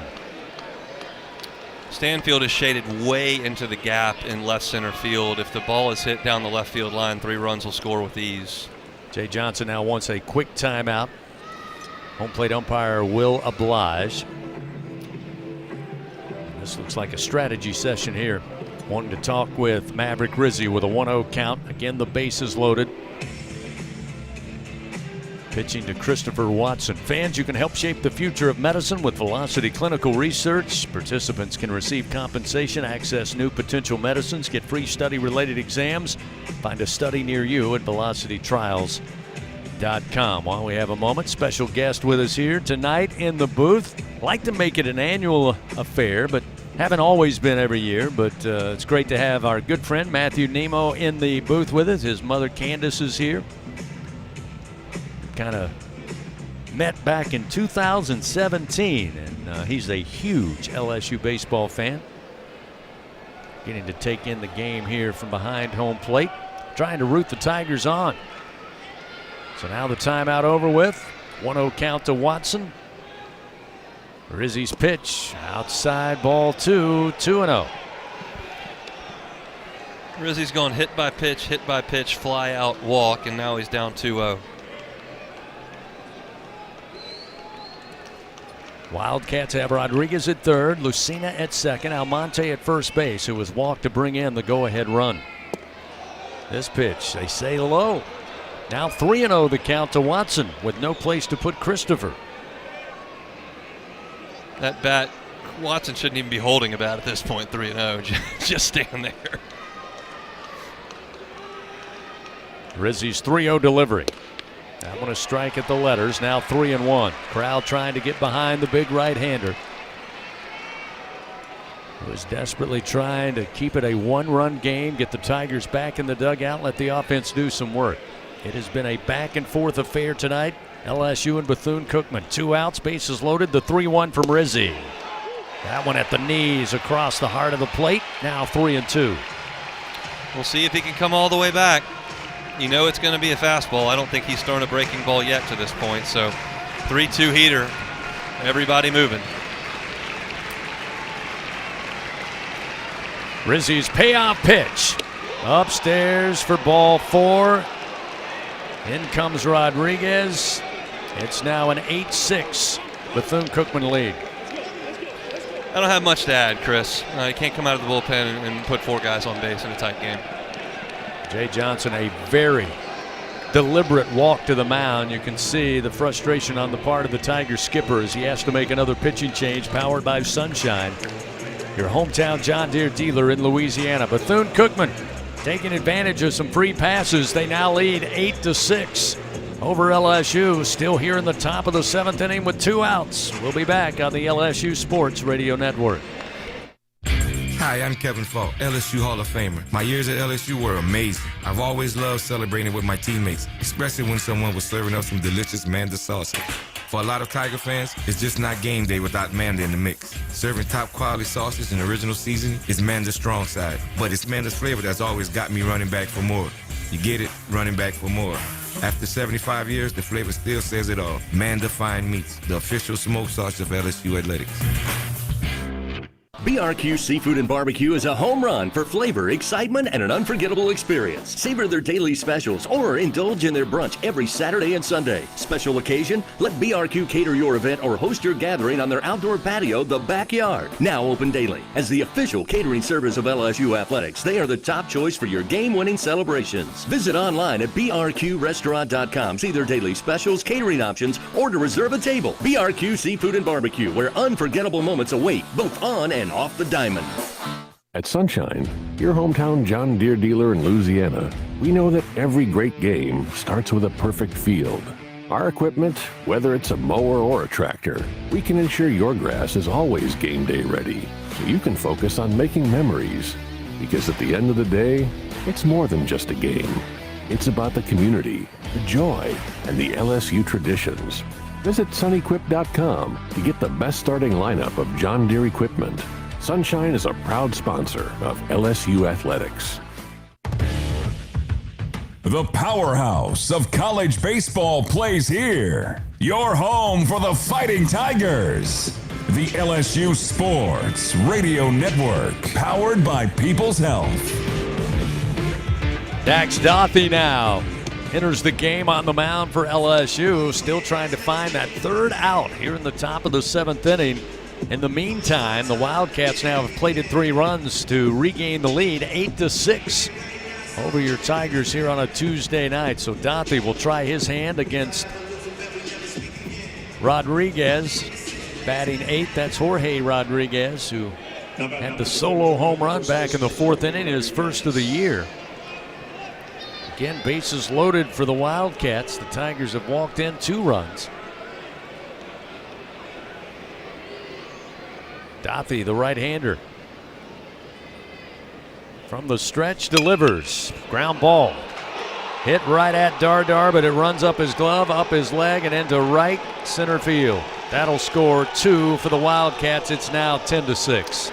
And this inning's kind of LSU struggles in a nutshell. Pitching staff can't throw it over the plate, and then when they need a big play defensively, can't get it. That ball was hit really hard, 93 miles an hour, but it was directly at Dardar, who played it off to the side, and it rode up his arm and went into the outfield to allow a couple runs to score. The play's got to be made every time, and Dardar did not make it. So now a 4-run lead for the Wildcats, still 2 outs. Runners first and second error of the game for the Tigers. They've now matched the Wildcats. And Jay Johnson on his way back out to the mound. And he's made another call. I don't think the skipper is playing around tonight. He is sending a message. Find me a strike thrower. Another pitching change powered by Sunshine, your hometown John Deere dealer in Louisiana. Kind of stuck here in the top of the 7th inning. The Wildcats have plated 5, their biggest outburst of the night, biggest by any team. And they lead 10-6. Back after this on the LSU Sports Radio Network.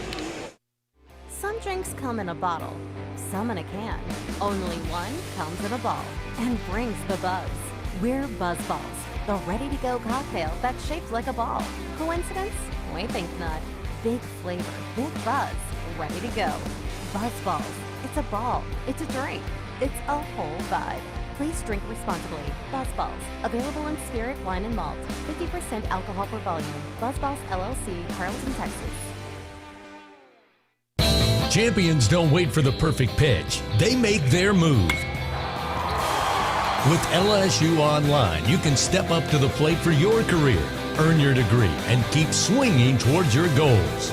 Learn anytime from anywhere and knock your next milestone out of the park. It's time to make your move, Tiger fans. Visit online.lsu.edu. LSU Online. Win where you are.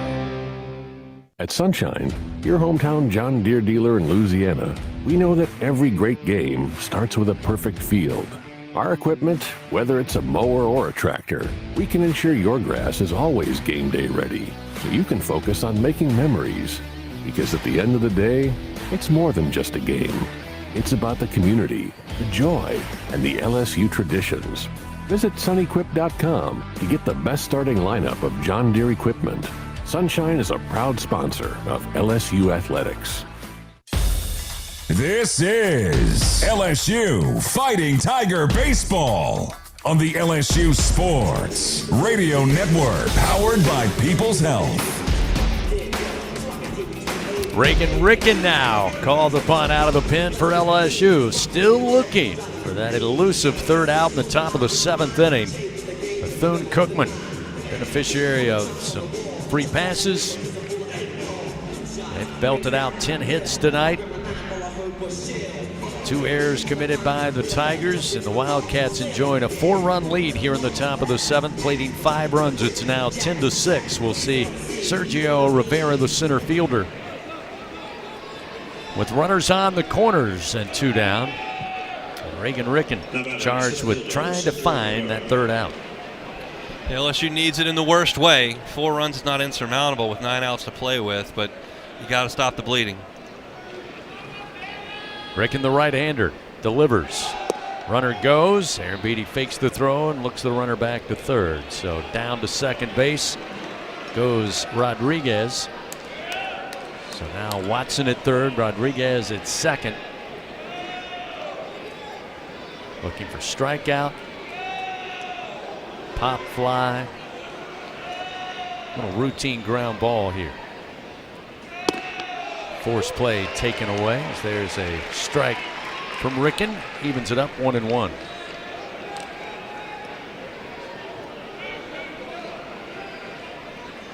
I know Reagan Ricken's thinking strikeout. A 1-1 to the plate. Bunts it high in the air. Aaron Beatty can't get to it. It drops too quickly near the on-deck circle of the Wildcats. But now 1-2 the count. Ricken in the driver's seat. You would think you'd like to bury that breaking ball here to try to get a swing and a miss. You don't need a strikeout. You've got 2 outs. You need any outs you can get. But if he does decide to go to the slider to try to drop that thing out of the zone and get a strike 3, Aaron Beatty's got to be able to block it up. Quick offensive timeout. Coach Hernandez now bringing over Rivera in the 9-hole, who tonight is 1 for 3.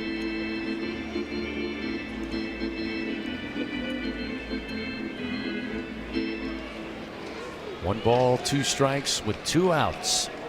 Runners second and third for Bethune-Cookman. The Tigers get to the bottom of the 7th inning. It'll be 7, 8, 9 due up. Braun, Yaman, and Stanfield. So far on the night, 1 for 6 combined. Braun with the base hit. 2 outs and the 1-2. Missed high. Fastball off the mark, 2-2.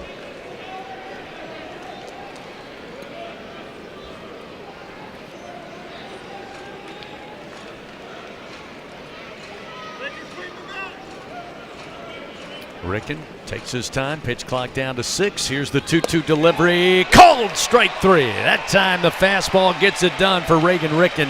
He records the strikeout in the top of the 7th. Finally comes to an end. However, the Wildcats, 5 runs on just 2 hits, 1 costly error by the Tigers, and they leave 2 men on. It's now a 10-6 Bethune-Cookman lead. Time to stretch it out at the box. Bottom of the 7th coming up, where Mason Braun will lead it off on the LSU Sports Radio Network.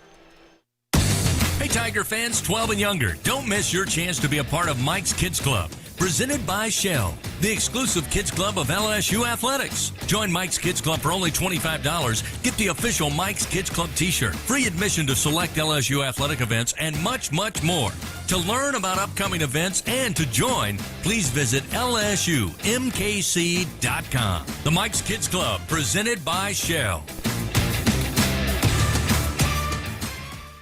I'm Richard Fontenot, president of the Louisiana Farm Bureau Federation. My brother and I grow rice, soybeans, and raise crawfish on our farm in Evangeline Parish. For a fourth-generation farmer like myself, Louisiana Farm Bureau is as much a part of my life as checking traps or harvesting rice. Our organization is more than 145,000 members strong, and we've been around for more than 100 years. The Louisiana Farm Bureau spans generations, and we want you to join our family. Visit lafarmbureau.org. The Louisiana Farm Bureau Federation, the voice of Louisiana agriculture.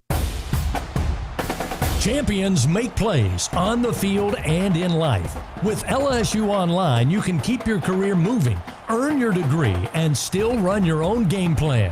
Learn anytime from anywhere and take the next step toward your goal line. It's time to make your move, Tiger fans. Visit online.lsu.edu. LSU Online. Win where you are. The seventh inning stretch of LSU Fighting Tiger Baseball was presented by Coshada Casino Resort, Louisiana's best bet. Tigers got to make up a deficit here, trailing by 4 runs, 10-6. We hit the bottom of the 7th inning. Mason Braun will lead it off. The freshman getting the start tonight at first base. He's 1 for 2. And the first delivery from Barroso misses outside, ball 1. Mason tonight, single in the 2nd inning, 4-3 ground out in the 3rd, and got aboard on a walk in the 5th.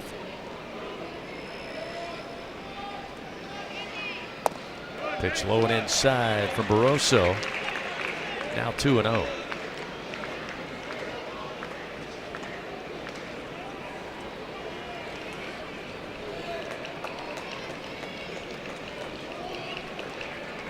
Righty on lefty, the 2-0, going to catch him. That got him on the arm. He tried to spin out of the way, but Barroso puts the leadoff man aboard, hit by pitch. So Braun, 3rd time reaching tonight.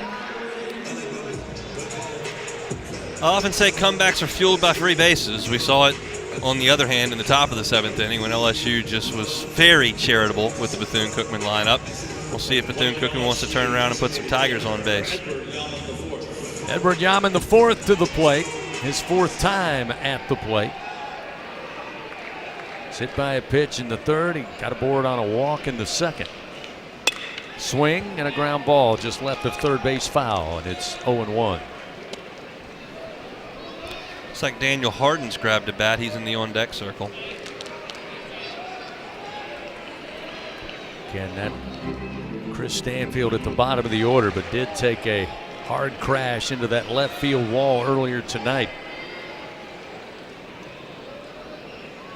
The 0-1. Yaman rips into this one to center field. Coming in is Rivera. He'll have to play it on the bounce, and Yaman with a single puts runners 1st and 2nd for the Tigers. That's one way to get going.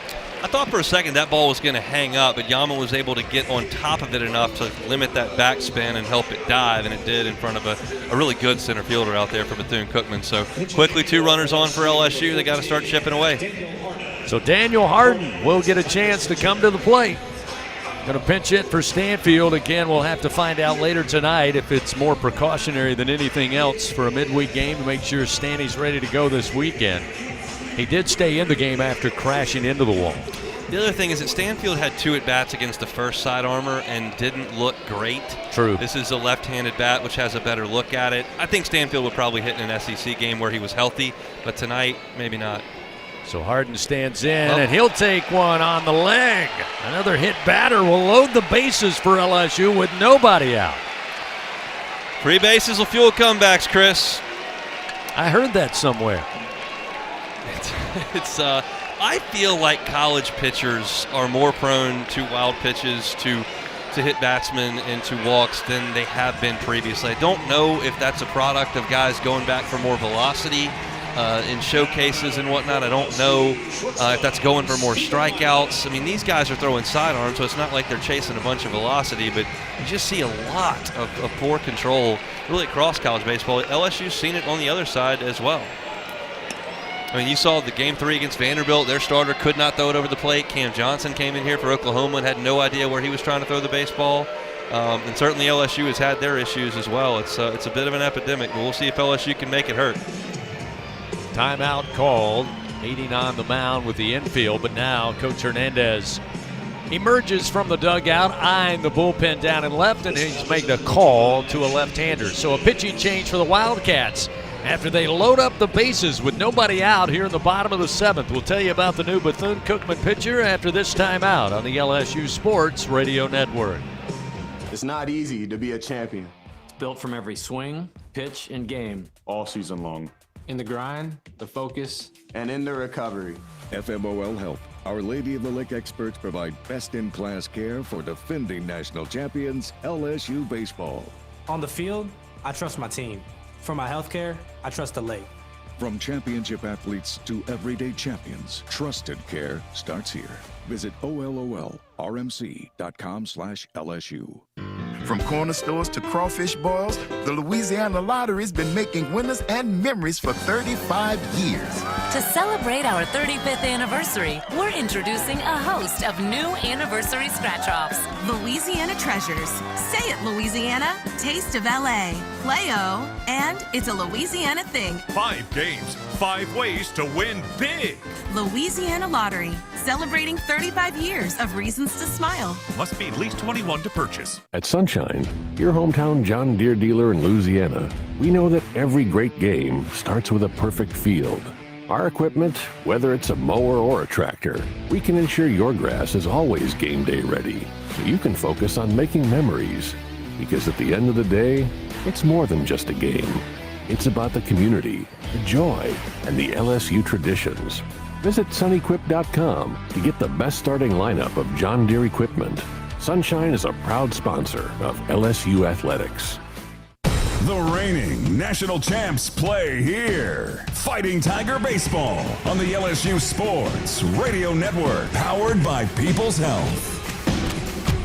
Well, this game is slowed down to a crawl. It's because of the free passes and runners getting aboard. LSU trying to take advantage of it here, as did the Wildcats in the top of the 7th.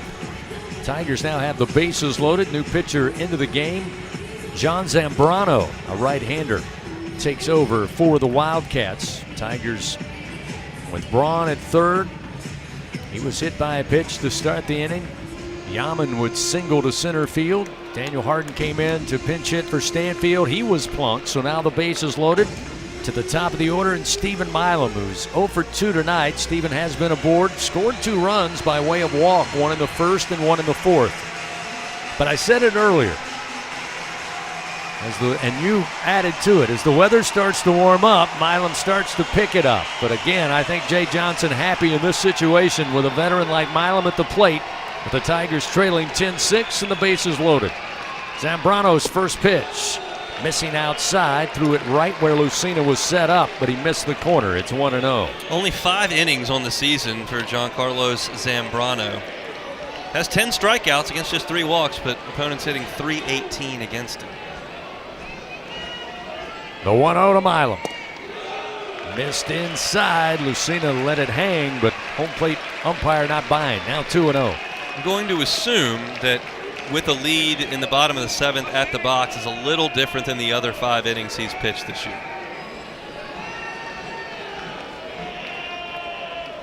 The 2-0 to Milam. That one did catch the corner on the outside. 2-1. That's a pitcher's pitch there, 2-0. Not much Milam can do with it. This is a guy, as we very well know, that's got a slow heartbeat up there. Don't expect him to chase. He generally gives you a good at-bat in these spots. The 2-1 delivery. Swing and a miss. That time the off-speed pitch had him out of time. It's 2-2. A good 84-mile-an-hour breaking ball there that Milam was out in front of. Bases loaded, nobody out. Tigers trail by 4 to Bethune-Cookman, 10-6 here in the bottom of the 7th. The 2-2. Swing and a miss.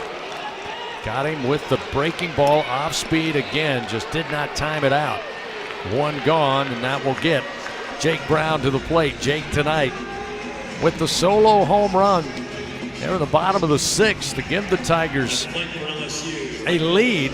Didn't last long after the 5 runs plated by the Wildcats in the top of the 7th, but he certainly can make a difference here. I don't know why Zambrano's only got 5 innings on the season. That's some pretty good stuff. He threw a breaking ball that was good, and that was a straight change that Milam had no chance on. Another left-handed batter at the plate, and a foul tip off the bat. Came off the top of the helmet of Lucina and back to the backstop. It's 0-1. And that's a 90-mile-an-hour fastball, which is certainly more velocity than we've seen from the Bethune-Cookman pitchers to this point. Bases loaded, 1 out. The 0-1 to Brown. Swings and just missed it. In on the hands, fouls it back into the screen. Now 0-2. When he got 2 strikes on Milam, he went to a really good straight changeup. That's the preferred pitch to a left-handed hitter, which Brown is. We'll see if he goes back to that, but he's certainly got 3 options that we've seen he can go to. The 0-2 pitch. Swing and a miss. Brown down on strikes. Went back to the off-speed breaking pitch. Back-to-back punch-outs now by Zambrano, and the bases are still loaded. And now John Pearson will try his hand. Yeah, that's just a fading straight changeup. It's a good pitch. I mean, that's the best offering we've seen from the Bethune-Cookman pitcher all night for sure. So now Pearson, 1 for 3. His single came last time in the 6th inning. He was hit by a pitch in the 4th. A couple of fly ball outs before that. Certainly the potential to change this game quickly. The first pitch to Pearson, almost hit him, but had enough break to get out of the way. Pitch inside, 1-0. I'll tell you this, Big John wasn't going anywhere on that one. No. He was not going to get out of the way. Braun at third, Yaman at second, Harden at first base for the Tigers with 2 outs. The 1-0 to Pearson. Just got a piece, it comes back, hits Lucina, and he rises in pain. Trying to jump around, get the stinging out of the leg. 1 ball, 1 strike now to Pearson.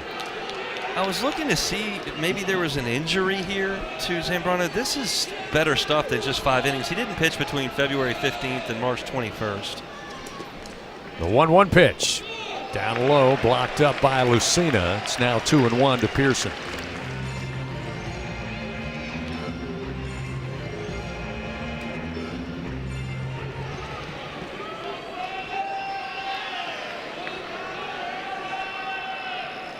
The 2-1 pitch. Swing and a miss. Went back to the off speed. A little outside. Now 2-2. I mean, he's got LSU completely fooled. Fastballs, they're not on. Sliders, they're not on. The changeup's gotten a pair of punch outs. It's not a comfortable at bat for LSU right now for sure. See if he goes back to that. It got Milam and Brown.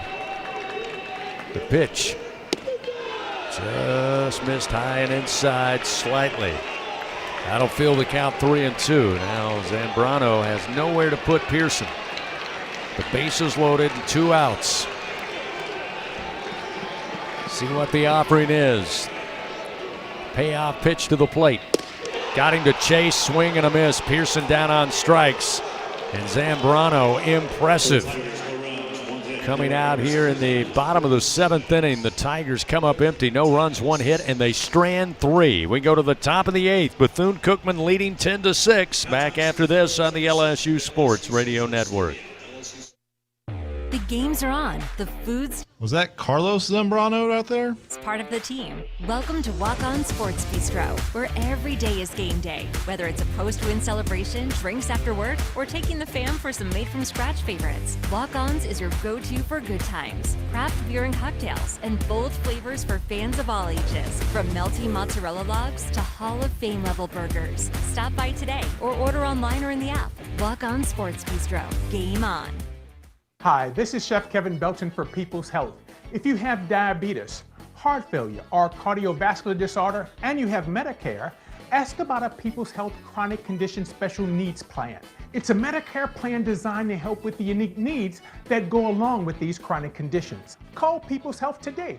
Your benefits could start as early as next month. Plans are insured through United Healthcare Insurance Company or one of its affiliated companies, a Medicare Advantage organization with a Medicare contract. Enrollment in the plan depends on the plan's contract renewal with Medicare. My wife, she loves the fried okra. She's from Mississippi, so that's her favorite thing to do. I guess I was just too late the flame ignited right there in my face. The pain was, it was bad. That's how I got second, third degree burns. Blue Cross treated me great with the recovery process. In the end, everything worked out. I'm Chad. I'm from Baton Rouge, and I had Blue Cross for 10 years. I don't eat fried okra. That's the funniest story. This is LSU Fighting Tiger Baseball on the LSU Sports Radio Network, powered by People's Health. 10-6 our score. Bethune-Cookman out of Daytona Beach leading over LSU 10-6, top of the 8th inning.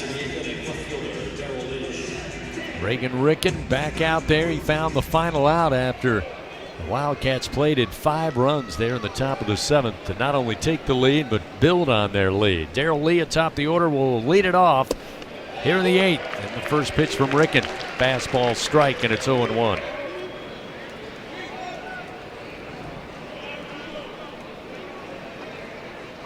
The 0-1. Inside, missing. 1 ball, 1 strike. Chris Stanfield, of course,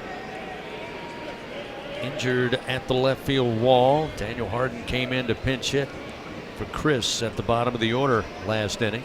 He now takes over defensively in left field. There's a pitch outside from Ricken. Now 2-1 to Lee. Lee tonight 2 for 3. And a big triple there in the 7th inning. Has driven in a run. Here's the 2-1. Straight up into the air, a mile high. Shallow left center field. Milam backpedaling, but Harden coming in, and the Tiger left fielder has it for out number 1. Good job of Ricken of coming in here and filling up the strike zone here early. That was a back-breaking half inning for LSU to have the bases loaded and your best hitters coming up and to not even make contact. It's going to be difficult to come back from emotionally, but this team's been built on comebacks all season long, and it's certainly a team they can come back on, but you can't let the lead stretch anymore. That's Ricken's chore here, and he's got 1 out in the 8th. Andre Martinez, a right-hander. 1 for 4 tonight with an RBI. First pitch from Ricken. Up in the kitchen of Martinez, backs out of the way, 1-0. That fastball up and in.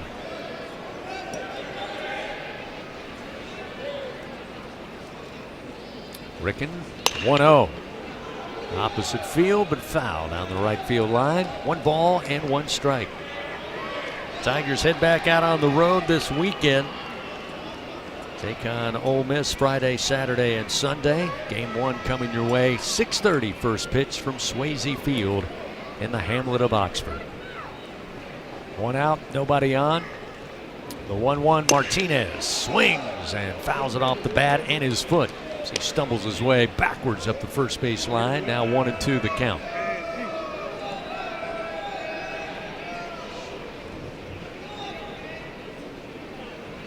Going to walk that one off after came off the foot somewhere around that protective shin guard, which obviously didn't quite do the trick for that one. Told you earlier, Martinez out of Columbia, started his career at St. Petersburg. There's a swing and another foul off the cleat. Still count holds. 1 ball, 2 strikes. That one got Cade Arambidi. There are going to be a lot of guys who need some ice after this one. Yeah, got him on the hand. He's shaking that left hand.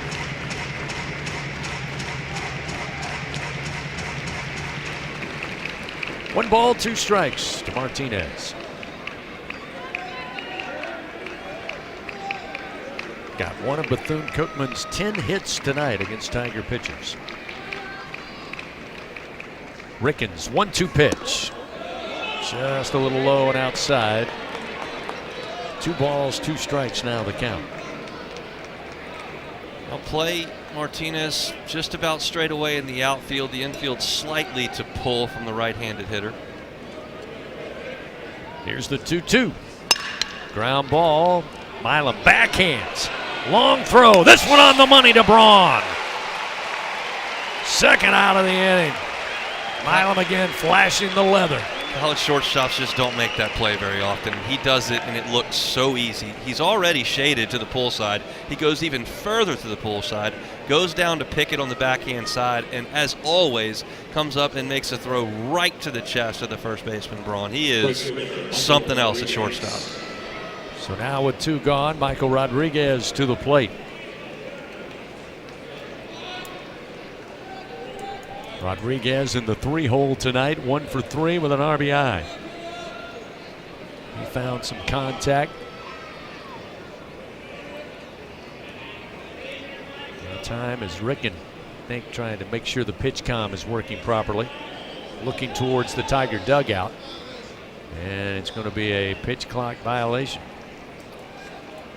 Jay Johnson going to come out and say, wait, I think he was somewhat trying to ask for timeout because he could not get the pitch call in on the headset. And now Jamie Tutko going to go out, maybe check on the pitch comm in the hat of Ricken as Jay Johnson now trying to lobby on his behalf. It should be a 1-0 count, but I think that's going to fall on deaf ears. I don't even know the rule on that. Like, do you get to restart the pitch clock if your pitch comm doesn't work, or do you just need to tough it out and throw some fingers between the leg and throw the pitch? I think Ricken stepped off. If there's a learning opportunity here, I think he was communicating with the Tiger staff in the dugout. But yeah, I think his foot was on the rubber and he didn't officially ask for time. I think he assumed the umpires would call time. But nonetheless, it's a 1-0 count to Rodriguez. Now 2-0 as that pitch missed outside. I don't believe Abner Doubleday scribbled in the pitch comm and the pitch clock in those original rule books. We had to go amend those. 2 outs, nobody on. There's the 2-0. And that's going to hit him right in the leg, and he'll drop like a sack of potatoes. And now kind of hobble his way up the line at first. That one caught very little meat. There was a lot of bone there. You could hear it in the press box. So another hit batter will put a runner aboard with 2 outs. As they will bring their training crew out just to make sure Rodriguez is okay. He's up on his feet. Now he's going to take off the shin guard. Maverick Rizzi's 2 walks are the only 2 walks by LSU pitching tonight, but they've hit 4 guys, which is the exact same thing. And those 4 hit by pitches have all come with the last 5 pitchers. Garcia hit 1, Rizzi hit 1, Lockenmeyer hit 1, and now Rickens hit 1.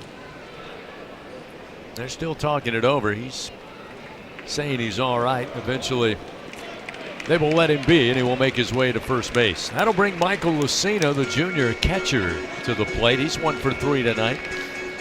His single came back in the 2nd inning. Since then, a pop fly to first, strikeout in the 4th, and he was hit by a pitch in the 7th. The 4th hit by pitch is over there at first base. The previous 3 hit by pitches have all scored.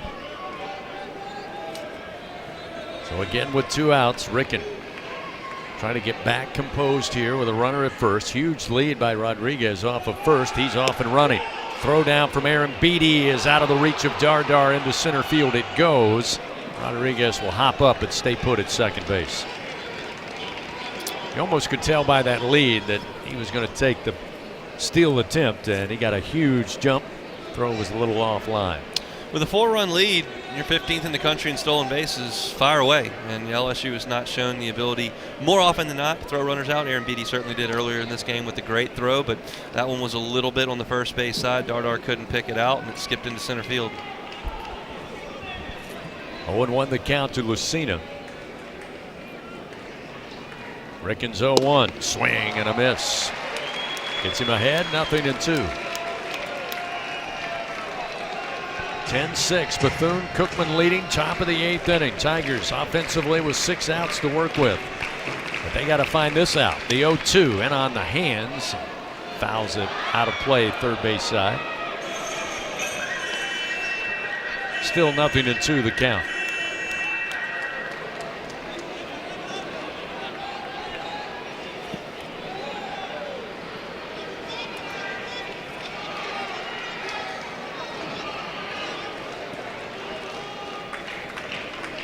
Runner at second, 2 down. Rickens, 0-2 pitch. Ground ball towards third. Tough hop. Bounces off the body of Pearson, and he'll have to pocket the baseball. Runner will stay put at second. Arriving safely at first is Lucina.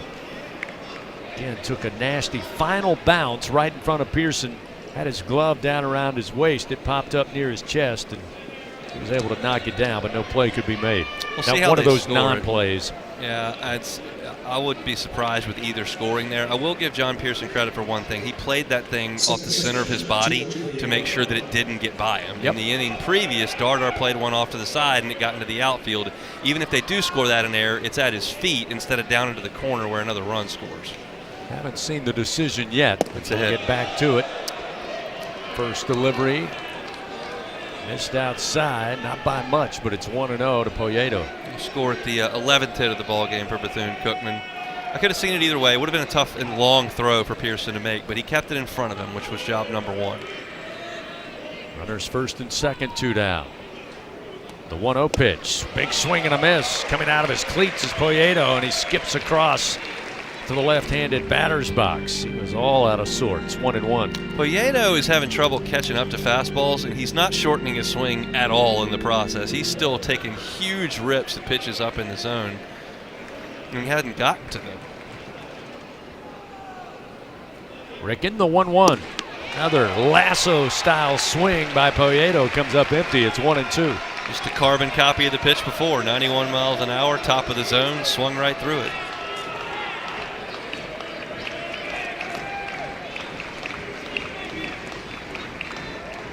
Rodriguez at second, Lucina at first, 2 down. Ricken comes set. The right-hander now will turn and throw to Dardar to get the runner back as that pitch clock was down to 2.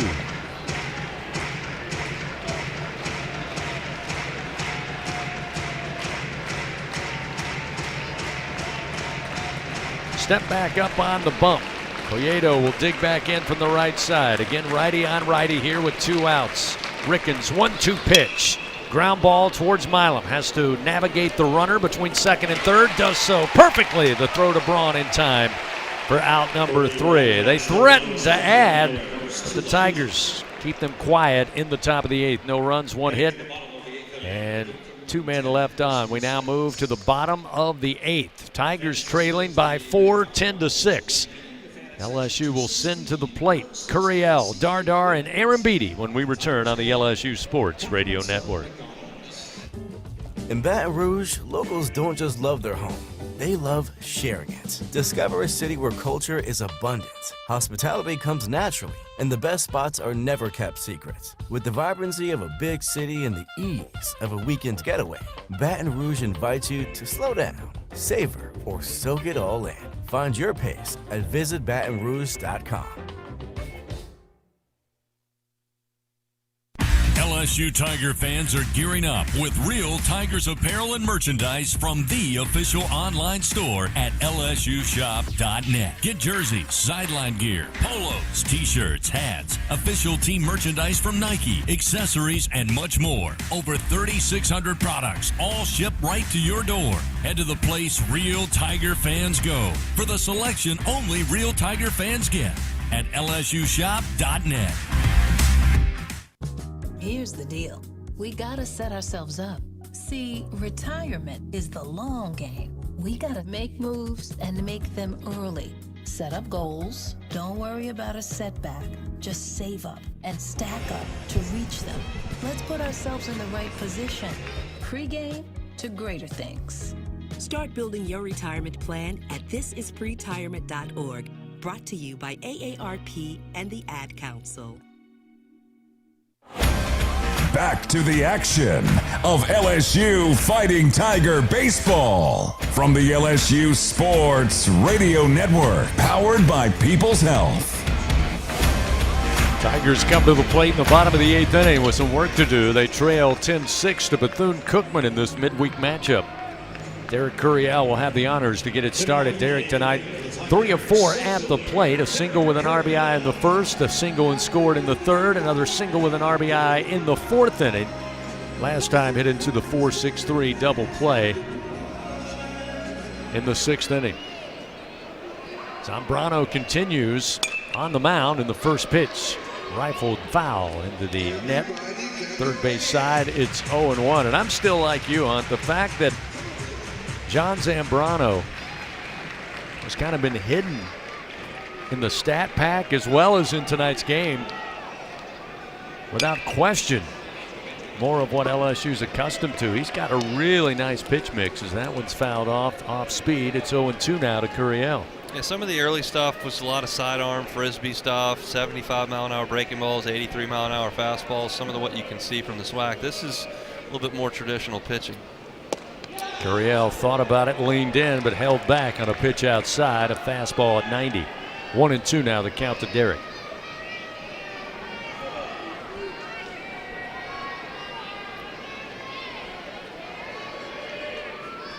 The 1-2, bouncer, high bouncer. Baltimore chopped to second base. Poyeto had to wait on it, but makes the throw in time to get the speedy Curiel for out number 1. You mentioned it. He had to wait on it. You got to be patient on that high chopper, and that's tough to do when you got Curiel coming out of the left-handed batter's box flying down the line, but he did it, made a strong, accurate throw. That's a solid play by Bethune-Cookman, whose defense has been better than LSU's tonight. Looks like the Tigers going to institute a pinch hitter here. Be Tanner Reeves, the left-hander, will pick up a bat, come out of the Tiger dugout. A bat for Seth Dardar, who started the game at second base. Dardar tonight 0 for 2, although did reach base twice by a walk. This may have something to do with Dardar's foot situation, sliding into the bag, you would think. He also came up a little hampered after sliding into second base earlier tonight. That pitch missed outside to Reeves. It's 2-0. Reeves batting for the 31st time on the year. 200 average for the left-handed hitter. 2-0 outside, now 3-0. So the pinch hitter seems to have affected Zambrano a little bit. A little more wild than we'd seen earlier. He gets behind 3-0. Pitch to Reeves, upstairs, ball 4. So 4 pitches, and Tanner Reeves will trot down to first base on the walk. Well, that was a little out of character. He had put down the best LSU had to offer, told Stephen Milam, Jake Brown, John Pearson, and Derek Curiel to sit down, and then Tanner Reeves comes off the bench and can't find the zone.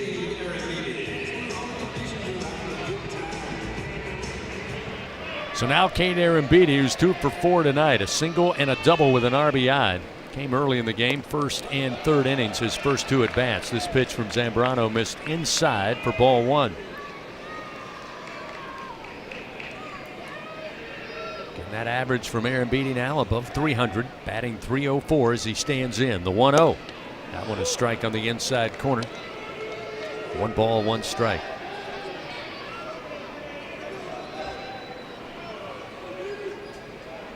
Runner at first with 1 out. The 1-1. Ooh, missed off speed. Now 2-1. Maybe a little low at the knees. Zambrano slightly behind here for the second straight hitter.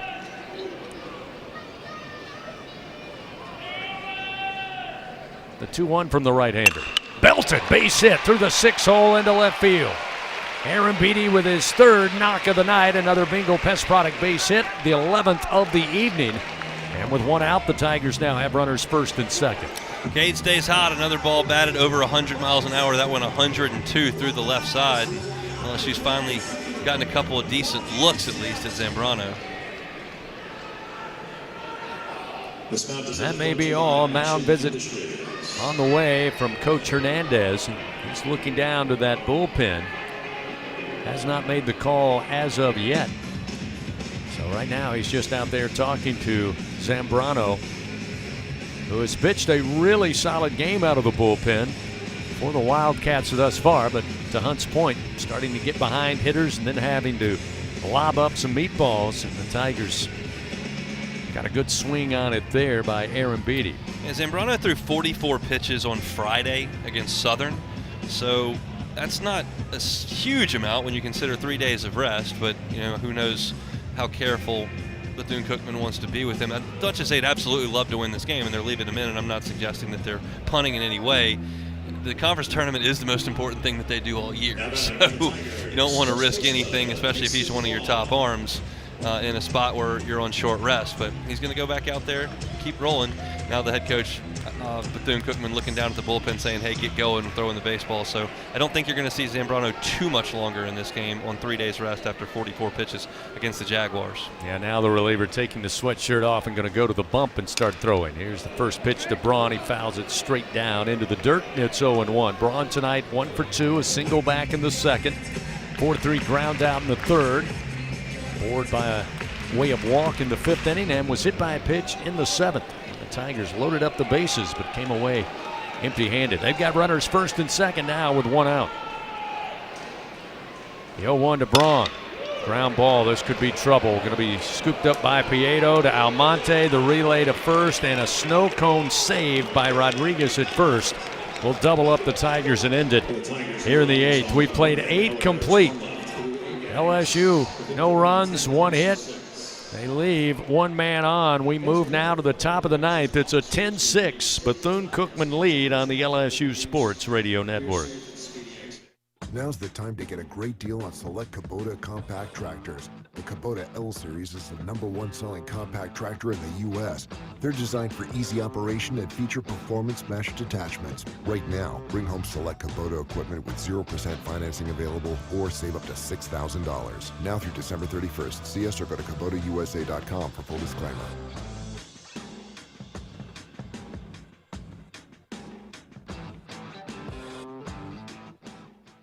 I'm Louisiana Attorney General Liz Murrill.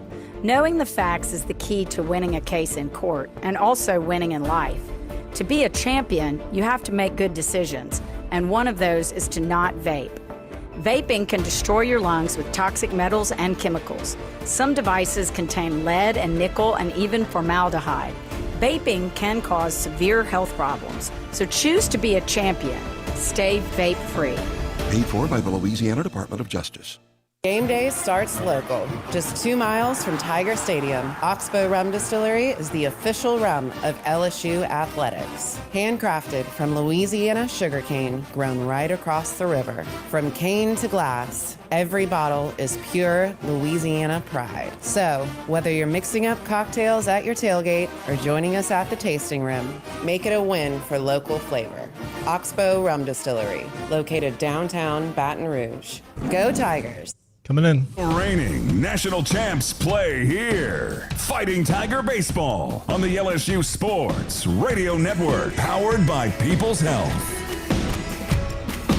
Top of the 9th inning. Bethune-Cookman leading LSU 10-6 on this Tuesday night. Tigers looking to make quick work here in the top half of the 9th inning. Then try for one of those comeback wins here, this time at home. First it starts with Eric Almonte, the left-handed batting shortstop.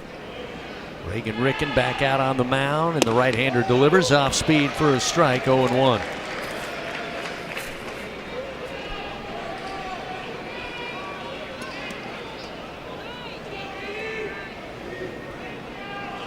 The 0-1 delivery. High for ball 1. 1 ball, 1 strike. Almonte tonight 1 for 3. Couple of ribbies.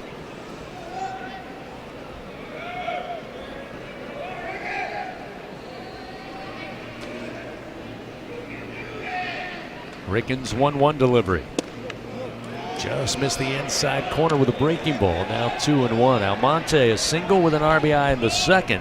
He was walked with the bases loaded there in the 7th inning. Pick up another RBI. 2-1 from Ricken. Smacked. That one a scalded baseball into right field. Brown over to cut it off, and that will limit Almonte to a single. But that is the 12th hit of the night for the Wildcat batters against Tiger pitching. I said it earlier. I don't know what 1 seed is going to draw these guys, but it's a bad draw because this is, I mean, they have hit the ball on the screws for about 10 or 11 hits tonight. They make the plays on the infield defensively. I don't know what their weekend pitching looks like, but it's a solid 4 seed. It's not a team that should beat LSU on a Tuesday at the box 10-6, but it's a good baseball team. Again, not sure on their weekend pitching as well, but they certainly can bash their way to a win. On a given night, throw over to check on the runner, and Almonte, he's back safely. Now we'll see Christopher Watson, who's 1 for 3 with a couple of RBI tonight. Big, tall right-hander stands in. Ricken comes set. Here's the pitch, showing bunt. Right of the mound. Ricken comes off the mound. Now tosses it to Braun, who gets back to the bag in time for the first out. But the sac bunt moves the runner into scoring position. Almonte now down at second with one away. Just filing things away for the continuation of this season, because tonight has not been very good, but they still got to keep playing baseball. Mason Braun's learning over there. He did a good job of crashing, saw Ricken was going to pick that ball up, got back to first base calmly, found the bag and made the play. Again, that's a routine play for a first baseman to make, but he's not a first baseman by trade, so just keeping an eye on how he handles himself over there. Jorge Rodriguez 1 for 4. The one was a loud one. It was a home run over the left field landing. First pitch, rifle shot, but foul down the third base line. Almost took the third base coach with it. 0-1 the count to Rodriguez. Again, Ricken working with a runner at second, just one away.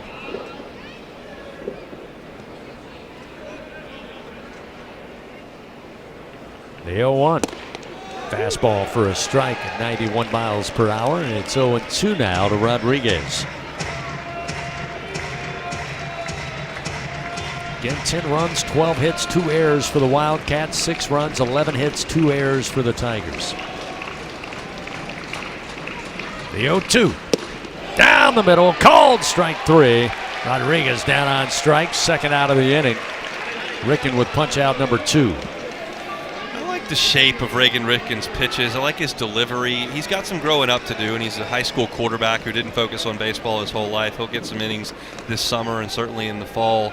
He's got a bright future at LSU, I think. If we get a couple more miles per hour on that fastball and develop a little bit more command than he's currently got, I think he's got a chance to be a weekend piece in this program. So now we'll see Sergio Rivera, who's 1 for 4. Again, a runner down at second with 2 outs. Ricken's first delivery. Swing. Got a piece, but held on to by Aaron Beatty, and it's 0-1.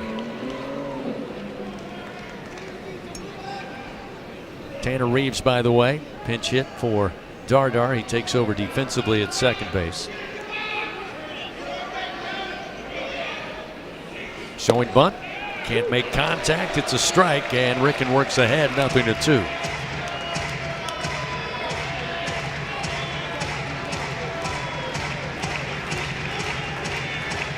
Almonte down at second. 2 outs, a 10-6 Bethune-Cookman lead. Top of the ninth, 0-2 count to Rivera. The pitch. Stays alive, fouls it off right side.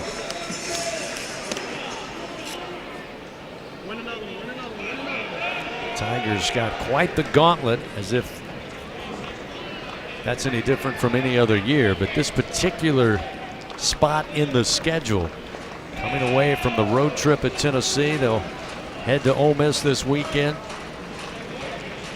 First the 0-2, and Ricken slipped. He fell off the rubber. I've never seen that ever. He slipped off the rubber and wasn't going to throw it, realized it was going to be a balk and threw it late. The balk had been called, and he had floated it toward the plate, and the hitter swung around and hit it like a backhand with a tennis racket. I've never seen that before. A very odd sequence there. Again, he slipped as he was starting his wind and finishing his wind, rather, and then again had not released the ball and then just decided to throw it, and then Rivera swatted it away like a tennis racket. But it does move a runner to third, and a ground ball hit to Reeves. On one hop, he fields it, pumps once, and fires to Braun in time for out number 3. An LSU baseball moment brought to you by ES&H, keeping South Louisiana safe, compliant, and strong with expert environmental safety solutions. We head to the bottom of the ninth. The Tigers trail by 4 runs. They'll bring to the plate 8-9, top of the order, Yaman, Harden, and Milam when we come back on the LSU Sports Radio Network. Hey, Tiger fans. Need funds to help with your financial situation? Republic Finance is a proud partner of LSU Athletics and has served the SEC area since 1952. Check out our loan options to see how we may help you. Visit a local branch or get pre-qualified online at republicfinance.com/tigers. Not all consumers are eligible to apply online. Secured loans are available exclusively in branch and have collateral and insurance requirements. Standard loan terms, rates, and fees apply based on your state. All loans are subject to approval pursuant to standard underwriting criteria. Not all consumers will qualify. For more information, call 833-907-1737. If you live in Louisiana, you know what the mini plants up and down the river mean for our state's economy. And for over 40 years, Action Industries has been committed to providing quality construction, maintenance, operational, and consulting services through the refinery and petrochemical industries. When it comes to safety and quality, Action Industries beats the industry standard. Call today or visit actionindinc.com. That's actionindinc.com. On Alabama's beaches, the coastal code isn't written on signs. It's written in the moments you make. It says, drop your flip-flops in the boardwalk and run. Seashells are the party favors of the Gulf, and all dance floors extend to the shoreline. Ready for a place where play leads the way? You'll get it when you get here. It starts with rule number 1. Start planning at alabamasbeaches.com. Rally time. The powerhouse of college baseball plays here. Your home for the Fighting Tigers. The LSU Sports Radio Network, powered by People's Health. Once again, Tiger fans, we reach the bottom of the 9th inning. Rally cap time as the Tigers trail 10-6. Edward Yaman the 4th will lead it off, and the first pitch from Zambrano missed inside for ball 1. 10-6, Bethune-Cookman leading here. Tigers with 3 outs to work with. Zambrano, the wind, the 1-0.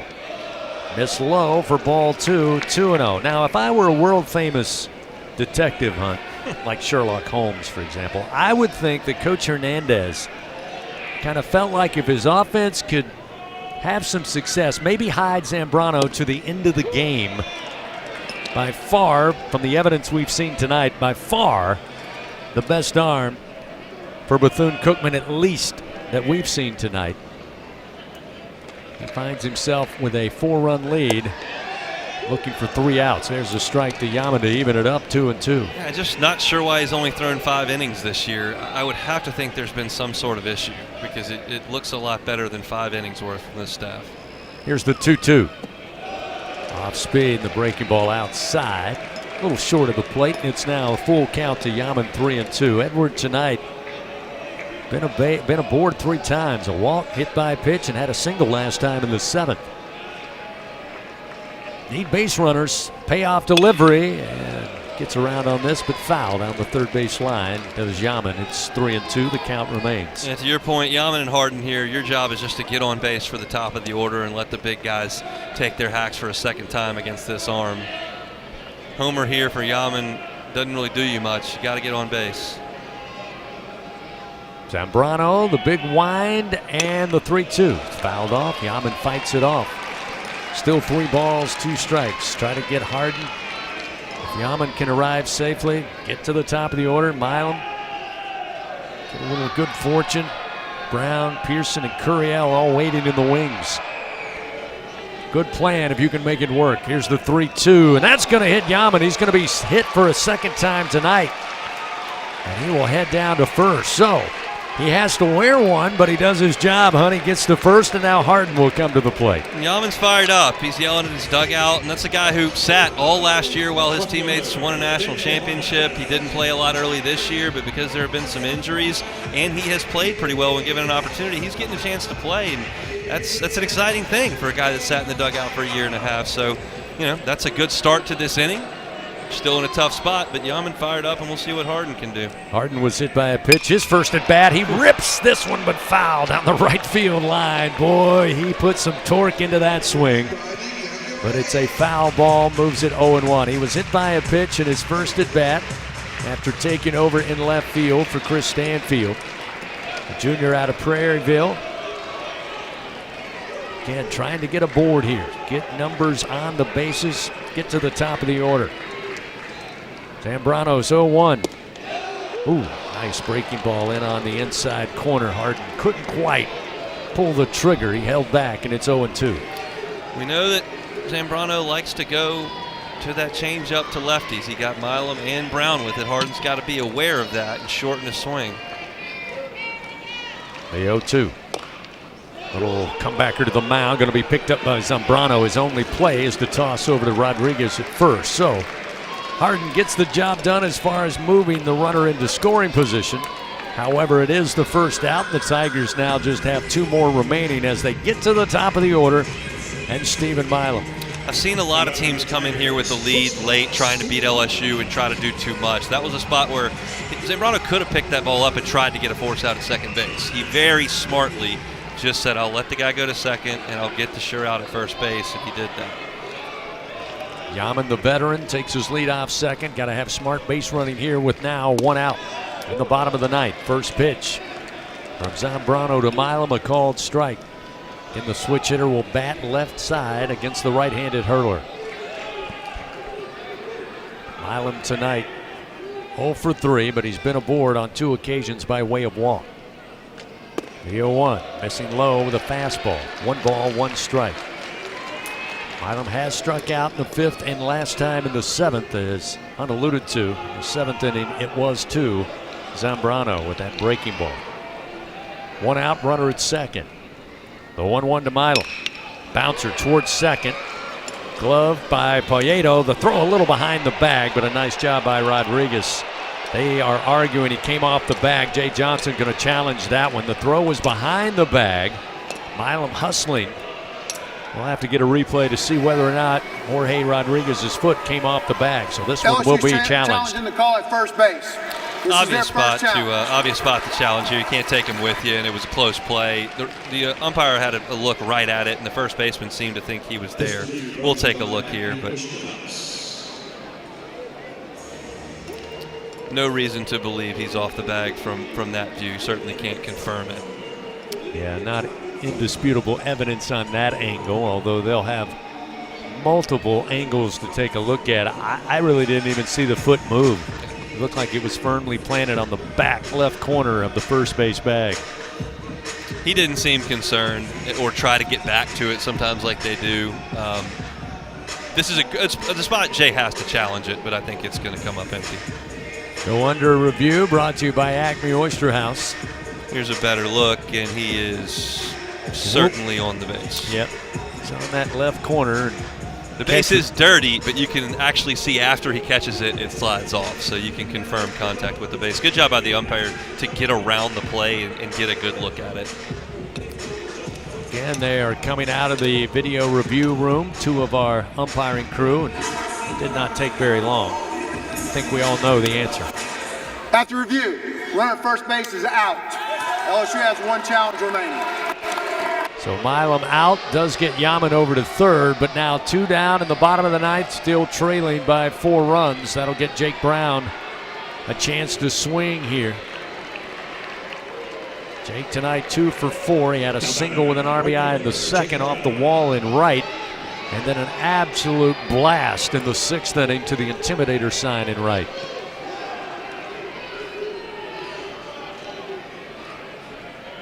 Zambrano struck Brown out last time in the 7th inning. First delivery. A little low for ball 1. 1 ball, no strikes.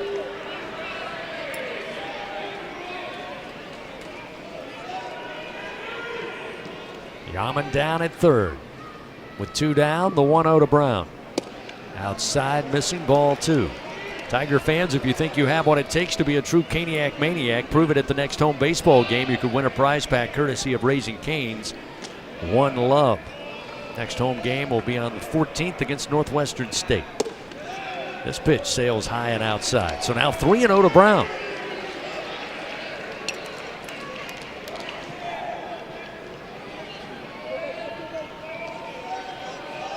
Runner at third, 2 down.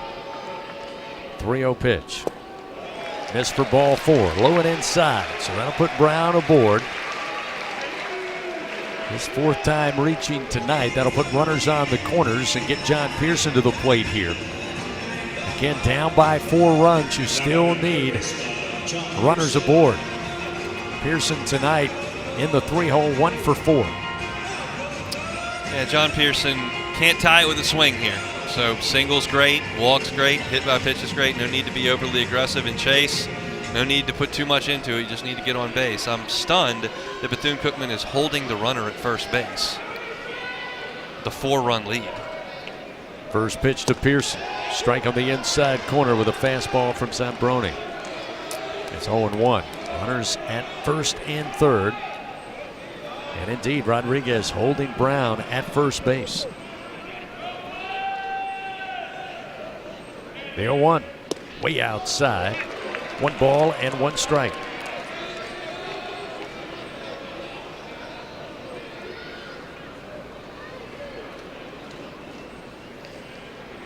Zambrano wants a new baseball. He'll toss that one. He'll get a new one.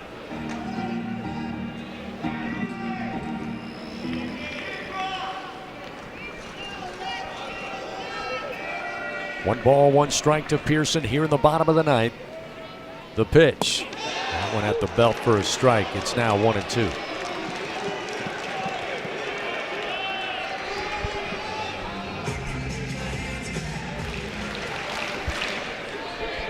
Two outs, bottom of the ninth. Runners first and third from the Tigers, trailing 10-6 to Bethune-Cookman. The 1-2 to Pearson. Breaking ball way outside and low. Evens it up 2-2.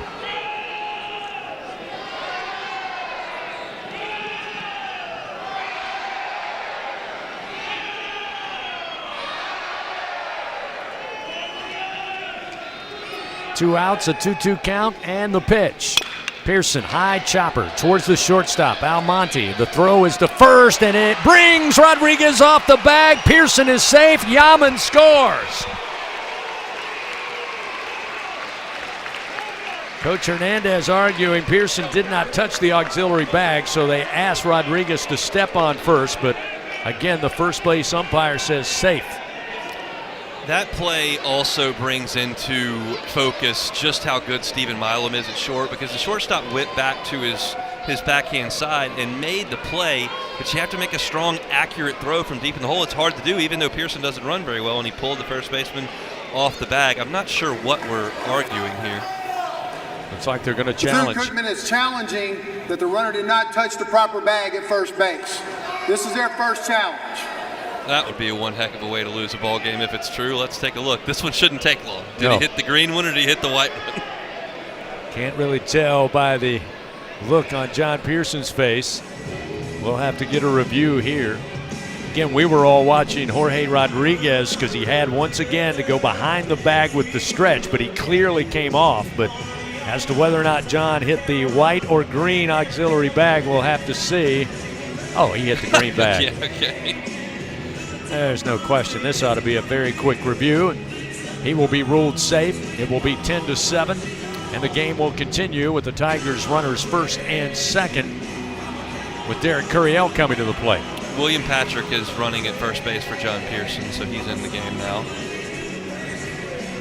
Patrick pinch ran on Sunday night, came around to score in that ninth inning to force extras. Here's the After decision. review, the runner did touch the bag properly. He is safe off the bag. They have 1 challenge remaining. So as we suspected, after that Acme Oyster House review, ruling on the field stands, he is safe. And now we'll see Derek Curiel. Now Curiel has the pinch runner. Patrick at first. Jake Brown down at second base with 2 outs.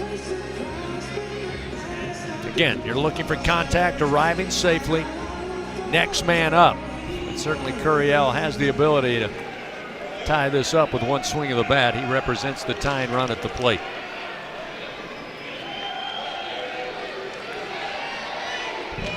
Zambrano comes set. Runners take their lead. Pitch to Curiel. In the dirt, blocked up by Lucina. Keeps it nearby home plate, and it's 1-0.